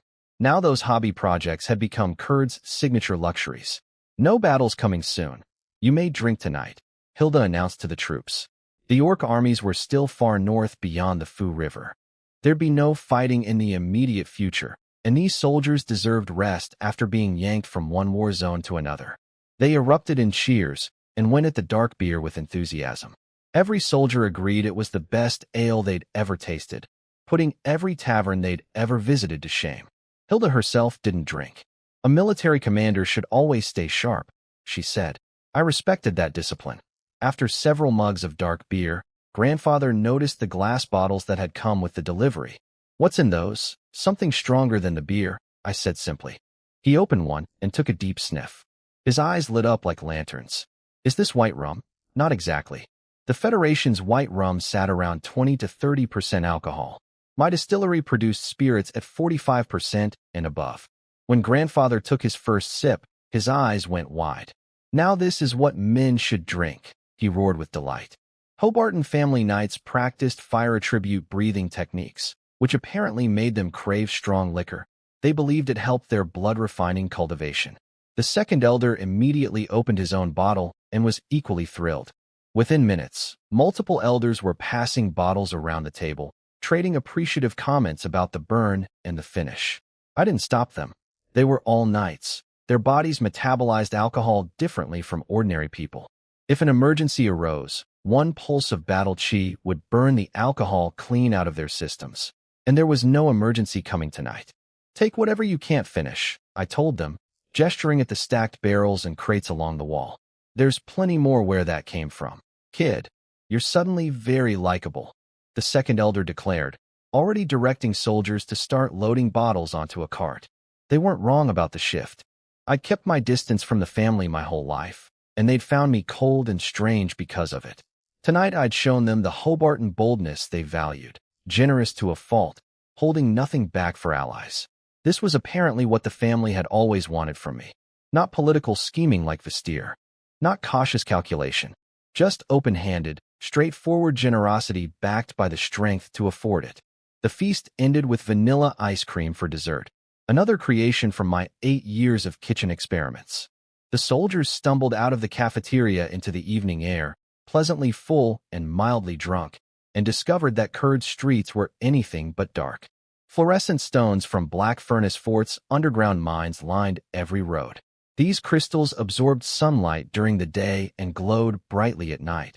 The kobolds had originally used them for mine illumination. I'd repurposed them for Kurd's street lighting system. The entire city glowed with soft, beautiful light after sundown. "This kid uses gemstones for street lamps," grandfather muttered, shaking his head. "That's genuinely extravagant." Fluorescent stones were classified as precious gems in most markets. Using them as common light bulbs was absurd luxury by any standard. But after everything else they'd seen today, the 20,000 armor sets given away without blinking, the lavish feast, the specialty drinks, gemstone street lamps actually seemed consistent. Kurd's cola, craft dark beer, and distilled spirits alone could generate enormous wealth if properly marketed across the Federation. When you produce that kind of value, lighting your streets with crystals wasn't wasteful. It was just proportional. The soldiers walked back to their barracks, through those glowing streets, carrying bottles of white liquor and nursing full bellies, already planning how many enemies they'd need to kill to deserve this treatment. Tomorrow they'd start drilling alongside my skeleton army, learning the formations and tactics that had defended Kurd against every threat so far. But tonight was for celebration, for building bonds between my forces and theirs, for turning reluctant reinforcements into willing allies. I watched them go from Tower 1's balcony, satisfied. The Hobarton family's support was genuine and substantial. Their soldiers were experienced, well-trained veterans from planar battlefields. Combined with my skeleton army, vassal tribe warriors, and mage tower network, Kurd's defense had just gained another powerful layer. The Great Frontier Campaign was accelerating. Somewhere to the north, 3 empires were positioning their forces for a clash that would reshape Odyssey forever. I was as ready as I could be. And for the first time in my life, I wasn't facing it completely alone. That night after the feast, the Hobarton Knights gathered in their barracks to discuss the situation. They were impressed by what I'd built and determined to protect it. Kurd's foundation was solid: infrastructure, production, defenses, but my weakness was upper-tier supernatural power. They'd guard the city, shield me from assassins, and if things went badly, they'd evacuate me from Odyssey entirely. They could assign me a territory in another plane to start over. My skeletons were the perfect workforce. Given enough time, I could rebuild anywhere. The important thing was keeping me alive. While they planned, I was already back in the underground vault, smelting and reviving skeletons. Personal strength was everything. I needed to reach second-rank high-level mage as fast as possible. At that level, I could revive supreme-grade purple-bone skeletons, creatures born right at the second-rank ceiling, ready to break through into third rank almost immediately. A coordinated group of third-rank bone spirits could challenge fourth-rank enemies. Combined with the mage tower network, Kurd's defensive ceiling would jump dramatically. Earth skeleton mages led construction crews outside, pushing Kurd's walls northward toward the Wan River and eastward toward the Cross Mountains. Once those boundaries were reached, I'd have river protection on the north side, mountain barriers on the east and south, and other frontier lords covering my western flank. The defensive geometry would be nearly perfect. Enemies could only attack from one direction at most. With no immediate fighting, the Hobarton soldiers rested and adjusted to their new equipment. They'd expected to be thrown into brutal combat the moment they arrived. Instead, they got premium armor, incredible food, and comfortable quarters. Their gratitude toward me deepened considerably. This wasn't the hopeless assignment they'd feared. Kurd was a genuine fortress with real resources behind it. Some soldiers discovered the Church of Light temple in the city and gave each other strange looks. A necromancer's city with a holy church inside was hard to process. During their rest days, they visited the church to pray and paid for healing of old battle wounds. The church maintained strict neutrality. During wartime, they'd only treat civilians, never soldiers, to avoid taking sides. But during peacetime, off-duty warriors could receive healing as regular citizens. It wasn't cheap, though. The church healed plague victims and devout believers generously, but professional fighters who'd been injured in combat had to pay substantial fees. Divine power wasn't meant to subsidize warfare. The real excitement came at noon on the second day, when Audrey dragged Hilda back to Tower 9 for the surprise she'd been preparing. "Close your eyes," Audrey said with childlike excitement, positioning Hilda in front of a curtain. Hilda barely cooperated, keeping her eyes half open. She thought Audrey was being silly. Then Audrey pulled the curtain aside, presenting the Fire Sparrow battle armor. A stunning set of crimson armor stood on display. Fire elemental energy danced across its surface, driven by magical inscriptions, tiny flame patterns that moved like birds in flight across the metal plates. "That's magical inscription armor." Hilda's eyes went wide. Magical inscription armor, rune-forged equipment, was every knight's dream. The enchanted runes amplified a knight's battle chi, provided magical protection, and enhanced physical capabilities far beyond what ordinary armor could achieve. The problem was availability. Inscription mages who could create such equipment were extremely rare. Their order lists stretched years into the future, and prices were astronomical. The Hobarton family had only ever owned one set, and it was so old and damaged that it sat locked in the family vault, too precious to risk wearing except in absolute emergencies. Hilda had tried it on exactly once when she was named heir, and that was the end of it. Hilda pointed at the armor, at Audrey, at herself, unable to form a complete sentence. She couldn't believe what she was seeing. Magical inscription armor wasn't like regular iron plate. You didn't just hand it out as a gift. This was worth more than most noble families' entire treasuries. "That's right, it's yours," Audrey laughed, pushing Hilda toward the armor stand. "My skeleton mage research team had developed the Fire Sparrow armor while studying magical inscription techniques. They'd originally built it as a prototype for Audrey, who also used fire attribute battle chi. When the Hobarton family arrived and Audrey learned they practiced fire-type night-breathing techniques, she'd had a second set custom-built for Hilda overnight. It was her way of thanking the family for settling the Nuent problem and accepting her relationship with me. "Take off those iron cans and put on this bodysuit first," Audrey instructed, replacing the standard padded undergarment with a form-fitting suit she'd designed, complete with stockings. The woman had her priorities. Hilda's brain was still buzzing. She stood there like a mannequin while Audrey dressed her piece by piece. By the time her thoughts cleared, she was already fully armored in the Fire Sparrow set. Audrey taught her the basic operation, how to channel battle chi through the inscription circuits, how the rune patterns responded to different combat techniques. The armor had been designed around Audrey's fire chi characteristics, so minor adjustments might be needed. "It fits perfectly," Hilda said after testing every function. "I can't find a single flaw." Of course she couldn't. It was magical inscription armor. If anything felt wrong, the problem was definitely the user, not the equipment. Any knight would say the same thing about their first set of rune-forged gear. Then Hilda immediately started taking it off, planning to store it somewhere safe for special occasions. Just like the family treated their old set, lock it away, never risk damaging it through daily use. "Wait, why are you changing back?" Audrey looked genuinely confused. "You have better armor now. Why would you go back to wearing iron cans? Doesn't it need careful maintenance? And you don't wear yours daily either," Hilda pointed out. "It's not that fragile," Audrey said, shaking her head. "As for me, I don't wear mine around the house for different reasons. The armor gets in the way when I'm wearing dresses." Her face turned slightly pink. I knew exactly what she meant. Around the tower, Audrey preferred her custom outfits, the ones I designed. The Fire Sparrow armor, magnificent as it was, interfered with certain activities that required more flexibility and less metal plating. Practical considerations for a woman who served as both my guardian knight and my closest companion. Hilda stared at Audrey for a long moment, processing this information. Then she looked down at the Fire Sparrow armor she was wearing, a gift worth a fortune, handed to her as casually as the 20,000 iron. Armor sets I'd given her soldiers yesterday. She looked at the bodysuit Audrey had made her change into, clearly designed for comfort and appearance as much as function. She thought about the ice cream and the cola and the gemstone street lamps and the skeleton chefs making restaurant-quality meals for 85,000 cat people 3 times a day. Kurd was unlike anywhere she'd ever been, and the people running it operated on a completely different scale from what she'd considered normal. She kept the armor on.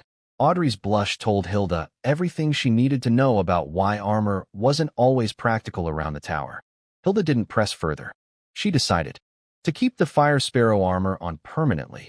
If it broke, she'd just ask Audrey to get the skeleton mages to fix it. They'd built it so they could repair it. Then my grandfather spotted her during a patrol inspection and called her over for a lecture. He thought the Fire Sparrow armor was some kind of decorative ceremonial plate. Too thin, too pretty, not enough protection. Knights were supposed to wear proper multi-layered steel armor, the heavy iron cans that could stop blades and arrows from ordinary fighters. He told her to stop playing dress-up and wear real combat gear. Grandfather, this armor has plenty of protection. Hilda activated the magical inscriptions with obvious pride. Fire elemental energy surged across the armor's surface, runes blazing with power. Grandfather's words caught in his throat. By the end of his sentence, he was practically roaring. That's magical inscription armor. The commotion drew every senior knight out of the barracks within seconds. The second elder and a crowd of third and fourth rank knights surrounded Hilda, eyes locked not on her, but on the armor she was wearing. To these veteran warriors, magical inscription armor was more beautiful than any person could ever be. Inscription armor was the ultimate equipment for any knight. Enchanted runes amplified battle chi, enhanced defense, boosted speed and strength. It elevated a knight's combat power by an entire tier. The problem was that inscription mages capable of forging such equipment were incredibly rare. Their waiting lists stretched years long, and the cost was staggering. The Hobarton family had owned exactly one set in their entire history, a worn-out, nearly broken relic locked in the family vault. Grandfather had barely worn it himself. It was too precious to risk damaging through regular use. Audrey gave it to me as a welcome gift, Hilda explained. Kurd apparently has a mage who can make these. Audrey hadn't asked her to keep it secret. The armor had been custom-fitted and delivered within a single day. Whoever made it was clearly right here in the city. That sneaky kid is hiding more than we thought. Grandfather immediately figured out that Audrey couldn't have obtained magical inscription armor on her own. This was my doing. Kurd's capabilities ran far deeper than the surface showed. No wonder I'd handed over 20,000 sets of iron armor without caring. When you had inscription armor in production, regular plate was practically scrap metal. Word reached me through my skeleton network. I was in the middle of smelting bones, so I sent a proxy skeleton to meet with Grandfather. After seeing the family's genuine warmth these past couple of days, I dropped my old defensive attitude. I was friendly and relaxed through my skeleton substitute. Then Grandfather hit me with a question I never saw coming. So, you've got your eye on Hilda? I nearly lost control of my spirit attachment. What? Where did that come from? I'd exchanged a few words with Hilda during yesterday's meeting and hadn't spoken to her since. What possible signal could I have given? You send her magical inscription armor, but not your own grandfather? If that's not romantic interest, I don't know what is. He wore the smug expression of a man who'd figured everything out. He was already planning to play matchmaker. In his mind, I was successful from the family bloodline, and Hilda was the chosen heir, a perfect match that would strengthen both branches. That was Audrey's gift to Hilda, not mine, I explained. It's only a first-rank lower-grade inscription set. Would something that basic even be useful for a knight of your level? I genuinely didn't know. I'd taught myself the knight path from breathing technique manuals without any formal instruction. Nobody had ever explained the finer points of equipment scaling to me. Grandfather's eyes nearly popped out of his head. Not useful? Do you have any idea how much inscription armor improves a knight's capabilities? Even first-rank lower-grade equipment would massively boost my performance. The Hobarton family has one ancient broken set that we've guarded like a national treasure for generations. And you're telling me your grandfather doesn't need inscription armor? What exactly did they teach you at that academy? Lauren Academy didn't cover any of this, I admitted. It was true. My entire time at the academy, I'd learned exactly 2 things. basic meditation, and bone resurrection. I'd graduated before taking a single general magic theory class. Everything I knew now came from archaeology, knowledge inherited from skeleton mages and absorbed from ancient traditions. Equipment compatibility hadn't been on my study list. Grandfather caught himself mid-rant. He knew Lauren Academy's necromancy department had been dying for years. After I graduated, the last instructor resigned and the department was officially dissolved. It really wasn't my fault that I lacked basic magical education. Wait, don't change the subject. You specifically sent it to Hilda instead of any other knight. There's definitely something going on. The old man circled right back to his matchmaking theory. I could practically see the wedding plans forming behind his eyes. I told you. Audrey sent it to thank your family for helping with the Nuent situation. It had nothing to do with me personally. If she wanted to thank us, she should have given the gift to me first. I'm the one who stopped the Nuent family.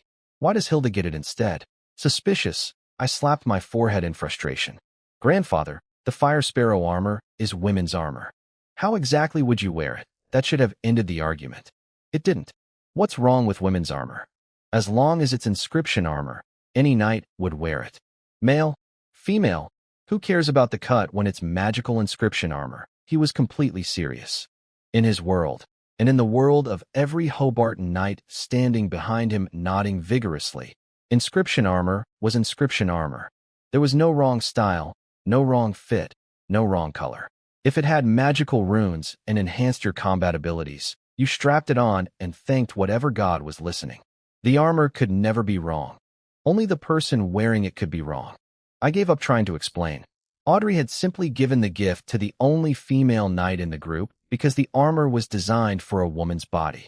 There was no romantic subplot, no hidden agenda, no secret courtship. But grandfather had decided otherwise, and a fourth-rank knight who'd made up his mind was harder to move than a mountain.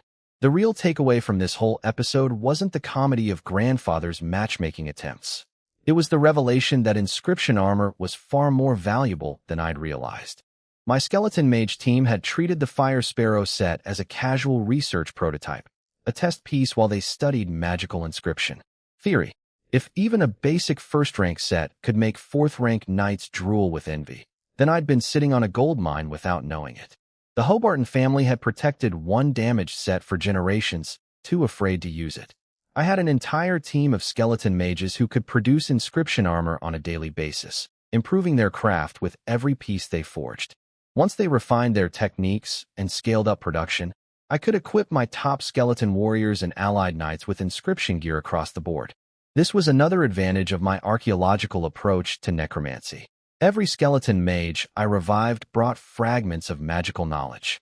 Piece by piece, discipline by discipline, my tower library and research teams were assembling capabilities that most noble families spent centuries trying to acquire. Inscription armor production was just the latest example. I filed away the information about inscription armor's true value and made a mental note to prioritize the skeleton mage team's research in this area. Then I went back to smelting bones, leaving grandfather to his fantasies about me and Hilda. Some battles weren't worth fighting, and I had a real war to prepare for. The look on grandfather's face when I talked about inscription armor told me everything I needed to know about how valuable it really was. These old knights were practically salivating at the thought of owning a set. The Hobarton family had guarded one broken set for generations like it was a holy relic, and here I was treating the Fire Sparrow armor as a casual research project. Grandfather, give me a moment. I'll have my people design a set that fits you properly. One set of inscription armor was nothing to me. I certainly wasn't going to make him wear women's armor. I'd have my inscription skeleton mages build him something appropriate. His face lit up like a child's. Mediv, if it's too much trouble, don't worry about the design. Anything will do. I'm not picky. He meant it too. The old man would have happily strapped on the Fire Sparrow set if I'd offered it.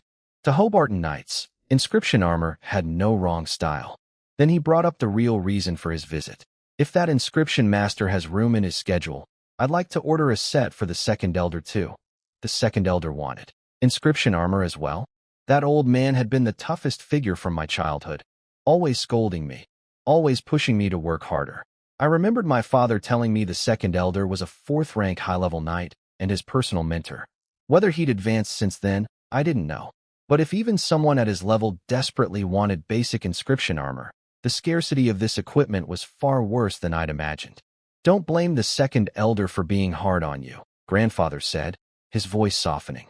He trained your father and poured more effort into Rhine than I ever did as his actual parent. After your father's accident, the second elder refused to accept he was dead.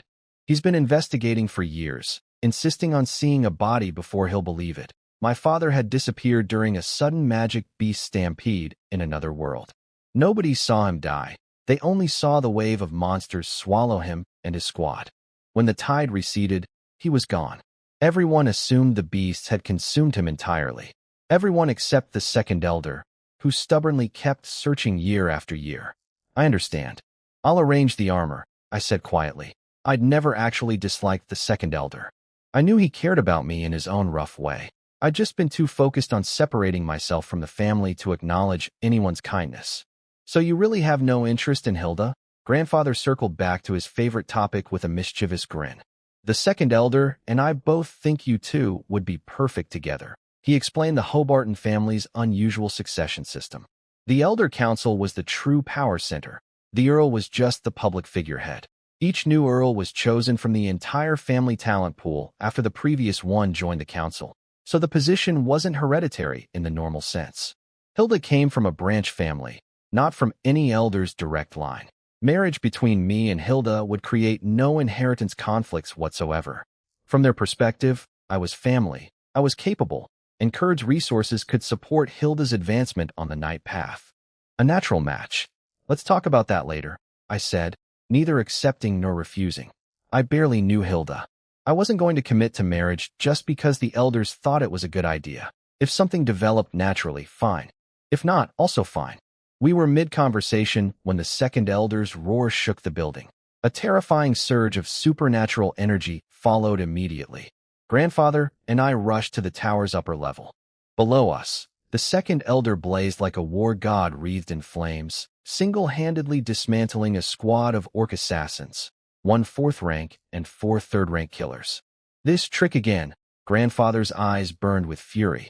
During the last Great Frontier campaign, the Orc Empire had secretly trained assassination squads that targeted Federation frontier lords. They'd killed several, including a Hobart family heir. It was the reason the family took frontier security so seriously now. Obviously, the orcs were repeating their strategy, eliminating frontier lords before the real fighting began. Kurd's visible size had made it a target. The Hobart family had learned from that painful lesson. Their support team this time was deliberately overpowered. The second elder personally led the group, with Grandfather and 6 other elders following. Nearly half the Elder Council had come to Odyssey. They weren't taking any chances with another assassination. Watching through my Mage Tower's detection systems, I could read the energy signatures clearly. The second elder was operating on a completely different level from the 4th rank Orc Assassin leader. They weren't even in the same category. Is the second elder? I started to ask. That's right, 5th rank Knight, Grandfather confirmed with visible pride.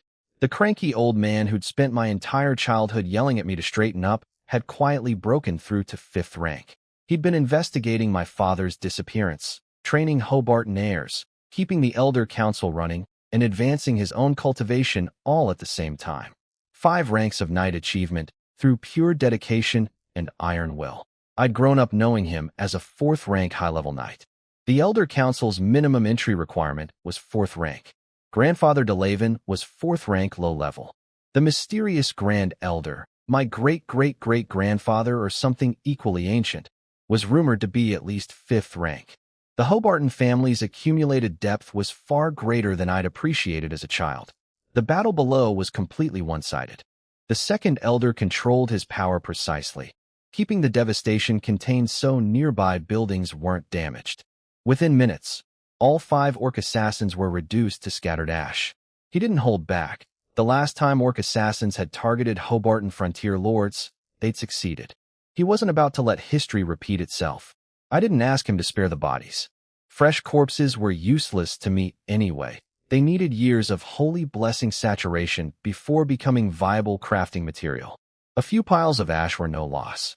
Hey kid, you're buying me drinks later, the second elder shouted up at my tower, grinning fiercely after dusting off the last assassin. Despite his gruff exterior, he was genuinely happy. The boy he'd watched grow up stubbornly and silently had finally built something remarkable. And with him standing guard, no orc assassination squad would get anywhere near me. The Hobarton family would not fall into the same trap twice. I smiled back and waved acknowledgement. With these old warriors protecting Kurd, I could focus entirely on what I did best, smelting bones, reviving skeletons, and building the strength that would carry me through the coming war. The Orc Empire's assassins had just learned the hard way that this particular frontier lord had serious backup. A 5th-rank Knight Guardian, a network of mage towers, nearly 100,000 skeletons, and 4 vassal tribes ready to fight.